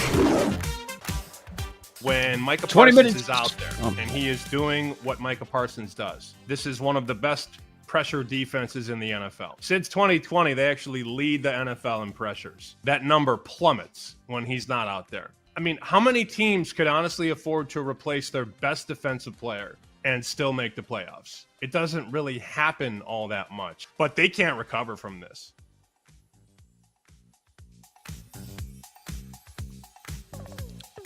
Yeah, and the proof is there. It's right there on film. This is the top 3 defense with Micah Parsons talking about the Green Bay Packers. There's Sammy P. And you said you were talking to people that were saying that Micah Parsons is worth 2.5 points, which is crazy for a non-quarterback. Welcome back, Joe Ostrowski, Sam Panayotovich. This is Bet Sweats. We continue to break down the NFL week number 4. We get to Green Bay, Dallas. Sam, the Packers are a touchdown road favorite, total of 47.5. Green Bay at Dallas. You've got Parsons' revenge game, no CeeDee Lamb. And then we found out from Chuck Esposito on the show yesterday that the sharp play is actually coming in on the dog. Wise guys bet numbers, not teams. Numbers. And they wanted 7. It was very important to get 7. You notice he made it very clear. They bet 7. He didn't say Not 6.5. they bet the Cowboys. Well, he didn't even say they bet the Cowboys. He said they bet 7. Good point. That's what you have to understand when you talk to bookmakers. They often will tell you that guys bet the number, not necessarily the team. That said, man, can you get to Dallas plus 7? I don't want to. I really don't. Not that I can't. I just don't. I don't really want to do that. That's Sunday night. That'll be right after festivities are over, and I will be at the bar because I have to officiate the wedding Sunday. It starts at 3:30 p.m., so I'm going to miss the early. Is this slate. Eastern? Chicago time, 3:30. Okay, 3:30. So it's not like 3:29. You can go over there. You know what I mean? It's like you've got to be present. You've got to be talking to people. For at least a half hour before this gets going, right? Dude, I got the schedule the other day. I got a schedule for Sunday. Be here at this time and all day. Oh, I can't wait to hear. You got to give me the schedule later on in the show. I will. So anyways, the schedule gets really going around noon, which is when the games start. And then the wedding starts at 3:30, which is right at the end of that first window, the witching hour. Perfect. The witching hour was awesome last week. So good. Okay. So anyways, I get to do the ceremony, which I'm going to probably pencil myself in for about 6 minutes. I'm not a long-winded type guy. Let's be short and sweet. Nobody wants to hear me talk. Let's do 6 minutes. And then I can watch games kind of maybe around like 3:45, 3:50. But the last thing I want to do is start to drink and then have to sweat the Cowboys on Sunday Night Football. I have no interest. I'm thinking you got the schedule and you're like, during the witching hour, you're the witching hour. Let's start this wedding. I have an idea. Let's start the wedding right during the end of the early games. Brilliant. It's probably better than Saturday, right? Or is it? I don't know. Is it better than Saturday? It's not. I found out that I'll be able to watch the Saturday night games because I will finally have some stability on Saturday night. So I can watch Oregon, Penn State, and Bama, Georgia. But Sunday's going to be a war for sure in terms of watching games and following games. And that's Sunday night. And that's not a place I want to be, Joe, on Dallas on Sunday night, period. I'll be locked in. Don't worry. I know you'll be checking your phone, but it's hard. It's different when you're just checking your phone throughout. We got you. Parsons to get a sack. What do you think the number is? Oh, geez. Minus 180. Okay, it's not that bad. I think it could get there. I see one book has it only at the moment. Minus 144 to record a sack. He's getting it. But do you want to make that bet? He's probably No. getting it. Nah, I'd probably You don't think either. so? You think it's a lock? No, I don't. I don't. But I did like it the first game, and I think that was – is that around even money? I think it was – or maybe plus money, something like that. I have to look it up. But yeah, nowhere near this price, minus 144. That's what everybody's going to be betting. Everybody's going to – minus 180, that's probably going to be the price once we get to the game on Sunday. Evan Abrams put this out. I thought it's worth bringing up. With or without Lamb? With CeeDee Lamb on the field, the Cowboys averaged 26 points per game. 26 with. Without, cut it in half, 13. So do you want to bet him now? Getting 7. I will say that the injury report looked better. Diggs practiced in full. Deron Bland, he's been out for a number of weeks. Another key member in the secondary. So on defense, it looked better. I mean, the Packers have a history of just whooping their ass. LaFleur owns the Cowboys. A lot of reasons. I'm just going to stay away from it. I know there's sharp money on Dallas. I'm not interested. I'm going to have a lot of Packers in Survivor, and I'll be sweating that out. Yeah, probably going to be a no bet. But if you get anything that comes across your desk heading into Sunday night, just shoot your boy a text. Okay. This is going to be interesting. It's funny. I could see blowout. I could see it actually being a 1-score game. By the way, the Packers have not had good news on the injury front with the offensive line. Zach Tom went out with an injury again, their right tackle. This past week, he has not been practicing. Their left guard, Aaron Banks, not practicing. Tucker Kraft is getting on the field, though. So at least there's that. All right, let's keep things moving. How about the dart game? Chargers at the Giants. You love the Chargers. Big fan of them. Now they're laying 6.5 on the road with a rookie quarterback making his debut. Neighbors didn't get any love on Sunday night from Russell Wilson, and I'm sure that's part of the reason that he is now benched for the entire season. They made that clear. Like, you're out for the year. Dart's starting the rest of the way. It doesn't even matter what happens. Neighbors through 3 quarters last week did not have a catch. That will not be the case this week. I'm pretty sure that Jackson Dart is going to make sure that he finds Neighbors play after play. Chargers, Giants. What do you think? I wish I had Jackson Dart at 30-1. I wish I listened to my co-host. That's what I wish. I did not. I did not do it. I have no Jackson Dart stock. None. I know. What a call, too. I mean, you laid it out for everybody for about 3 weeks, and I sat here and just nodded and did nothing with it. I'm curious to see how he plays. I am. I'm not going to bet the game. I don't even think the 108 boys were entertaining the Chargers for Survivor either. I think that's going to be a pretty popular look. I don't think they're going to do that. So I thought maybe they might go Chargers. I'm intrigued by what Dable is going to do with Dart and how they're going to use him. And if we're going to see a lot of this up tempo, we're going to see some RPO, we're going to see the play action. I'm curious how much they're going to throw at him in his first start, because a lot of coaches really want to keep it simple and really want to make it easy for them to transition into the NFL with a life raft, essentially. But I think this kid's ready to be a risk taker. I mean, did you watch him at Ole Miss and how fun that offense was with him at the helm? I think they could do a lot of really creative and really fun stuff. I just don't know, Joe. So it's a game that I really don't want to bet because I don't feel like I have an edge. I mean, we talk about a lot of games and we talk about a lot of looks. I have nothing in this one. And it's okay to not have a look. I just really want to see it with Dart. There are a lot of times you say in certain situations, now you're gambling. With this guy, this specific guy in this spot, whether you're backing him or fading him, doesn't it feel like you're gambling? I know it's a tough matchup, heck of a defense on the Chargers side, but what they had, the bar was so low with Russell Wilson. If you watch Sunday night, my God, I mean, come on. It's just awful. They had to make the move. They forced him to make the move, even though people are like, oh, poor Russ. I have no idea what we're going to see. And if you want to buy into what's coming out of the media that's covering the Giants, like everybody's so excited, the building's on fire, everybody's jacked up, they're going to give their A+ effort, all this stuff for Jackson Dart.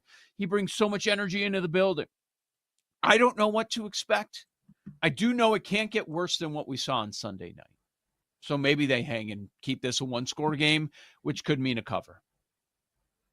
The passing yardage number, to Paul's point in the chat, is very low. 186.5 is the lowest. That's it. 186.5. BetMGM is on the high side of the market because BetMGM listens to our show and knows how good you think Jackson Dart is. 189.5. So that's the thing though. Like you give a number at 30 and now it's 7. Like you did your job. I am intrigued by that low end of the market, though. That's not a lot of yards, and he definitely has the weapons. He's got the weapons at receiver. Yep, there's no doubt about that. No, I'm really fascinated to see what ends up happening. And like you, I am not interested in Chargers and Survivor. I know it's 6.5. I don't care. There are other games on the board. There's just too much that could happen, and we might be fading Dart moving forward. I'm not sure. What about the Niners and the Jaguars? That number's 3.5, total of 47. San Francisco, the home favorite. Injuries continue. Now Nick Bosa's out for the year. The number is telling us that Brock Purdy's going to be out there. He was limited on both Wednesday and Thursday. Juwan Jennings not practicing. I think Ricky Pearsall is going to be out there. But yeah, Bosa out for the year. That's a killer. This Jaguars defense actually forcing some takeaways, something they did not do a year ago. And the Jaguars defense, I know it's 3 games. You don't want to go too crazy, but they're playing at a very high level. If I was still in my own Survivor, which I'm not because I suck, I'd be on San Francisco. You would. Oh, yeah. Man. Everything through CMC. I mean, you take these risks that are just unnecessary. Like, you've got all these touchdown favorites. This is you. This is what you do. Like, oh, you got 5 touchdown favorites? Give me the line of 3.5. I want to play that dog. One. Give me a dog. Exactly. Joe O, Sammy P. Kelly in Vegas for her weekly Friday segment is next. Find out her best college plays of the week on the BetMGM Network. You're listening to Bet Sweats with Joe O and Sammy P on the BetMGM Network.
Welcome back to Bet Sweats with Joe Ostrowski and Sam Paniotovich on the BetMGM Network. This is a lot of points for a Wisconsin team, off an absolute throttling by the Crimson Tide. Now, I'm not saying that Alabama and Maryland are even remotely on the same playing field, but I think Malik Washington is better than advertised. I could see him exploiting this Badgers defense. I would not be shocked in the slightest to see the Terps win this game. Kelly in Vegas last week on the show. She's with us every Friday morning, 11 a.m. Eastern, to go over her favorite college plays. Find her on social at Kelly in Vegas. And Kelly, I'm just taking a wild stab at it. I'm guessing that you are not with Sam. Let's not find the 8th favorite on the board in Survivor in week number 4 on San Francisco. What are you doing? It's a Bills conversation. That's where it starts. You're either on Bills or you're not, and you're going to zig while everybody's zagging. What are you doing? Sam, no wonder you're not still alive. Like, listen, I get it. The last couple of seasons, 2023, I think, was pretty bad. Last year, first couple weeks, worst we've ever seen basically since we started paying attention to Survivor pools. But like, sometimes we're just getting a little too creative when there's almost a layup, if you will, on the board. And last week, the Bills were my layup. I know a lot of people wanted to save them for this week, and I don't blame them. They're massive favorites over the Saints. Is this a game that Sean McDermott could lose? Have we seen him lose games like this before? Nah, not exactly. I've heard that narrative going around a little bit. I'm going to take the Lions here. I was on the Browns last week, plus the points. I said Packers, backers, beware. I think we lost almost 3,000 people in the Survivor pools out there in Vegas because they, tried to get too cute when there was an easy option on the board. If you have the Bills available and you're not taking the Bills, I think you're crazy. I do not get cute for some reason in many losers, though. I see the ball very well. I have had no real sweats in many losers. And in week 4, this is the reverse Survivor pool that Kelly's running, for those that don't know. For week 4, I have Cleveland. Not overthinking it. Easy. In Done Survivor, though, I want to take a small favorite or a dog. I don't know why. It's just the way I am. Why? We've seen these 4.5-point favorites or greater just win football games. They just win football games. Look at all the people that took the Falcons last week. A divisional game on the road. For why were you trying to get cute? I don't understand it. This week, acceptable answers are the Bills, the Lions, even the Texans, an 0-3 team. At least they are, even though they're in a divisional spot here, at least they are over a touchdown favorite. You guys, we are spending way too much time trying to zig when these upsets just aren't really coming. Again, we had a couple last week. Maybe the Bucks could have lost. There's some argument there. But really, overall, these guys trying to get too cute are the ones getting eliminated this year. But those Raiders. upsets last week, Jesus, of course, a 1-point spread. You could see those upsets. I know people were walking around shocked. You talked about it in all the content you were doing. We talked about it here. All the sharp money was lining up all week on Cleveland. All week. Oh, my God, I can't believe the Packers lost. What, you think they were going to play lights out every single game? No, you could see that coming. And then the Falcons, great on Sunday Night Football. How could they lose? Because that's how the NFL works. Out. That was the worst part. Not only did they lose, they got shut out. It was bad. I mean, that I would argue is probably one of the worst Survivor picks I've ever seen. And I've had a couple of stinkers myself. It's okay. You'll be fine. You'll be fine. You'll survive. So do you know your worth yet this weekend? Are you committed yet, or have you not decided? In the Westgate 5K, I've convinced my partners we're not going to go as aggressive. There's no reason to. It's a small pool. There's less than 90 people left in it. All we have to do is just keep advancing. I've got it mapped out a little differently than I do with Circa, because Circa, you have to save teams for Thanksgiving, for Christmas, right? And we know Detroit is one of those teams. So we're going to use Texans in Circa. We're going to use Detroit in the 5K, and I'm going to go heavier Detroit in all of my splash pools. I'm going to say 2/3 Detroit, the rest on the Texans. All right, that makes sense. What about college football? Let's roll through some of these games that you like. We've got 5 from you, and let's start with Kentucky at South Carolina. We're between 5.5 and 6. South Carolina, the home favorite. Yeah, I waited a little too long on this one. Took 5.5, and then of course now it's getting bet back up. But if you guys have been paying attention to me on this program, I bet against South Carolina. This will be my third time this season. And if you've noticed the trend, it's when they are a favorite. I think they're a false favorite once again here, guys. Mike Shula, we talked about him prior to that Vandy game. This Gamecocks offense has not scored more than 20 points dating back to the bowl game that they lost outright. 110 in offensive success rate, 123 in EPA per rush attempt. Their third down distance is the worst in the country, 9.41 yards. If it wasn't for Lenore Sellers running for his absolute life, they would never complete a third down. It is absolutely mind-boggling that people want to lay points with this Gamecocks team. I understand the Wildcats offense isn't necessarily anything to write home about, but I like their defense. I think they go into Columbia and get the win. I have a quote from a Vegas bookmaker on Indiana, Iowa. Here it is. They're betting Indiana like they know the final score. Your thoughts? Of course they do. We all just watched it. What did we see? We saw Indiana. I think it opened maybe 1.5. Maybe that was in the summer. But regardless, it hit 6. And I told my partners, even in the contest where we had a 4.5, I go, you guys, we really cannot be laying these awful lines. Now, albeit it could have been stale by the time it closed. That being said, it was never in doubt. If you laid 55, you, in fact, covered with Indiana last week. And when you see those crazy final scores, people tend to overreact. By the way, Kirk Cignetti's team, 192-19. That's what he's outscored his opponents all season long. And if you like totals, those 3 games all went over the respective totals by almost 16 points per game. Now, I know this seems terrifying and nobody should want to step in front of this freight train, but it's the first road game for the Hoosiers, and this Hawkeyes defense is good. They frustrated me there a few weeks ago when we took them versus Iowa State. I hope all of you guys had 3.5. I got stuck with the push, but that defense, 14.5 points per game, just 233.5 yards in the air. And you have to go all the way back, guys, to 2022 versus Michigan to find a time where Iowa was this big of a dog at home. I can't pass up this betting opportunity. We've talked a lot about Illinois, the loser in that game that you were just referencing. Now they're home. They're going against USC. This secondary's healthier, not as healthy as they'd like, but certainly better situation than they saw against Indiana.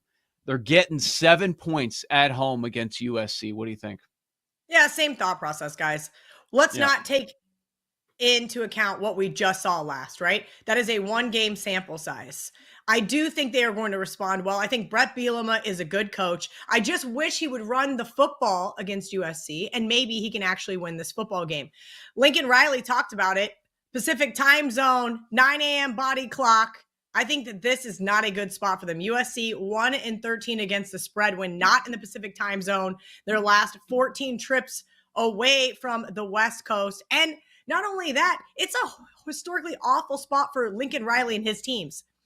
2-8 against the spread in their last 10 road conference games, 0-6 as a favorite of more than 5 points. I think that Illini can win this game at home. I believe it's homecoming as well. Not that you can put too much stock into it, but you'd like to think Illinois has a bounce back spot here. Anything else in college that you like? So there were 2 other games that narrowly missed my card. Because, right, what I'm doing early in the week is I'm trying to find dogs who have a shot to win outright. And I'm looking at scheduling spots. I'm looking at injuries. I'm saying, okay, what did we see last week? And so Auburn kind of checked that box for me initially. I thought, okay, Auburn lost in that horrific fashion. Kudos to everybody who had Oklahoma. You know, same thing of me having the Eagles on Sunday. Exact same result. Just be happy with your win and cover. But Auburn having the second back-to-back road game kind of is what's kept me off of them. I'll be very frank. I am not buying into this A&M offense. Playing a bunch of cupcakes in a Swiss cheese Notre Dame defense isn't enough for me. Come Saturday, I might end up getting to the window with them, but that back-to-back road game kind of had me looking, going, what am I missing here? I need to watch this one a little bit closer. And the other one is Arizona over Iowa State. I like this Arizona team, especially coming out of their bye. They've covered 4 straight over the last 4 seasons. And guess what? Matt Campbell's squad has done coming off a bye, just 1-3 against the spread. I know Matt Campbell getting lots of praise, lots of people talking maybe he's going to get a better head coaching job here soon, but I'm not sure I'm buying the hype. Remember that K-State win all the way back week 1 at Dublin does not look so good now. And outside of that, who have they really played? I think this is going to be a very tight Big 12 matchup. I think it could come down to the wire. I did play Arizona in all of my college football contests. Probably will end up getting to the window with them come Saturday, excuse me.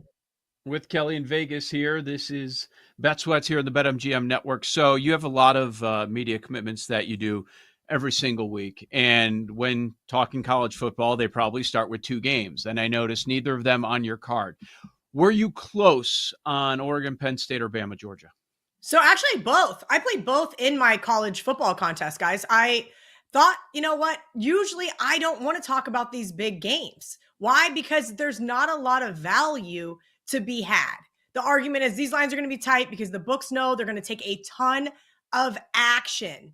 I think the reality here is with Penn State, the whole world saying James Franklin can't win the big one. 1-18 straight up versus top 5 opponents. Also, let's not forget these two met in the Big Ten championship last year. Oregon won and covered 45-37. But I am not sold that this Oregon team is as good as they look on paper. Sure, they've outscored their opponents 203-37. But Penn State, I think, purposely scheduled that early bye week. I think James Franklin's going to have his team ready.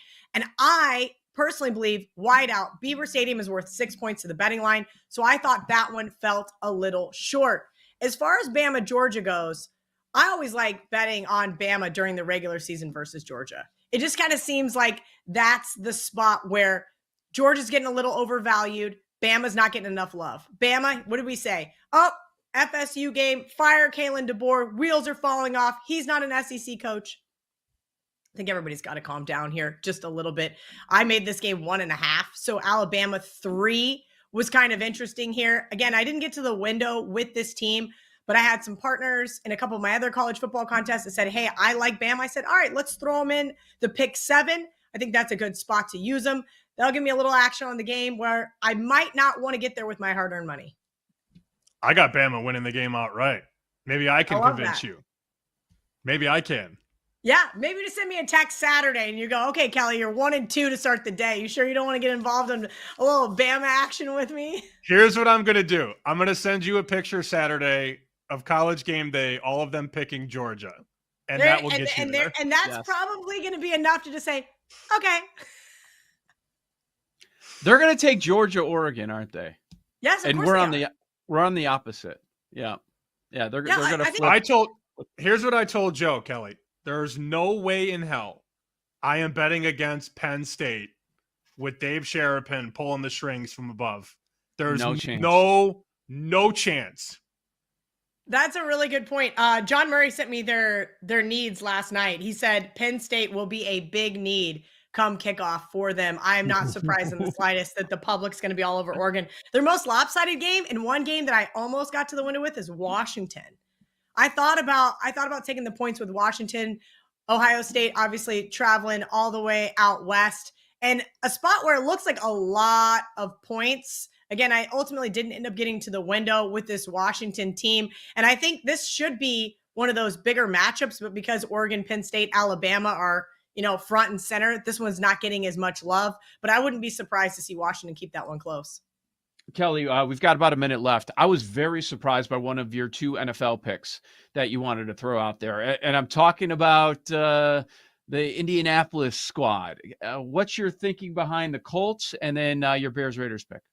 All jokes aside, every year I say that a team's going to be good and then they're good the next year. And that was what I did with the Colts last year. I said, the Colts are going to be great. Love me some AR-15. Everything's going to be wonderful. Shane Steichen, great head coach, running game.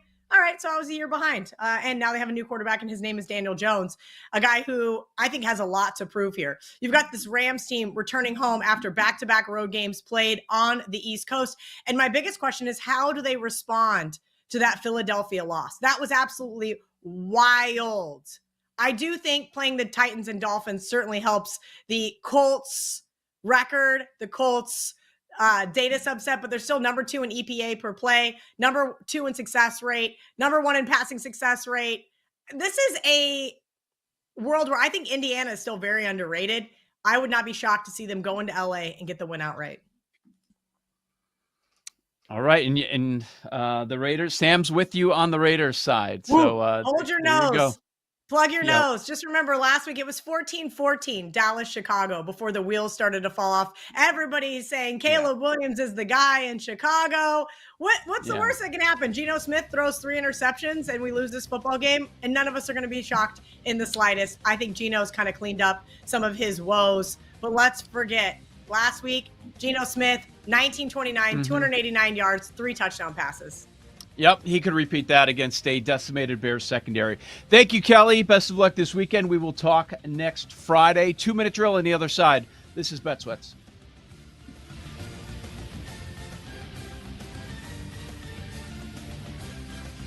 You're listening to Bet Sweats with Joe O and Sammy P on the BetMGM Network.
on the BetMGM network. Make it legendary.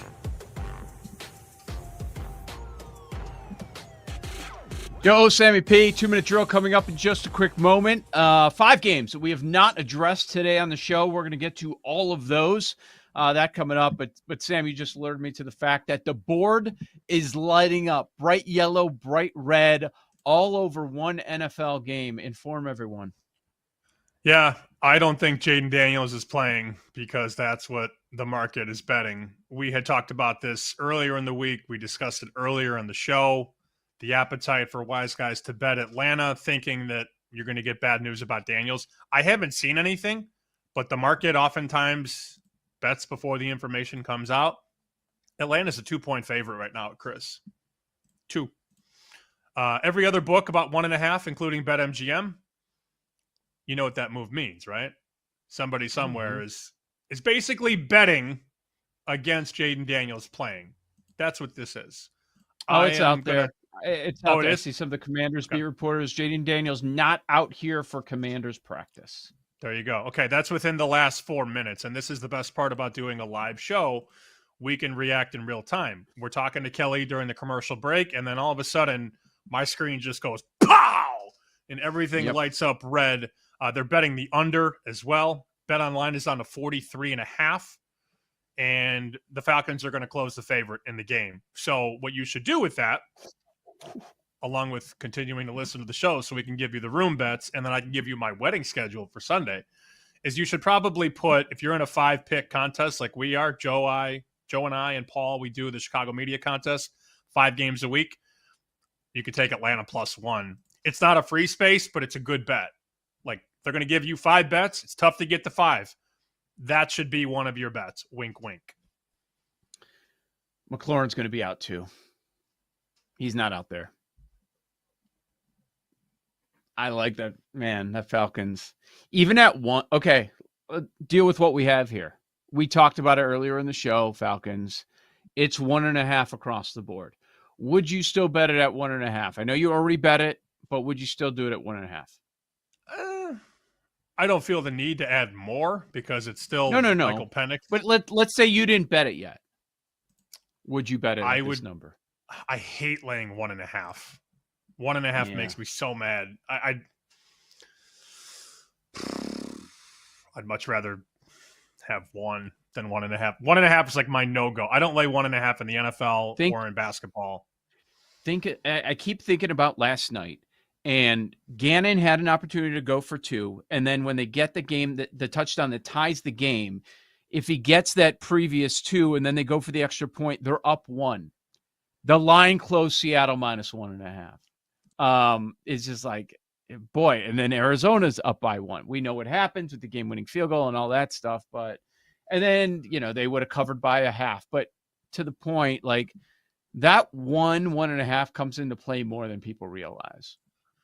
So, wise guys just bet Superbook, BetOnline, and Jazz. They laid 1.5. They don't care. They laid it to 2. So, yeah, I see that. Take from that what you will. The total now as low as 43. This is all happening in real time. News comes out, people fire, especially when it's around a guy like Jaden Daniels. So they're laying it to 2. They are. I'm sitting. Who am I sitting here? I don't want to lay 1.5. Bam, right to 2. But again, I gave Atlanta 1.5 plus 1.5 on Wednesday. Chris Andrews is awake. Like, did they take it off the board, the side? Yeah, it looks that way. They're crunching the numbers right now. He's got the Texas Instruments out. Yeah. You see that total though, 43 on the low end. Let me see what this total was.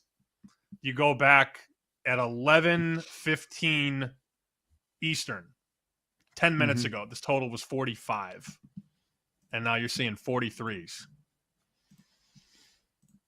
There it is. Yep. Contest, you got to take Atlanta. That's just you have to. And I guess some people would say, "Well, I don't have a strong opinion on the game, and it's right around 0." I'm like, okay, all right, then stay away from opportunity and get a few points. I think most people in contests are going to take those points, but I don't know. Maybe they won't with the Atlanta Falcons since they're coming off a 30-0 loss. It was embarrassing. All right. Paul Aspen is here. Paul, let's hit these other games in a 2-minute drill. I'd also just like to say I love my country, but what a bunch of choke artists. After going down 3 points to nothing, the Cantley Shoffley team was up 3 up, I believe is the verbiage, against McIntyre and Hovland through 11. They're now all square. So they've lost 3 holes in a row, or 3 out of 4. I don't know what any of that means. I don't know what that means. Europe, though, at BetMGM, with the no tie, tournament winner, no tie, Europe minus 190, USA plus 150. Jeez. I would like to say on the air what Barry Rosner thinks about the American golfers, but I cannot. Speaking of blowouts, Saints-Bills, biggest number of the week by far. 15.5, I believe, is what we're looking at BetMGM. Where you guys any plays on this game? Nah. I hate these numbers. These once you get to 15, 16, 17 in that range, and it's come down a little bit. It did touch 17 for a brief moment the other day at one specific book, but I hate betting these numbers. I'm not interested in it. We all know the Bills that are going to win. You've got Rattler looking for his first victory. Is it going to happen at Buffalo? Probably not, with extra time to prepare. Look, the Bills understand the situation, and they're probably going to sit all of their injured players, like Milano, Ed Oliver, Panessa. None of them have been practicing this week on defense, and I don't think they're very concerned about it. So, Bills win. Am I going to lay it? No. Maybe some people will. I'm not taking the Saints either, though. It could be another blowout scenario like it was against Seattle last week. It wouldn't shock me at all if they lose something like 44-13, like it was a week ago. I typically don't get involved with point spreads like this. I will not be in on this one. If it's 17, I'll consider it, but the dog, but otherwise I'm not. All right, next game. I believe you guys may have action on this one. Panthers, a 5.5 dog at the Patriots. I took Carolina 5.5. I do not think the Patriots should be a 5.5 point favorite. I'm low on their power rating. I have been all season. I was all summer. I've seen flashes that I like from Drake May, no doubt. But that team just keeps making dumb mistakes. It's the penalties. It's the turnovers. I don't love their offensive line. I asked Barry yesterday, what's this line if Gerard Mayo's coaching and not Mike Vrabel? And Jeff goes, pick. He was obviously kidding. He was kidding. It's the Vrabel stuff is just so much, Joe. And I'm going against it again. 5.5. It's a lot. I've got to get to now, since I forgot to put Seattle in. I'm going to have to get to 5. One contest, I've got to get to 7. I might take New England. We might go opposite on this one. Good. Look, Carolina. Yeah. With my real money or a contest? Like a contest, yes. I'm going to have the Patriots in Survivor. I will have them in Survivor. I hate this number, but like Carolina coming off a 30-0 win, which they had 224 total yards in that game. Like that should not have been a 30-0 game by any sense. Bryce Young sucks on the road. I mean, he doesn't have many wins to begin with. Patriots should have won that game. They just decided they were going to keep fumbling again and again and again and again. Happened 4 different times, losing all these fumbles. The Panthers are still trash. And I just think the Patriots are in the middle, and coming off a loss like this is why Vrabel's paid. Like, okay, now you got to right the ship. Under Mayo, we know it continues. A downward spiral. This is why Vrabel's here. Patriots are going to win. I might get there just fading the idea of, oh, well, Carolina's really not bad because they beat the Falcons 30-0. So I look at it that way. Yeah, Bryce Young is definitely a roller coaster. He's a roller coaster for sure. But yep, I'm taking Vrabel. And I'm stuffing him in a locker. We need word on Christian Gonzalez. Hopefully we get that soon. He's been limited the last couple of days. Big difference for their pass defense. Low total of 43 in that one as well. We go to the Browns at the Lions. The Browns are now a 10-point dog on the road. Total of 44.5. Joe. I don't like big numbers on favorites going against the Browns. And maybe it's recency bias, but I'm looking at what this defense has done and what I think I don't think this is a fluke. That's how I look at Cleveland with Schwartz, and they added those, Mason Graham very high in the draft. He's already impactful. Of course, you have Garrett, dude's a stud, might be DPOY. Like, this defense is no joke. And so now let's see what they do against this team. And it looks like, okay, maybe they're closer to the Lions offense from last year than we thought. Morton was doing just fine, and he changed up the play calling after that Packers game. So certainly creative. It looked like a Ben Johnson offense at times last week with all the motion and the play action that they were using. And they're at home. This is where the Lions dominate. Kelly was saying this is going to be one of her survivor picks. I am not going to be on the game. Like, am I going to take Cleveland as a dog again after pulling off the upset against Green Bay? Like, that's not a spot where I want to jump in on them. I think there's going to be plenty of spots to take Cleveland. I just don't think this is going to be one of them. But I am a little scared of Cleveland. So I'm not taking the Lions in Survivor. I'm just off the game. I did Cleveland in the many losers pool that I'm in. And again, for those that don't know, it's reverse Survivor. You pick the loser. Nice pot. Hope I can take that thing down. I have Cleveland there, so just need Cleveland to lose. Monday Night Football, double dip. I would say if you want to do anything else on Monday night, go for it. Like, go grocery shopping. Jets and Dolphins, a couple of 0-3 teams. Jets are a 2.5-point road dog, total of 45. Bengals, 7.5-point dogs, maybe a live dog, according to Joe, on the road in Denver, total of 44. Any Monday Night Football looks, plays, whatever, Sam. Maybe I should call off Monday, too. I don't want to do that, though, because I want to sit very close to Jake on Monday. So close that I can touch. I'll be in Chicago on Monday, so I will not be calling off because I will never miss the chance to see my guy Jake. These games stink. And Joe said, how do you lay 7.5 with Denver? I think that's a valid thought process. Jake Browning, Moon, Monday night? Maybe. How close to Jake will you be? So close. Will you be touching his Willie Wildcat? That's the question. Brother. Maybe. I'm talking about the bobblehead or something. No, you're not. No, you're not. Paul, where do you go shopping? I'm curious. Do you mix it up or do you always go to the same spot? Mix it up. Sometimes So do I. Fresh Market, sometimes at Jules, sometimes at Mariano's, I guess. Fresh Market. Look at this guy. Pricey. I don't know. Big What's bucks. Fresh Market? What is that? Fresh. You've been to their produce section, dude? It's cheaper than Jules. No, it looks too fancy. I never go in. I get scared. Oh, it's not picked over. Oh. By the way, Not a I trade. need to get one of those BetMGM no fleeces. trade. You're holding out on us. Where'd you get that BetMGM fleece? Funny story about that. I think I have that.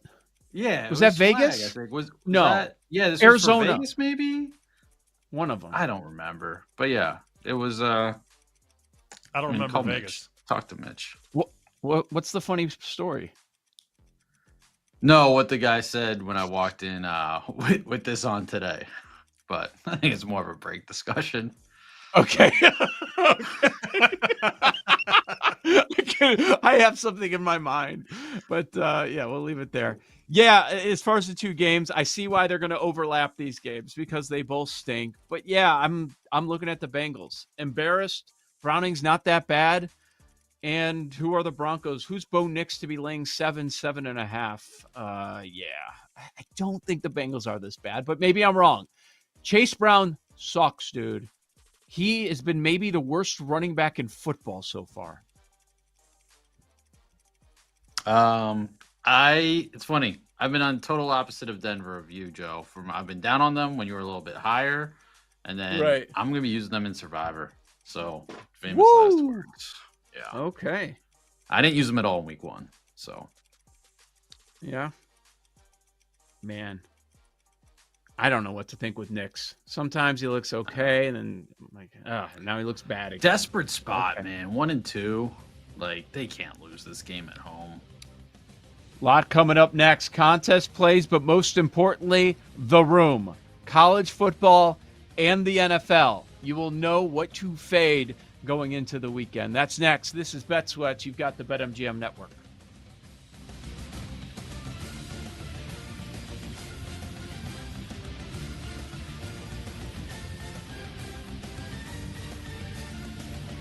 You're listening to Bet Sweats with Joe O and Sammy P on the BetMGM Network.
Welcome back to Bet Sweats with Joe Ostrowski and Sam Panayotovich on the BetMGM Network.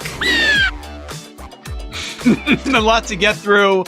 The Room, lightning bets, the Room stuff, college football and the NFL. We've got both for you guys, so looking forward to that. But first, Sam promised his wedding schedule for Sunday. It is Sunday. He will be able to watch the big game Saturday night in college, but he's officiating a wedding this weekend, and he's got a full-on schedule for Sunday. When does it start? Groomsmen arrive at 10:30 a.m. Joy. Stop it. Photography starts. Yep. 10:30.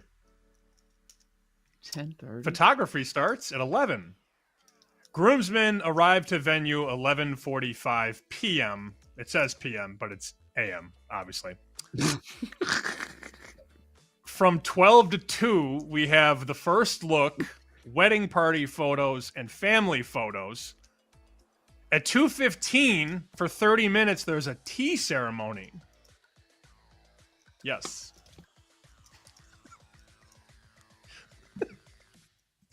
During NFL Sunday. What does I don't that mean? know. I don't know. This is And I the ain't start of the drinking tea. witching hour. Tea ceremony. No tea. At 2:15. Witching hour. 2:15 p.m. Right around fourth quarter time. I'm going to be at a tea ceremony. Crumpets. 3:30. More photos in the bridal Oh. suite because we need more photos at 3:30. You already had the reveal. Okay. 4 what o'clock else? ceremony begins. Well, it's going to be 3 hours. 4:30 cocktail hour, hors d'oeuvres. 5:30 reception and toasts. Dude, you're toast. You're toast. There's no toast. You're toast. That's like 3-4 hours. You can't even do anything. You're gonna get caught looking at your phone and getting yelled at. No doubt. You're not even No getting doubt. married. I'm only officiating. We'll see. 5 o'clock on a Sunday, dude. The tea ceremony blew my mind at 2:15 to 2:45.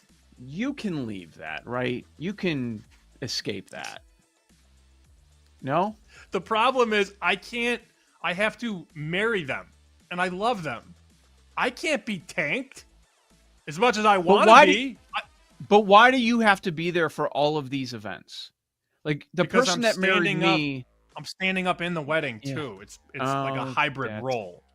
That's the part that you got screwed on. Like Yeah, it's about officiating me. the wedding.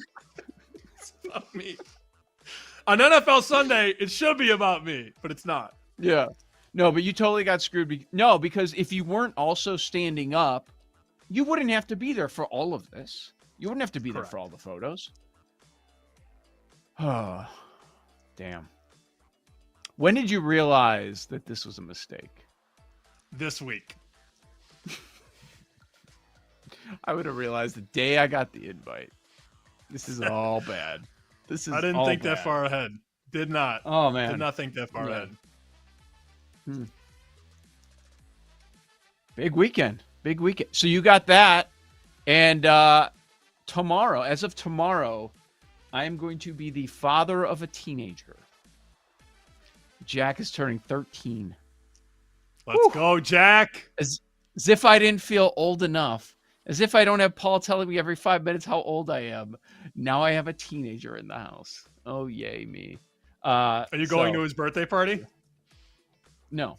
That's on Sunday. Third. Am I going to the bowling alley during NFL? No. No. You're locked up, but I have a choice in the matter. Listen, you don't have a choice on Sunday. But the actual birthday's Saturday. Oh, man. All right, we got the schedule. I'm sorry, man. My condolences. Thank you. Sucks. Let's find out about the room. Paul Aspen, college. Let's start there. Where's the room? Strong guitar riff. Get to the side. What do we have for Saturday to fade? Number 5, most bet college side at BetMGM for week 5. Indiana, -8.5. Yep. Maybe Gert's 10 Predictable. toes prediction starts now. Mhm. All right. Number 4 is from the Penn State-Oregon game. Oregon, +3. Oh, you knew it! You knew it was coming! You knew it! Public dog. That duck is that a dead, duck dude. now? That duck on Jeff's hockey sweater, gone. Let's You go. knew it! You knew it was coming! Number 3, most bet college football side at BetMGM for this weekend is from the Alabama-Georgia game. Oh. Georgia, -3. Yes! Yes! Let's go. Oh, we're gonna make all the money this weekend. All of it. Sam, do you think USC is going to be a top 2 slot? I don't know. Okay. What do we have? Number 2, most bet side at BetMGM is from the Big Ten. Ohio State, -8. Oh. I have Washington. That makes me happy. I literally am on. I'm on You're Penn Oppo State. everything. I'm on Penn State, Washington, and Bama. Mm-hmm. And the number 1 most bet side from BetMGM for this college football weekend comes from tonight's slate. Florida State, -7. That's the number 1 bet.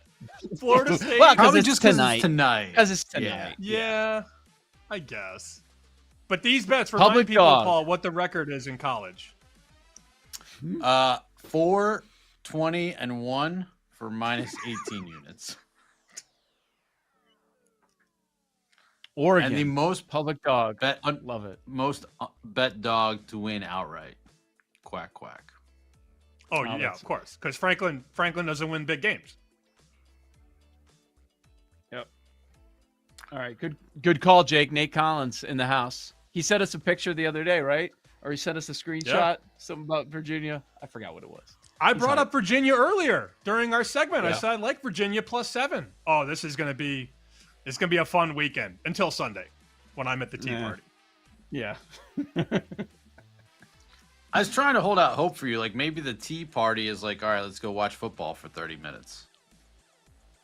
Do you know the TV situation? Is there a TV anywhere on the premises? I don't know. NFL. All right, Paul. NFL. Yeah. All right, let's keep it rolling. Number 5, most bet side at BetMGM for NFL Week 4. Ravens, -2.5. Love I'm it. on the Chiefs. Love it. Go This ahead, take one, yeah, number 4, kind of applies, but like the numbers obviously move. Commanders -1, which was, That's I mean, a still think horrible it was bet. weird coming into today. Yeah. Considering now they're +2. It's Yeah. like we faded the room all week, and we didn't even know what the room was. It's number 3. Number 3. They are waking up early, apparently, or making the bet. I'm going to see what happens. Vikings -2.5 in Dublin. I got the Gotta lay 2.5 because the Vikings open +1, but you gotta lay 2.5. Interesting. Yeah. Number 2, most bet side, and this lines up with what Chuck Esposito told us. Packers -7 on Packers. Sunday night. Yeah. Makes sense. And the number 1 most bet side at BetMGM for this weekend. It's the Colts. You might want to stay. No, they're not listed. Might want to stay from Chargers and Survivor. Chargers -6.5 against Jackson Wow. Dart. Wow, number 1 bet. Chargers going across the country facing a rookie quarterback, and they only have to win by 7. Brilliant. Why didn't I think of that? I love it, especially the college ones. Okay, so college 5-1, Indiana, Oregon Georgia, Ohio State, and Florida State number 1. NFL sides, Baltimore, Washington, Minnesota 3, Green Bay 2, the Chargers number 1. No public dogs. I'm surprised that the Indianapolis Colts are not among the top 5. I really am. We'll see if we get there. All right, contest plays. Sam, you want to knock out Atlanta? You're taking Atlanta +1? The contest? Might as well just put it in. Yeah, why not? Yeah. Okay, Atlanta +1. I'll go Chiefs +2.5. I think we all agree there. Yep. In on that. Rams -3.5. Yes, sir. Okay, this is when it gets a little bit challenging. You took Chiefs. I know you guys don't want to do Titans. What about Browns +10? I'd rather do Titans. But would you? Yeah. I'll do Titans. Yeah, I'll do 7. We should do an ugly dog. But I can go either. I mean, I won't fight it if you're both strong on Browns. Callahan's not calling plays this week. That's good. Yeah. Oh, yeah, that's true. All right. If you guys are both in on it, I'm fine. And then you got to pick the last one. They're not giving us 7 in Green Bay, Dallas. The last one, I go Bengals +7.5. Okay. What do you think? Sure. Yeah, I mean, I'm never laying that with Bo Nix. No. Cannot. Okay, so Atlanta, dog. KC, dog. Cincinnati, dog. Tennessee, dog. And the favorite is the Rams. That checks out. All right, very good. Sam, you're off on Sunday morning. Femi in for you? Femi's in. I'll be back Monday, sitting next to Jake. Right. And I have one last thing to say to the people. Roll Tide! Let's go, man. It's going to be a great weekend. Best of luck. Hope you can watch some football. Oh, man. I know you're going to have a bunch of stories. So looking forward to that. Join us Monday. I'll be here, BetMGM Game Day at 8 a.m. Central, 9 a.m. East, 8 a.m. Eastern, rather. Times are mixed up. Talk Monday right here on Bet Sweats. Thanks for listening to Bet Sweats. If you missed anything on today's show, make sure to listen back on the Odyssey app or wherever you get your podcasts on the BetMGM network. Make it legendary.